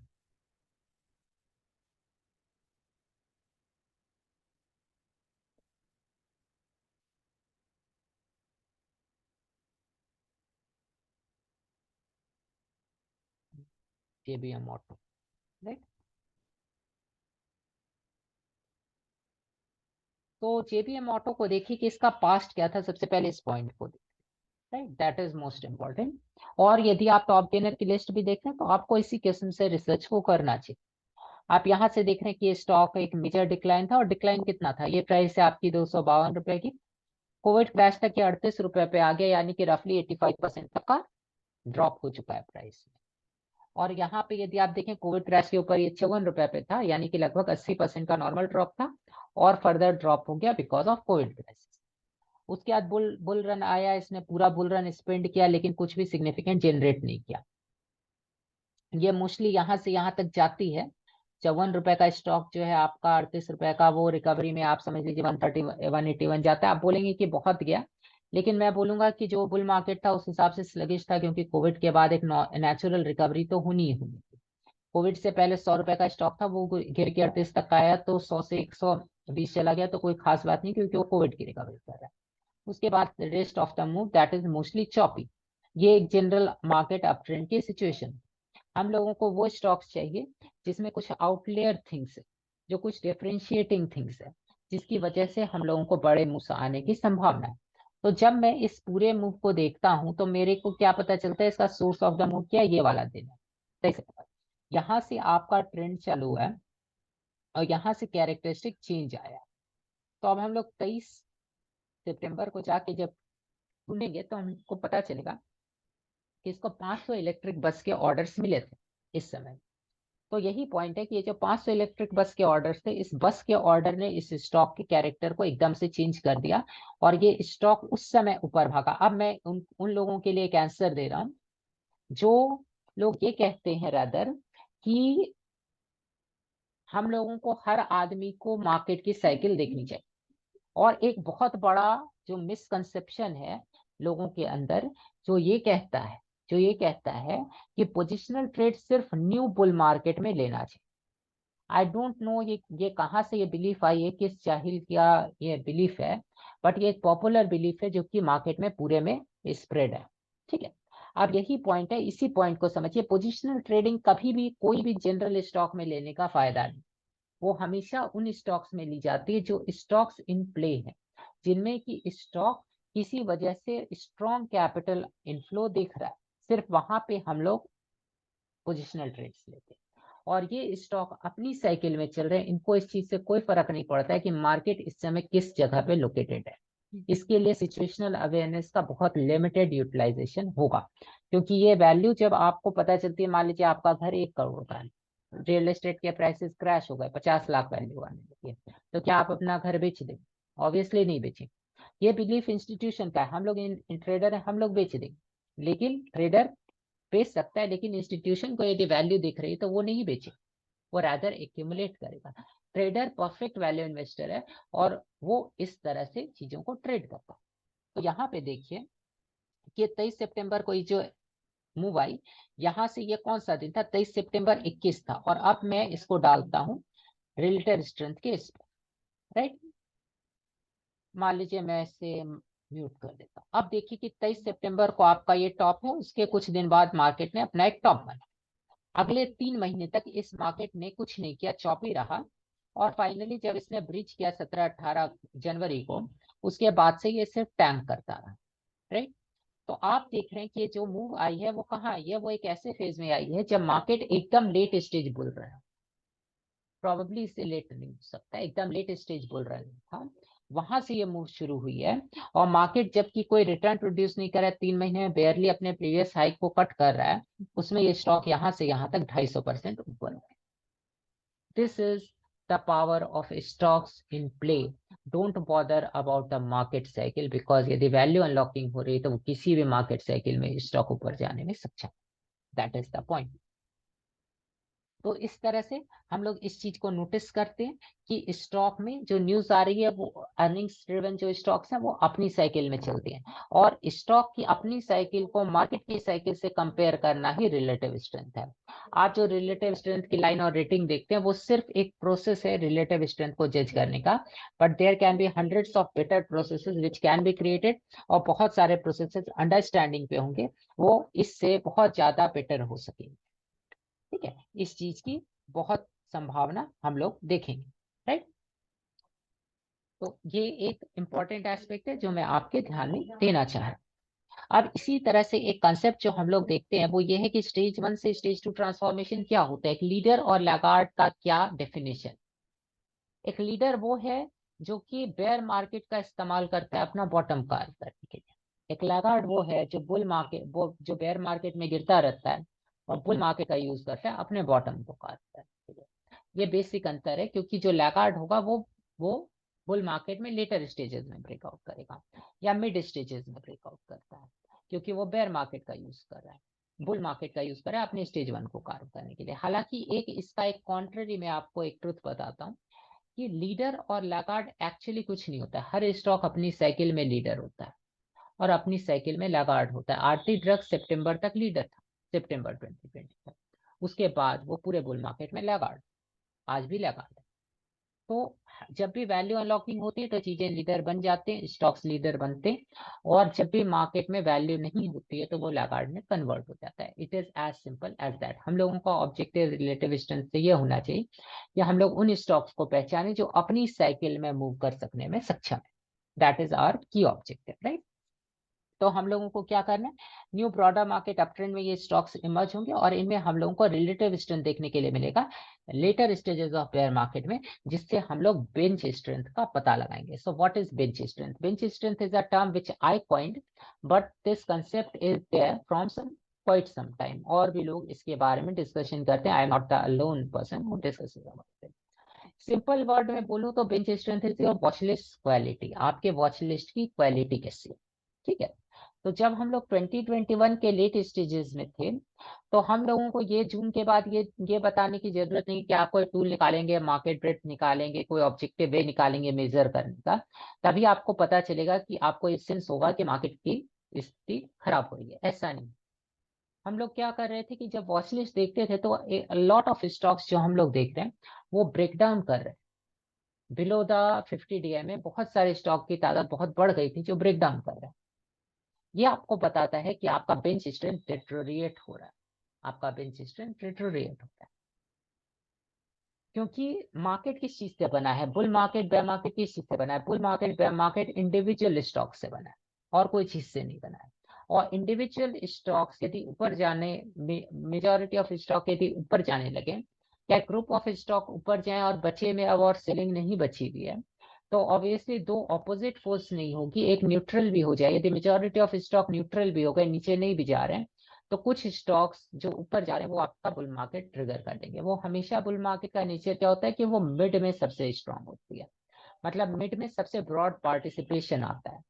इनिशियल लेग्स में सबसे स्ट्रांग होती है क्योंकि वहां पे सबसे ज्यादा लीडर्स करते हैं। मिड में बुल मार्केट सबसे ज्यादा वाइडर पार्टिसिपेशन होता है, जबकि आपके सबसे ज्यादा स्टॉक्स मूव कर रहे हैं। जैसे आप जा करके देखिए, अभी कुछ दिन पहले मैं एक इंटरेस्टिंग ट्वीट पढ़ रहा था किसी पर्सन का, उन्होंने कहा कि मैं सब कह रहा हूँ जैसे कि लेट स्टेज में जब बुल मार्केट होता है तो उसमें एग्जॉशन की रैली आती है जैसे अभी आ रही है। अनफॉर्चुनेटली यदि ये पर्सन 2020 में ट्रेड कर रहे थे तो ये नवंबर 2020 का जो मूव था उसको कहेंगे कि वो एक लेट स्टेज बुल मार्केट है और वो अपनी इसको फोल्ड कर ले। आउटकम क्या निकलेगा? जो सबसे ब्रॉडर सबसे क्रीमिएस्ट पार्ट है जिसकी सबसे ज्यादा पैसा बन रहा है वो उसी समय फोल्ड कर। तो बुल मार्केट का नेचर बेयर मार्केट की तरह नहीं होता है। बेयर मार्केट अपने लेट स्टेजेस में सबसे ज्यादा एक्सटेंड होती है। बुल मार्केट का ये नेचर होता है कि वो अपने मिड में सबसे ज्यादा स्ट्रॉन्ग होती है। क्यों मिड का कारण क्या है? मिड का दो कारण है। सबसे पहला कारण तो ये है कि एक तो ये स्टेजेस जो बनते हैं ये एक फैक्टर हो गया। दूसरा फैक्टर क्या होता है कि आपका जो कॉमन रिटेल पब्लिक है वो भी मार्केट में पैसा लगाने लगता है। शुरू में क्या होता है कि शुरू का जब ट्रांसफॉर्मेशन फेजेस होते हैं ग्रे एरियाज होते हैं और उसमें लोग पैसा नहीं लगाना चाहते। इस तरह की सिचुएशन होती है। लेकिन जब थोड़े दिन बाद जब कॉन्फिडेंस आ जाता है कुछ महीने बुल रन रह जाता है लोगों में कॉन्फिडेंस आ जाता है वो पैसा लगाने लगते हैं। Market liquidity driven. Liquidity retailer किया है या इंस्टीट्यूशन किया है? Liquidity liquidity and that is what matters. आपको ऑपोजिट लिक्विडिटी नहीं आ रही दैट इज सफिशिएंट यदि आपको एक डायरेक्शन में लिक्विडिटी आती है। सो this is how the bull market unfolds right. तो हम लोग क्या देखेंगे? बेयर मार्केट के लेटर स्टेजेस में क्या होता है कि जनरली 3 साइकिल्स होती हैं, 3 लेग्स होते हैं बेयर मार्केट के। 3 लेग जरूरी नहीं है लेकिन जनरली 3 लेग होंगे राइट। ये संभव होता है। तो आप रफली जब देखते हैं एक बुल मार्केट और बेयर मार्केट को तो ये अज्यूम करते हैं लेटेस्ट अज्यूम कि हम लोग एक बुल मार्केट में लेटर स्टेजेस राइट। तो क्या होगा अब पार्टिसिपेशन आपका अभी मैं बेंच स्ट्रेंथ की कंसेप्ट को आपको समझा रहा हूँ और इसको समझा के आज के सेशन में फिर हम लोग एक Q&A करेंगे और फिर कंप्लीट करेंगे। नेक्स्ट सेशन में हम लोग टर्नओवर बेस्ड ट्रेडर और फर्दर सिचुएशनल अवेयरनेस के बारे में हम लोग पढ़ेंगे राइट। तो पॉइंट ये है कि अभी मैं आपको बेंच स्ट्रेंथ समझा रहा हूँ इसका मैं फ्यूचर में काफी यूज करूंगा। इसको समझिए क्योंकि ये भी एक टूल है जो कि आपका अंडरस्टैंडिंग और बेंच स्ट्रेंथ के आपके दो मेजर टूल्स हैं जो ऑब्जेक्टिव नहीं है लेकिन ये आपको समझने में बहुत हेल्प करेंगे राइट।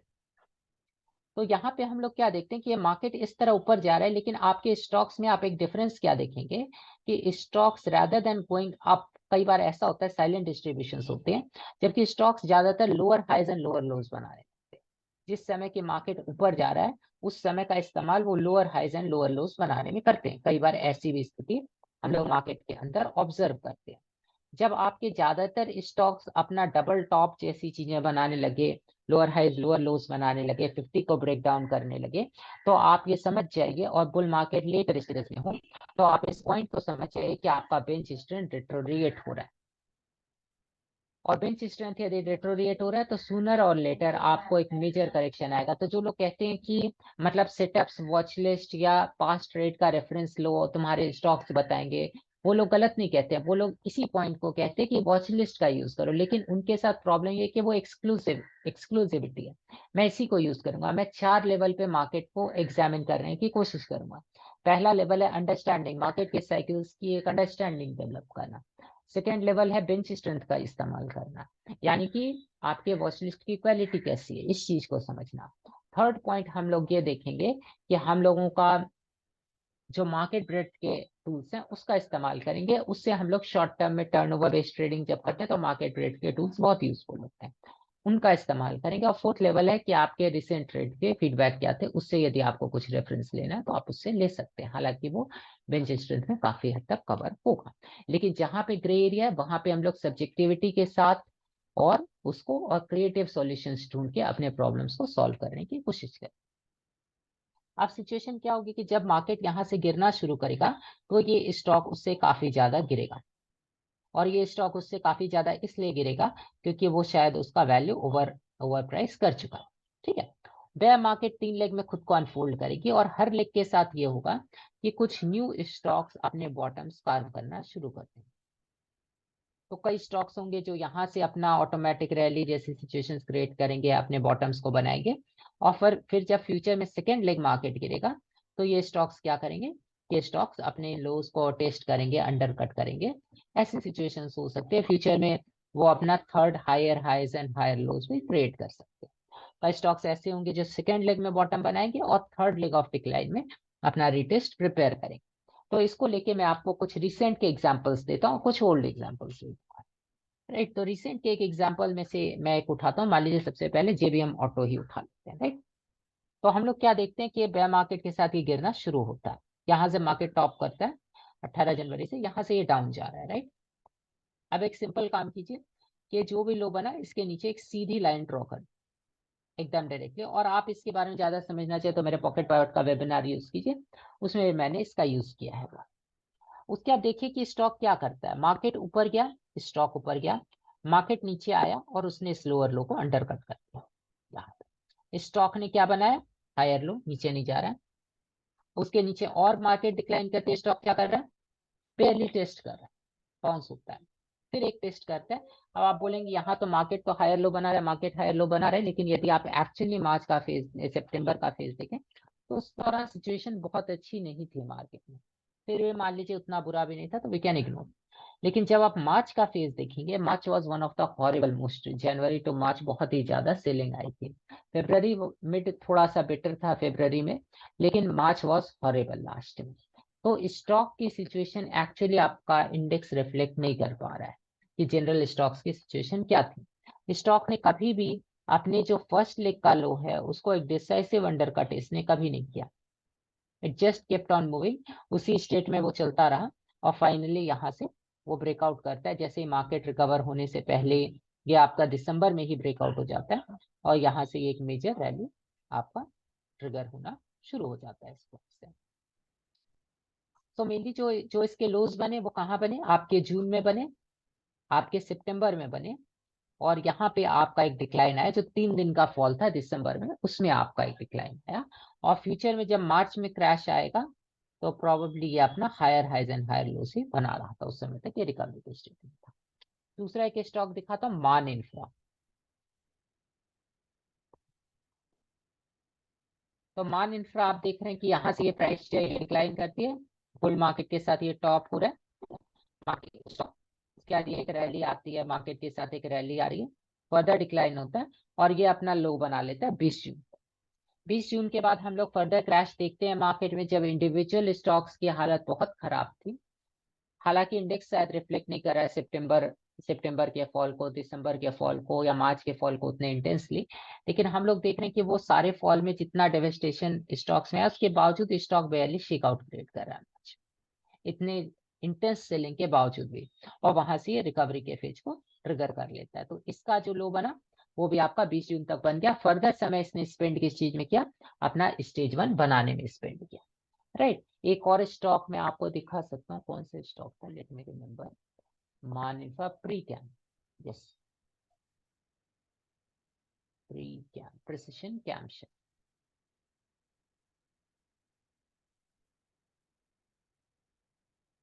सो यहाँ पे हम लोग इस डिक्लाइन को देख रहे हैं, ये लो इसने भी 20 जून को अपना बनाया, same leg by leg study कर रहे हैं।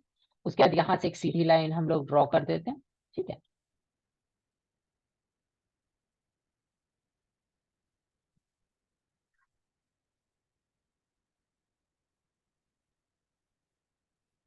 ये एक सीधी लाइन मैंने ड्रॉ कर दी, आप देख रहे हैं ये रिकवरी हुई। फ्यूचर में जो भी सेलिंग आई उस सेलिंग में आपका स्टॉक कभी भी इस लो को तोड़ नहीं रहा है। तो ये क्या कर रहा है, बचे हुए बेयर मार्केट का इस्तेमाल कर रहा है अपने लिए बॉटम कार्व करने के लिए, ताकि जब बुल मार्केट आना शुरू हुआ अप्रैल में, या अमॉन्ग द फर्स्ट स्टॉक था जिसने एक मेजर ब्रेकआउट किया। और यहाँ से इसका लगभग मूव, यहाँ पे 107 रुपए का स्टॉक था, यहाँ पे 310 रुपए का स्टॉक है। तो ये है कंसेप्ट बेंच स्ट्रेंथ का, और इसमें हम लोगों ने जो ये तीनों देखे, ये कहीं ना कहीं स्टेज और बेस के बीच में लोकेटेड स्टॉक्स थे। तो इसमें 3 तरह के स्टॉक्स हम लोग देखते हैं जनरली, वाइड लार्ज बेसिस जो बेयर मार्केट में बन रहे हैं, जैसे अभी आप कह सकते हैं ये वाइड एंड लार्ज बहुत बड़े बड़े बेसिस थे जो आपके बेयर मार्केट में बन रहे हैं, ये स्टॉक्स हम लोग देख सकते हैं। वाइकॉफ के बॉटम्स भी सिमिलर वे में बनते हैं, ये भी सिमिलर ही फॉर्मेशन है जो आप देख रहे थे उसी के जैसा बनता है। तो कुछ एग्जांपल्स हैं, डिक्शन है, नवीन फ्लोरिन है, ठीक है, ये कुछ एग्जांपल्स हो सकते हैं। और 200 EMA एज पाइवटल पॉइंट का जो सेटअप है जो मैंने कवर किया हुआ है, MMT ग्रुप 2 का जो हम लोगों का सेशन था उसमें, ग्रुप टॉप का जो सेशन 2 था उसमें मैंने 200 EMA as line of least resistance या पाइवटल पॉइंट उसको मैंने कवर किया हुआ है, आप वहां से उसको चेक कर सकते हैं। तो मैं आपको डिक्शन और नवीन फ्लोरिन का भी एक बार चार्ट दिखा देता हूँ, तो 3 चार्ट मैं आपको यहाँ पे दिखाऊंगा। तो ये ओल्ड चार्ट्स है, ठीक है, नवीन फ्लोरिन, ठीक है, अभी रिसेंट वाले बेयर मार्केट के कुछ चार्ट्स मैंने आपको अभी दिखाए। So I will go here, right, तो ये देखिए स्टॉक कहाँ से डिक्लाइन कर रहा है, ये यहाँ से डिक्लाइन कर रहा है आपका। दिसंबर से एक स्ट्रॉन्ग डिक्लाइन आती है, जून जुलाई तक ये स्टॉक डिक्लाइन करता है, लेकिन उसके बाद IL&FS की क्राइसिस होती है, उसके बाद आपका बजट के बाद एक मेजर फॉल आता है, लेकिन स्टॉक बेयरली अपने लोज को ब्रेक कर रहा है, वो लोज को होल्ड करता है एंड देन इट एक्सप्लोड्स। जैसे ही बुल मार्केट शुरू होती है, इवन बुल मार्केट शुरू होने का इंतजार भी नहीं करता बुल मार्केट, तो फिर भी आप ये कह सकते हैं कि कुछ ट्रांसफॉर्मेशन फेज रहा आफ्टर 5 अगस्त 2019, लेकिन ये स्टॉक 29 जुलाई 30 जुलाई से ही EP आता है इसमें, और इसके साथ स्टॉक एक्सप्लोड करना शुरू हो जाता है, और ये एक बहुत बड़ी वैल्यू देता है। दूसरा स्टॉक मैं आपको दिखाऊंगा डिक्शन का। ये सब बॉटम्स हैं जो क्रिएट हुए हैं 2018-19 में, राइट। तो यहाँ पे देखें ये बॉटम जो है, मैं यहाँ से इसको म्यूट कर देता हूँ, राइट। तो आपका ये लो बना, वो रफली आपका बन गया इस पॉइंट पे, यानी कि आपका ये लो है यहाँ पे बना 11 दिसंबर को। 11 दिसंबर को आपका सेकेंड लेग अनफोल्ड हुआ था, और उसके बाद फर्दर हम लोगों ने सेलिंग देखी थी लेटर, जो आपको फरवरी में दिखी, फिर आपको अगस्त में दिखी, लेकिन स्टॉक जो है वो नीचे नहीं जाता है, वो अपना स्टेज 1 पार करता है और यहाँ से एक एक्सप्लोसिव ब्रेकआउट ट्रिगर कर देता है उसके आगे। तो इस किस्म के बॉटम्स, ये वाइकॉफ के बॉटम हो गए। 200 MA as line of least resistance के सेटअप्स भी आपको बहुत सारे मिलेंगे, जिसको या pivotal point 200 MA as pivotal point के सेटअप्स मिलेंगे।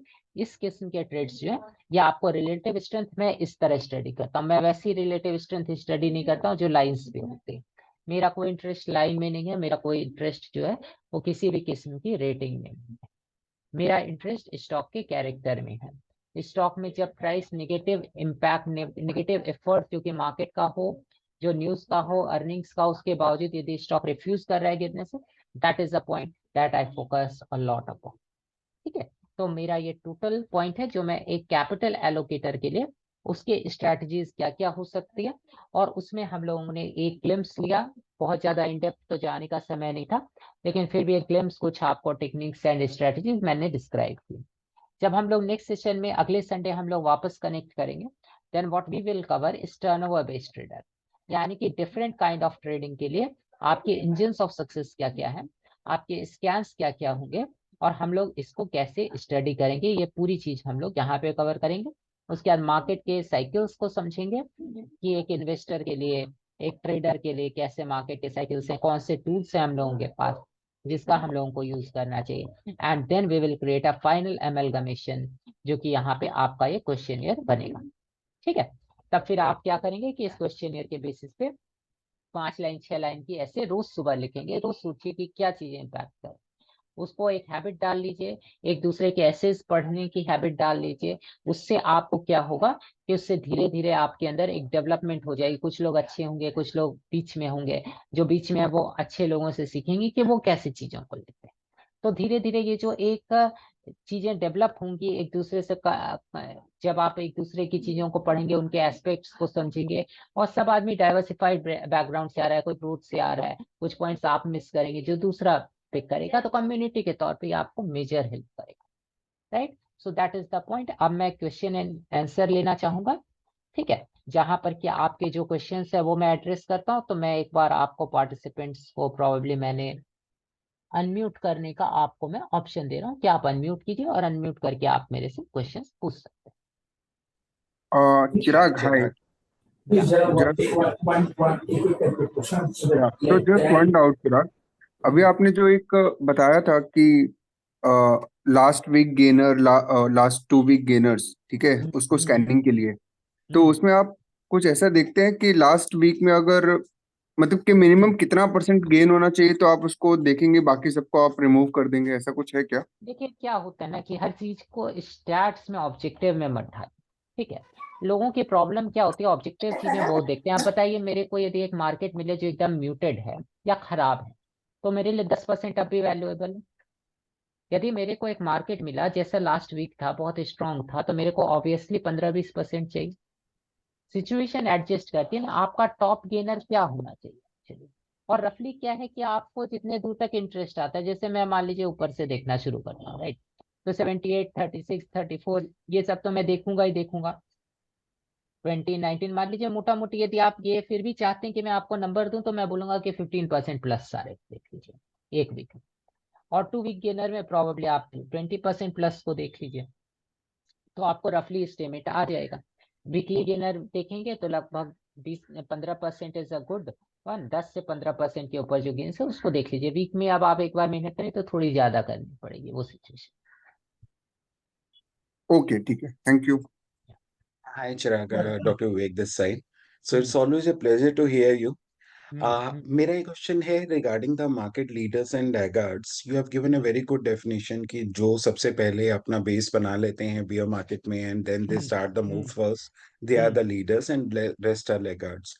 द थिंग इज दैट कि जैसे let us take an example of IT sector. IT sector में स्मॉल आईटी कंपनीज में बहुत सारी कंपनीज ने अच्छे मूव दिए, जबकि TCS, Tech Mahindra, HCL and Infy वगैरह they are not giving that good a move. तो इस केस में like they are the giants, तो फिर भी हम उनको एज ए लैगार्ड्स ही लेंगे? No, they are not laggards actually. तो इसके लिए मिनर्विन एक पॉइंट बोलते हैं, इंस्टीट्यूशनल फेवरेट्स का वो एक कंसेप्ट बताते हैं। तो मैंने अभी जैसे आपको डिफाइन किया ना कि दो तरह के ट्रेडर्स दो चीजें देखते हैं। एक बैलेंस शीट ओरिएंटेड ट्रेडर होते हैं जिनके लिए रिटर्न ऑफ कैपिटल ज्यादा इंपॉर्टेंट, तो वो सस्टेनेबल कंपनीज ढूंढती हैं जिनको कि एक certain amount of cash flow हर साल आ रहा है। लेकिन आप बताइए कि इन्फोसिस ग्रो होगी तो कहाँ होगी? रिलायंस कैसे ग्रो हुई, इसका एक एग्जांपल लेते हैं। रिलायंस का तेल का बिजनेस था, अच्छा चल रहा था, और वो एक ऐसे सिचुएशन में पहुंच गए थे जहां कि वो एक शार्क इन अ पॉन्ड। अब वो और ग्रो नहीं हो सकते। ये एक टर्म है जो स्टैलियन एसेट्स का है जो मैं यूज कर रहा हूँ, शार्क इन अ पॉन्ड। तो आप पॉन्ड के अंदर और ग्रो नहीं हो सकते, है ना? तो आपके पास पॉइंट पॉइंट क्या है, आपको डाइवर्सिफाई करना होगा अपने बिजनेस को। तो उन्होंने क्या किया, जियो को खुला। अब जियो के साथ उनका बहुत सारा पॉइंट आ गया जहां वो ग्रो कर सकते हैं। तो अब सिचुएशन क्या है कि जियो में उनके पास शार्क बनने का चांस है एक दूसरे पर, ठीक है? तो जैसे ही बिजनेस वर्टिकल उनका नया आया, वैसे ही आपने देखा कि कंपनी 4 गुना हो गई। तो इन्फोसिस और टीसीएस ये सब बड़ी कंपनीज हैं, इनमें एक लिमिट के बियॉन्ड ग्रोथ नहीं पॉसिबल। अब ये एक सस्टेन्ड रेट से ये ग्रो करते रहे, ठीक है, over a period of time. तो पॉइंट यही है कि ये उन लोगों के लिए फेवरेट होंगे जो कंपाउंडिंग करना चाहते हैं लेकिन ज्यादा दिमाग नहीं लगाना चाहते। इसलिए इनमें ये मत समझिए कि कभी भी 100-200% का ग्रोथ आ जाएगा आपको 4-5 वीक्स में, 4-5 मंथ में, ऐसा कभी भी नहीं आने वाला है। ये इम्पॉसिबल सा टास्क हो गया है। तो Secondly, एक part बड़ा of this question, yeah, sorry, एक बड़ा second, अच्छा एक एक पॉइंट मैं कवर कर लेता हूँ, फिर आता हूँ आपके क्वेश्चन में सेकंड पॉइंट पे। राइट, एक आंसर देखिए कि मैं पता कर रहा था कि ओपन एआई का वैल्यूएशन क्या है रिसेंट फंडिंग। ओपन एआई का वैल्यूएशन है करेंटली लगभग 7 लाख करोड़ रुपए, $90 बिलियन। और उसका एस्टिमेटेड रेवेन्यू क्या है? उसका एस्टिमेटेड रेवेन्यू है, expected estimated revenue, that is just $1 billion, 1 or 1.25 billion. That is priced in roughly 66 times of its expected revenue. Not talking about profit, I am talking about revenue. Right, अब आप Indian market में यदि कोई list करने आए तो लोग बोलेंगे कि चोर कंपनी है, प्रॉफिट नहीं बनाती है, इसको यहाँ पे लिस्ट करने का करके इन्वेस्टर का, गुलेबल इन्वेस्टर का पैसा लूट रहा है। राइट, अब आप बोलेंगे कि मेरे पास एक HDFC बैंक है, ICICI, SBI है। SBI का मार्केट कैप 5 लाख करोड़ का है और SBI मेरे को 10,000 करोड़ रुपए का प्रॉफिट जनरेट कर रहा है, उसके एस्टिमेटेड रेवेन्यू से ज्यादा प्रॉफिट जनरेट कर रहा है। तो मैं SBI में पैसा क्यों ना डालूं जो मैं ओपन एआई में डालूं? अब क्वेश्चन क्या आ जाता है? क्वेश्चन ये आता है कि ओपन एआई एक दिन 50 लाख करोड़ की कंपनी बन सकती है, लेकिन SBI कुछ भी कर ले वो 50 लाख करोड़ नहीं बनेगी। ये इसी चीज का अंतर है, इसीलिए ओपन एआई का वैल्यूएशन है बिना रेवेन्यू के, बिना प्रॉफिट के, लेकिन SBI का वैल्यूएशन 5 लाख से 10 लाख होने में वो आपको नाको छेने चलवा देगा, वो वाली सिचुएशन। यस, अब आप कंप्लीट। अच्छा, second part of this is कि जैसे आपने सेक्टर आइडेंटिफिकेशन में देखा कि 2-3 कंपनी इकट्ठा मूव दे रही होती हैं एक ही सेक्टर की, लाइक जैसे मैसडॉक, कोचिनशिप, GRSC। अब इन्होंने इकट्ठा मूव स्टार्ट किया, but Mazdock move like anything and the other one not moving that good.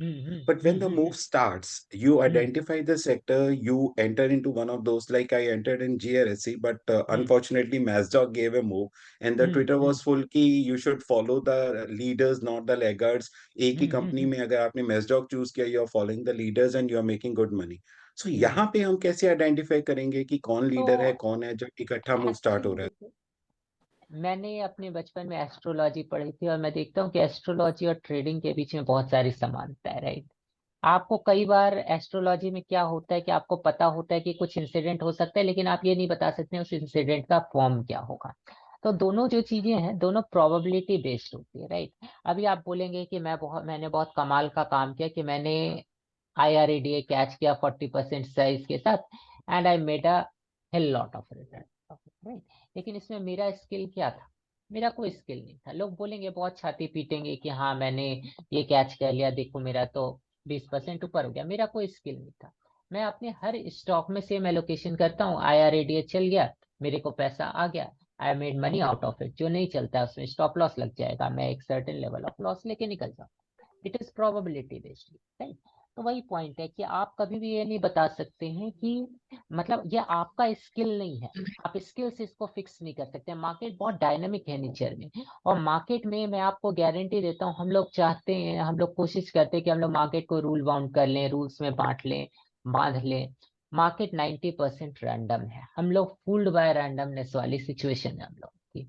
हम लोग रैंडमनेस में अपने लिए सर्टेनिटीज ढूंढते हैं कि हम लोग किसी तरह से पता कर पाए। अनफॉर्चुनेटली ये पॉसिबल नहीं है। It is some part luck है, सम पार्ट प्रोबेबिलिटी है, जिसके साथ चीजें चलती है। हमेशा स्किल हेल्प नहीं करता है यहाँ पे, ये situation. Thank good morning sir. या मॉर्निंग सर। यस। सर आपने आपका जो क्वेश्चनर था उसमें ऐसा लिखा था कि is it a good environment for breakout और टू रिड्यूस साइज। तो सर इसका डेटा पॉइंट हमें मतलब मार्केट रेट देख के हमको ऐसा कुछ पता चल सकता है या कि मार्केट रेट से पता ब्रेकआउट्स। चलेगा, मार्केट रेट से ये पता तो सर चलेगा वो क्या कुछ डेटा हद पॉइंट तक। होगा सर कि हमें यहाँ पे ब्रेकआउट्स को ट्रेड करना चाहिए, हमको साइज रिड्यूस करनी चाहिए, या देखिए, फिर हमें मैं कुछ रिवर्सल सेटअप्स पे ट्रेड करना चाहिए? What would be that data point sir? हमें रिवर्सल क्या देखना ट्रेडिंग पड़ेगा उसमें? करना बहुत आसान है। रिवर्सल ट्रेडिंग करना नो ब्रेनर है। मैं किसी भी दिन रिवर्सल आराम से ट्रेड कर सकता हूँ, क्योंकि रिवर्सल ट्रेडिंग हमेशा एक मेजर शेकआउट के बाद होती है। जैसे आप रिवर्सल कहाँ ओके। ट्रेड करेंगे? आप ट्रेड करेंगे जैसे अभी 20 दिसंबर के बाद रिवर्सल ट्रेड कीजिए 21 तारीख को, ठीक है। ओके। 12 सितंबर के बाद रिवर्सल ट्रेड कीजिए, 24 23 24 25 कौन सा अक्टूबर था वो दिन, उस दिन रिवर्सल ट्रेड समझ गया, हाँ कीजिए सर। उसके बाद, क्योंकि हम्म, आपको डेड कैट बाउंस तुरंत मिलेगा उसके बाद रिवर्सल ट्रेड करने का मेजर फायदा नहीं, क्योंकि स्टॉक्स लगिश हो जाते हैं रिवर्सल में। रिवर्सल एक हम्म। इंटेंस मूवमेंट है। जब इंटेंसिटी के साथ प्राइस डिक्लाइन करे तो उतना ही ऑपोजिट रिएक्शन वो क्रिएट करती है। आप एक बॉल को बहुत जोर से फेंकते हैं एक हार्ड सरफेस के ऊपर, एक दीवार के ऊपर, जितनी जोर से ओके। फेंकेंगे उतनी जोर से आएगा। आप एक पंचिंग बैग को जितना जोर से मुक्का मारेंगे उतनी तेजी से आपकी तरफ वापस आएगी। वही पॉइंट है रिवर्सल का, राइट। कंटिन्यूएशन जो है वो थोड़ा थोड़ा ट्रिकी हो जाता है कुछ पॉइंट पे। मैं जनरली कंटिन्यूएशन ट्रेड करना सबसे ज्यादा पसंद करता हूँ जब मार्केट जो है वो स्विंग करके रिवर्स कर रही है। यानी जैसे आपका 24-25 के बाद में आप देखेंगे कि 3 नवंबर से हम लोगों को एक रिकवरी है, राइट। तो मैं मार्केट रेट नहीं, का वेबिनार आपने देखा हुआ है मेरा? नहीं सर। मार्केट रेट का वेबिनार उसको देख लीजिए, उसमें काफी सारे पॉइंट्स मैंने डिस्कस किए थे इसके रिगार्डिंग। अभी करेंटली मेरे लिए जो दो चीजें सबसे ज्यादा हेल्पफुल है उसमें क्या होता है, मार्केट रेट में यूजुअली दो एस्पेक्ट होते हैं। एक होते हैं एक्सटेंशन के इंडिकेटर्स होते हैं, और एक होते हैं पार्टिसिपेशन के इंडिकेटर्स होते हैं। ज्यादातर जो आप हम्म। प्रदीप बॉन्डे का या किसी का भी पढ़ेंगे ना, वो ज्यादातर एक्सटेंशन इंडिकेटर्स पे बिलीव करते हैं, मार्केट के टॉप्स को आइडेंटिफाई करने के लिए या स्विंग के टॉप्स को आइडेंटिफाई करने के लिए। अनफॉर्चुनेटली वो इकलौता तरीका नहीं है, और कई सिचुएशन में आपको वो फंसा देता है, राइट। तो यहाँ ठीक पे है। सिचुएशन शायद थोड़ा टाइम लेगा 1-2 मिनट, राइट। तो यहाँ पे मैं क्या करता हूँ कि पार्टिसिपेशन के मैंने कुछ इंडिकेटर्स बनाए हुए जिसका मैं यूज करना पसंद करता हूँ, जैसे कि वॉल्यूम एक प्राइम इंडिकेटर है जिसका मैं काफी इस्तेमाल करता हूँ, राइट। यस, तो ये वॉल्यूम ये इंडिकेटर, नमस्कार जी। just 1 minute, let me complete, then I am coming to your question, right? So ये देखिए, ये 3 तारीख को हम लोग रफली क्या देख रहे हैं, हम लोग देख रहे हैं कि ये जैसे ही शेकआउट आया आपका वॉल्यूम ड्राई हो गया, absolutely, and then we are seeing a pickup, right. तो अब जब ये पिकअप हो रहा है तब मैं ट्रेड करना स्टार्ट, ठीक है। उसके बाद पिकअप जो है वो फेजेस में होगा, ठीक है।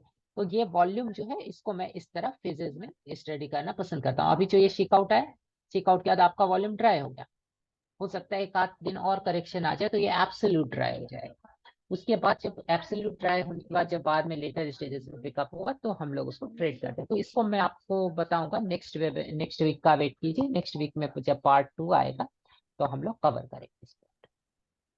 ठीक है सर। क्या हेलो ठीक है सर। हाँ, sir how sir capital allocator beer market में कैसे ट्रेड कर सकते हैं? लाइक 2018 का जो बियर मार्केट था उसमें क्या थीम्स वर्क करती है? तो 2018 में बहुत थीम्स नहीं थी। 2018 वाज हॉरिबल इनफैक्ट। उसमें बहुत क्योंकि कम सर थीम्स थी जो मिल रही थी। हाँ। हम्म, क्योंकि सर जितने भी 2018 के टॉप परफॉर्मर स्टॉक्स थे वो हम्म, उन्होंने अक्टूबर अगस्त सितंबर अक्टूबर में अपना टॉप बना दिया था। तो वो कैसे आइडेंटिफाई कर सकते हैं देखिए उनमें क्या कि है कि आपको आपको मैं कहूंगा कि मैं ये लिस्ट आपको शेयर कर दूंगा। एक का ये लिस्ट शेयर करूंगा 2018 और 19 की, राइट। इसमें कुछ हम्म सर्टेन स्टॉक्स हैं जो टॉप गेनर रहे, राइट। हम लोगों को क्या हम्म करना चाहिए कि हम लोगों को ये देखना चाहिए कि ये जो टॉप गेनर रहे 2018-19 के, ये रफली हम्म 50% अप है। सिर्फ वही स्टॉक है, क्योंकि बेयर मार्केट बहुत ब्रूटल था तो सिर्फ 50% का क्राइटेरिया लिया। तो हम लोग क्या करेंगे हम्म कि इसमें जाएंगे and we will try to identify that what was the reason for the move, कहाँ से मूव स्टार्ट हुई और उसका कारण क्या था, क्यों ये स्टॉक 2018 में भी सस्टेन कर पाया, राइट। हम हम्म लोग इस तरह से इस पॉइंट का पार्ट बाय पार्ट स्टडी करके इसको पहचानने की कोशिश करें। लेकिन 2018 और 19 प्रोबेबली किसी भी ट्रेडर के लिए, किसी भी किस्म के ट्रेडर के लिए, इंक्लूडिंग एन इन्वेस्टर, उसके लिए किसी हम्म। हॉरर मूवी से कम नहीं था। बहुत ही ज्यादा तो सर नाइटमेयर की तरह था। इन प्रोग्रेस में कैश में रहना ज्यादा सही है इन्वेस्टेड? जैसे तो I am mostly a cash trend में रहना फॉलोवर्स तो बेटर है। कैश में रहना ओ, बेटर है until and unless you find a very strong stock which you can buy and ride, जो कि HDFC है। लेकिन उसमें राइड करना इज लक।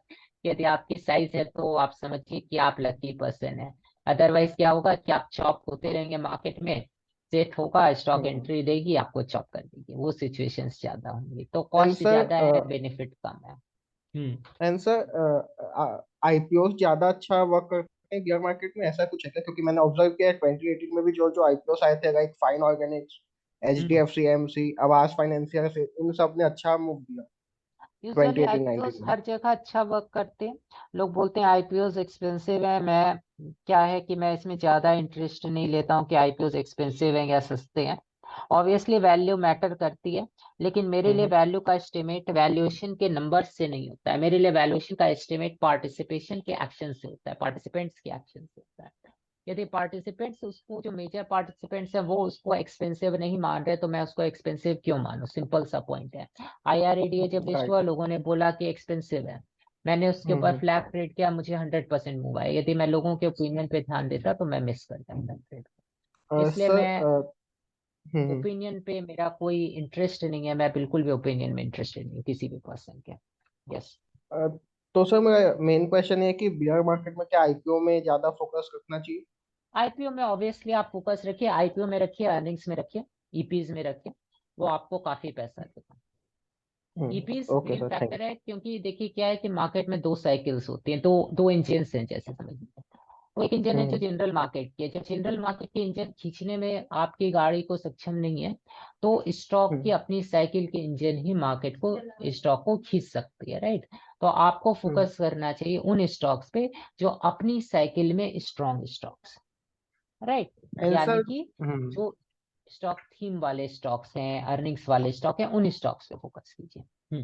कहिए। एंड सर आपने एक जो लास्ट में मार्केट और स्टॉक्स के बीच में कंपैरिजन करके बताया कि स्टॉक्स के बॉटम्स कैसे बनते हैं एंड हम्म मार्केट्स के टॉप हम्म एंड बॉटम्स कैसे बनते हैं। तो सर जो markets like hmm for Japan and China, China का मार्केट 2008 में टॉप हुआ एंड 1980s में जापान का, तो उनका टॉप तो हम्म अभी तक हटा नहीं है। तो उसमें जो बियर साइकिल्स आते हैं वो बहुत लंबे होते हैं।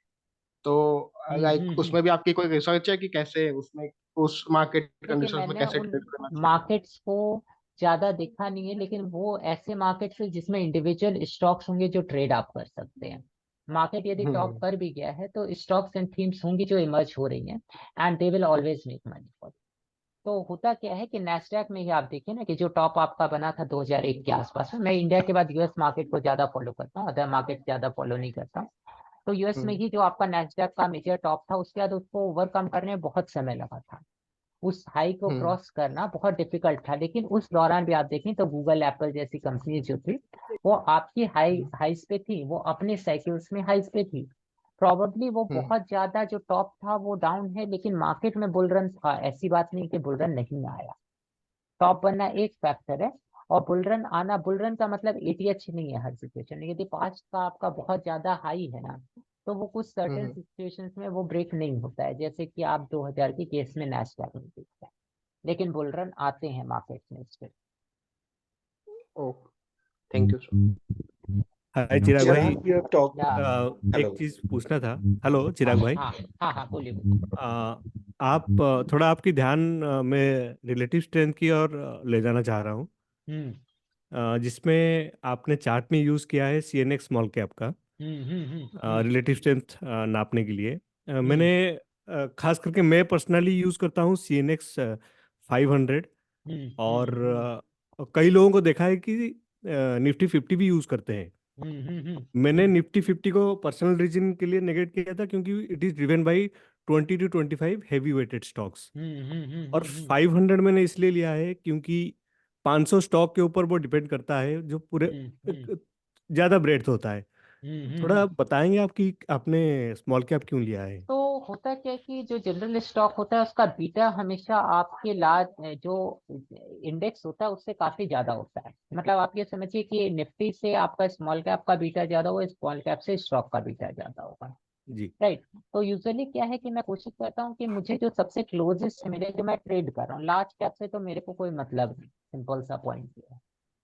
ओके और ओके पॉइंट प्रॉब्लम क्या होती है कि इवन जो आपका NSE 500 है ना, उसकी भी एक समस्या ये है कि वो भी लगभग निफ्टी का आइडेंटिकल है। यदि आप दोनों को लगाएंगे दोनों एक दूसरे को मैच करेगा। तो ओके बहुत होता क्या है कि 500 स्टॉक जो है उसका कोई पार्टिसिपेशन नहीं है ज्यादा, वो बहुत कम है परसेंटेज वाइज पार्टिसिपेशन। और फर्स्ट वाला जो है कुछ स्टॉक 10 15 20 स्टॉक, उसका स्टिल ज्यादा पार्टिसिपेशन है NSE ओके 500, ओके क्योंकि वो इक्वल Uh, वेटेड Chir- है। तो आपको yeah, yes yes I am coming to yeah, the second part. तो yeah, यहाँ पे Chirag क्या bhai. Sorry. Arji, is Please there continue. any queue for? Just तो यहाँ पे मैं क्या करूंगा कि मैं यहाँ पे NSE 500 को यूज नहीं करूंगा, इसलिए मैं स्मॉल कैप यूज करता हूँ क्योंकि वो मेरे स्टॉक्स के सबसे ज्यादा क्लोजेस्ट है। हालांकि मैं बोलूंगा कि even NSE 500 NSE small cap भी जो है वो भी मेरे स्टॉक्स के एक्चुअल सिचुएशन को दिखाने में असक्षम हो रहा था जब हम लोग मार्च के फॉल में थे, क्योंकि फॉल बहुत ब्रूटल था, स्टॉक्स बहुत गिरे लेकिन इंडेक्स लोअर लोज नहीं बना। That kind okay okay okay तो स्मॉल कैप में आप स्मॉल कैप 150 यूज करते हैं? स्मॉल कैप 100 यूज 100 यूज करते हैं? करते ओके ओके, हैं। Understood, thank you so much. Yeah, Chirag bhai. आपने IPO ट्रेडिंग का एक थ्रेड बनाया ना already. Can you just summarize if possible during this webinar? तो आईपीओ के लिए ये देखिए, मैं ये बोलूंगा कि होता क्या है, बेसिक पर्पस समझिए कि कोई स्टॉक क्यों मूव करता है। मूवमेंट के पीछे एक मेजर फैक्टर है वैल्यू। हर बिजनेस एक्टिविटी जो आप करते हैं वो वैल्यू के लिए करते हैं, वैल्यू को के लिए ही होती है, राइट। क्योंकि पॉइंट क्या है कि यदि वैल्यू आपका इंक्रीज नहीं हो रहा है, वैल्यू नहीं मिल रहा है, तो बिजनेस एक्टिविटी का कोई फायदा नहीं। तो पॉइंट ये है सारे में, आप मान लीजिए आपने अभी 3 घंटा स्पेंड किया इस वेबिनार पे, आपने क्यों किया? ताकि कुछ वैल्यू ऐड हो, राइट। यदि मैं इसको पेड रखता तो आप पे करके क्यों करते? आप ये सोचते कि यदि मैं इसके ऊपर 5,000 रुपए, 2,000 रुपए, 10,000 रुपए खर्च कर रहा हूँ तो मैं इसका काफी ज्यादा फायदा फ्यूचर में ले पाऊँ, इसलिए कर, राइट। तो हर एक्टिविटी जो आप कर रहे हैं वो वैल्यू के लिए ही कर रहे हैं। अब पॉइंट ये है सारे में कि प्राइस हमेशा वैल्यू को मैच करने के लिए रन करती है, लेकिन वैल्यू सर्टेन नहीं होती। वैल्यू हमेशा जो है वो एक मतलब लोगों का एजम्पशन, ठीक है। तो आईपीओ में क्या होता है कि आईपीओ कभी भी फ्री मार्केट में ट्रेड नहीं हुआ है, कभी भी लोगों की सप्लाई डिमांड से ट्रेड नहीं हुआ है। ज्यादातर प्रमोटर वगैरह के जो बिलीफ या परसेप्शन होते हैं वो आईपीओ के प्राइस में रिफ्लेक्ट करते हैं। तो मैं आपको दो एग्जांपल्स देता हूँ, एक पेटीएम का देता हूँ, एक डीमार्ट का देता हूँ। डीमार्ट के प्रमोटर है राधा कृष्ण दमानी, बहुत ही ऑनेस्ट आदमी और वैल्यू इन्वेस्टर रहे हैं। वो वैल्यू के सिद्धांत को बहुत मानते हैं और जब डीमार्ट लिस्ट हुई उन्होंने एब्सोल्युटली चीप अपने स्टॉक को लिस्ट करवाया। एज अ रिजल्ट आप देखेंगे कि मार्केट ने राधा कृष्ण दमानी को इमीडिएटली रिवॉर्ड किया। स्टॉक 300 पे उन्होंने लिस्टिंग करवाई थी, 600 पे वो लिस्ट हुआ, ऑफर प्राइस 300 था, और अगले कुछ महीनों में स्टॉक 2000 रुपए पे ट्रेड का था। Another example is Paytm. Paytm के जो फाउंडर थे, स्टार्टअप है, इसका मतलब ये नहीं कि वो एक नया बिजनेस है या उसमें ग्रोथ के बहुत चांसेस हैं। हालांकि मैंने पेटीएम को भी सफिशिएंट टाइम दिया कि वो मुझे कुछ अच्छा बेस बना के दे, तो I will trade it. But क्या था कि उन्होंने बहुत एक्सपेंसिव लिस्टिंग करवाई। दूसरा काम जो मैं कुछ जगहों पे पढ़ रहा था, उन्होंने कुछ ऐसे अपने लिए पर्सनल बेनिफिट्स लेने की कोशिश की, जिससे कि पेटीएम काफी समय तक प्रॉफिट में आ भी नहीं पाएगा उनके ई सॉप्स वगैरह की वजह से।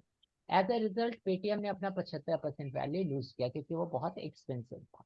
तो मार्केट में क्या होता है कि मार्केट जब एनालिस्ट के एस्टिमेशन, प्रमोटर की वजह से जो वैल्यूएशन की रिपोर्ट्स बनती है, इनके बाद जब मार्केट में पहली बार आता है फ्री सप्लाई डिमांड में कोई भी स्टॉक कंपेयर होने के लिए, तो उस समय सिचुएशन ऐसी हो जाती है जहाँ की मार्केट ये जज करता है कि इसका वैल्यू बढ़ना चाहिए या घटना चाहिए, इसलिए आईपीओ वर्क करते हैं, राइट। और इसीलिए हम लोग आईपीओ को होल्ड करना पसंद करते हैं।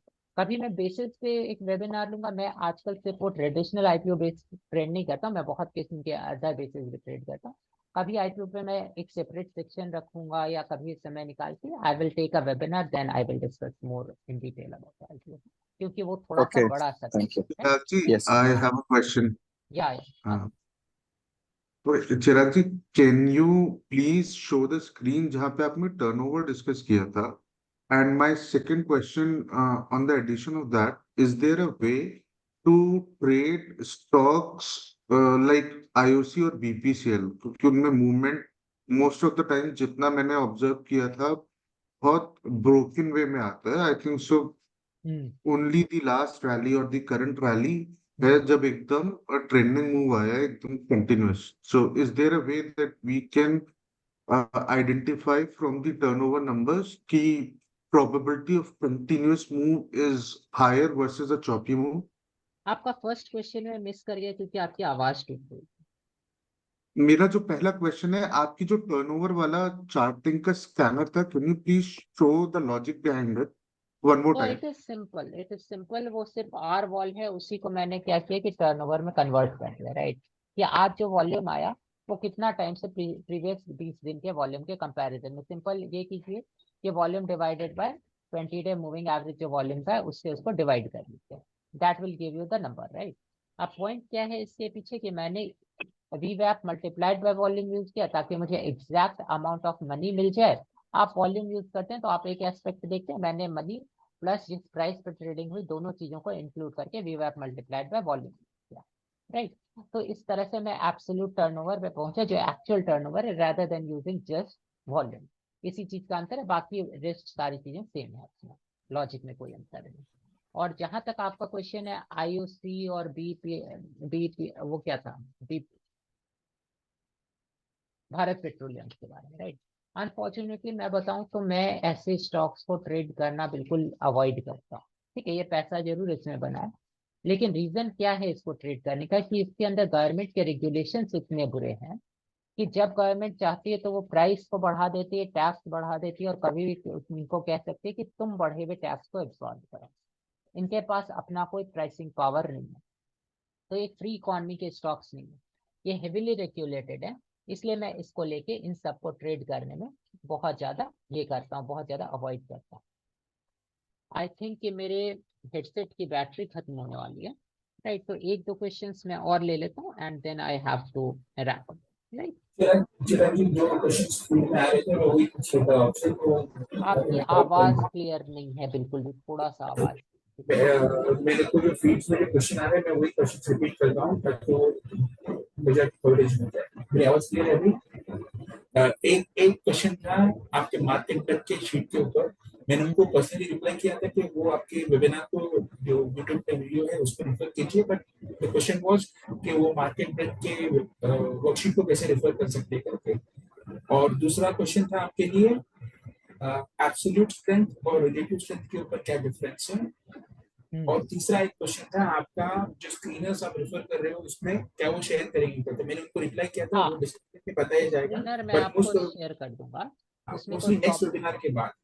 हाँ, वो मैं शेयर कर दूंगा, स्क्रीन में शेयर कर दूंगा। मार्केट रेट वाला क्वेश्चन मैं मिस कर गया कि वो क्या था, मैं समझ नहीं। उन्होंने पूछा था कि क्या शायद वो लोग मार्केट में के आपका जो शीट है उसको पहली बार देख रहे थे, तो the question was how to access it, क्या उसके एक्सेस से मैंने उनको आपका यूट्यूब वीडियो पे रेफर करने बोला था, हाँ बट यू हाँ, can like the more information कि वो लिंक अवेलेबल है क्या अभी या लिंक अवेलेबल है और कोई भी उसको एक्सेस कर सकता है, वो फ्रीली अवेलेबल है। रिसर्च करना चाहें तो डेटा भी फ्रीली, रॉ डेटा भी अवेलेबल है, अपना क्रिएट कर सकते हैं आप आराम से, उस सब में कोई प्रॉब्लम नहीं। वो एब्सोल्युटली आराम से यूज करने के लिए अवेलेबल है, पूरी तरह the ओपन है। last question was difference between absolute and relative strength, कि क्या आप refer कर रहे थे, तो वो that was the question. तो when we say something is relative, right? तो relative का मतलब क्या है? relative का मतलब है दो चीजों का कंपैरिजन करना, और एब्सोल्यूट मतलब है कि खुद में कितना ऊपर है। जैसे अभी मैं, होता क्या, ये स्टैट से रिलेटेड पॉइंट है, आप इस स्टैट को कैसे इंटरप्रेट करेंगे? ठीक है,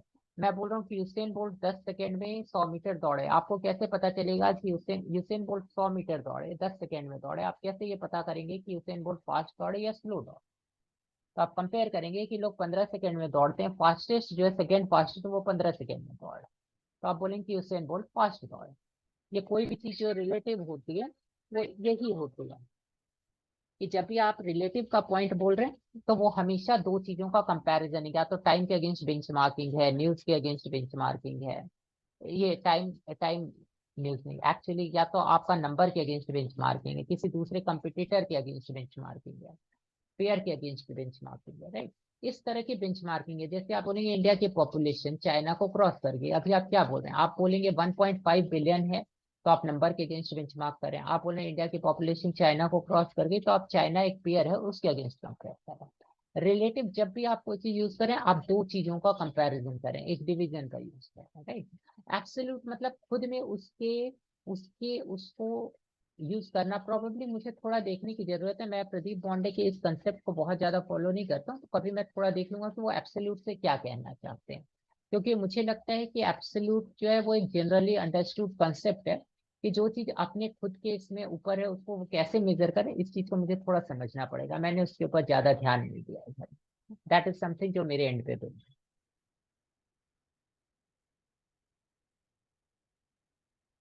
तो चिराग, I think we can close this time, और next week का आप शेड्यूल करेंगे उसके हिसाब से। हाँ, एक्चुअली क्या है कि मेरा एक ईयरफोन ऑफ भी हो चुका है, सो आई थिंक कि मैं रैप अप कर लेता हूँ, ठीक है? और नेक्स्ट सेशन में we will resume from where we left, और इसकी रिकॉर्डिंग में अपलोड कर दूंगा, तो आप लोग मिड वीक देख लीजिए उसको। कोई क्वेश्चन हो तो आप मुझे टेलीग्राम चैनल पे भेजिए, मैं थोड़े रेस्ट वगैरह करने के बाद I will take care of them, मैं उनको Thank you. राइट।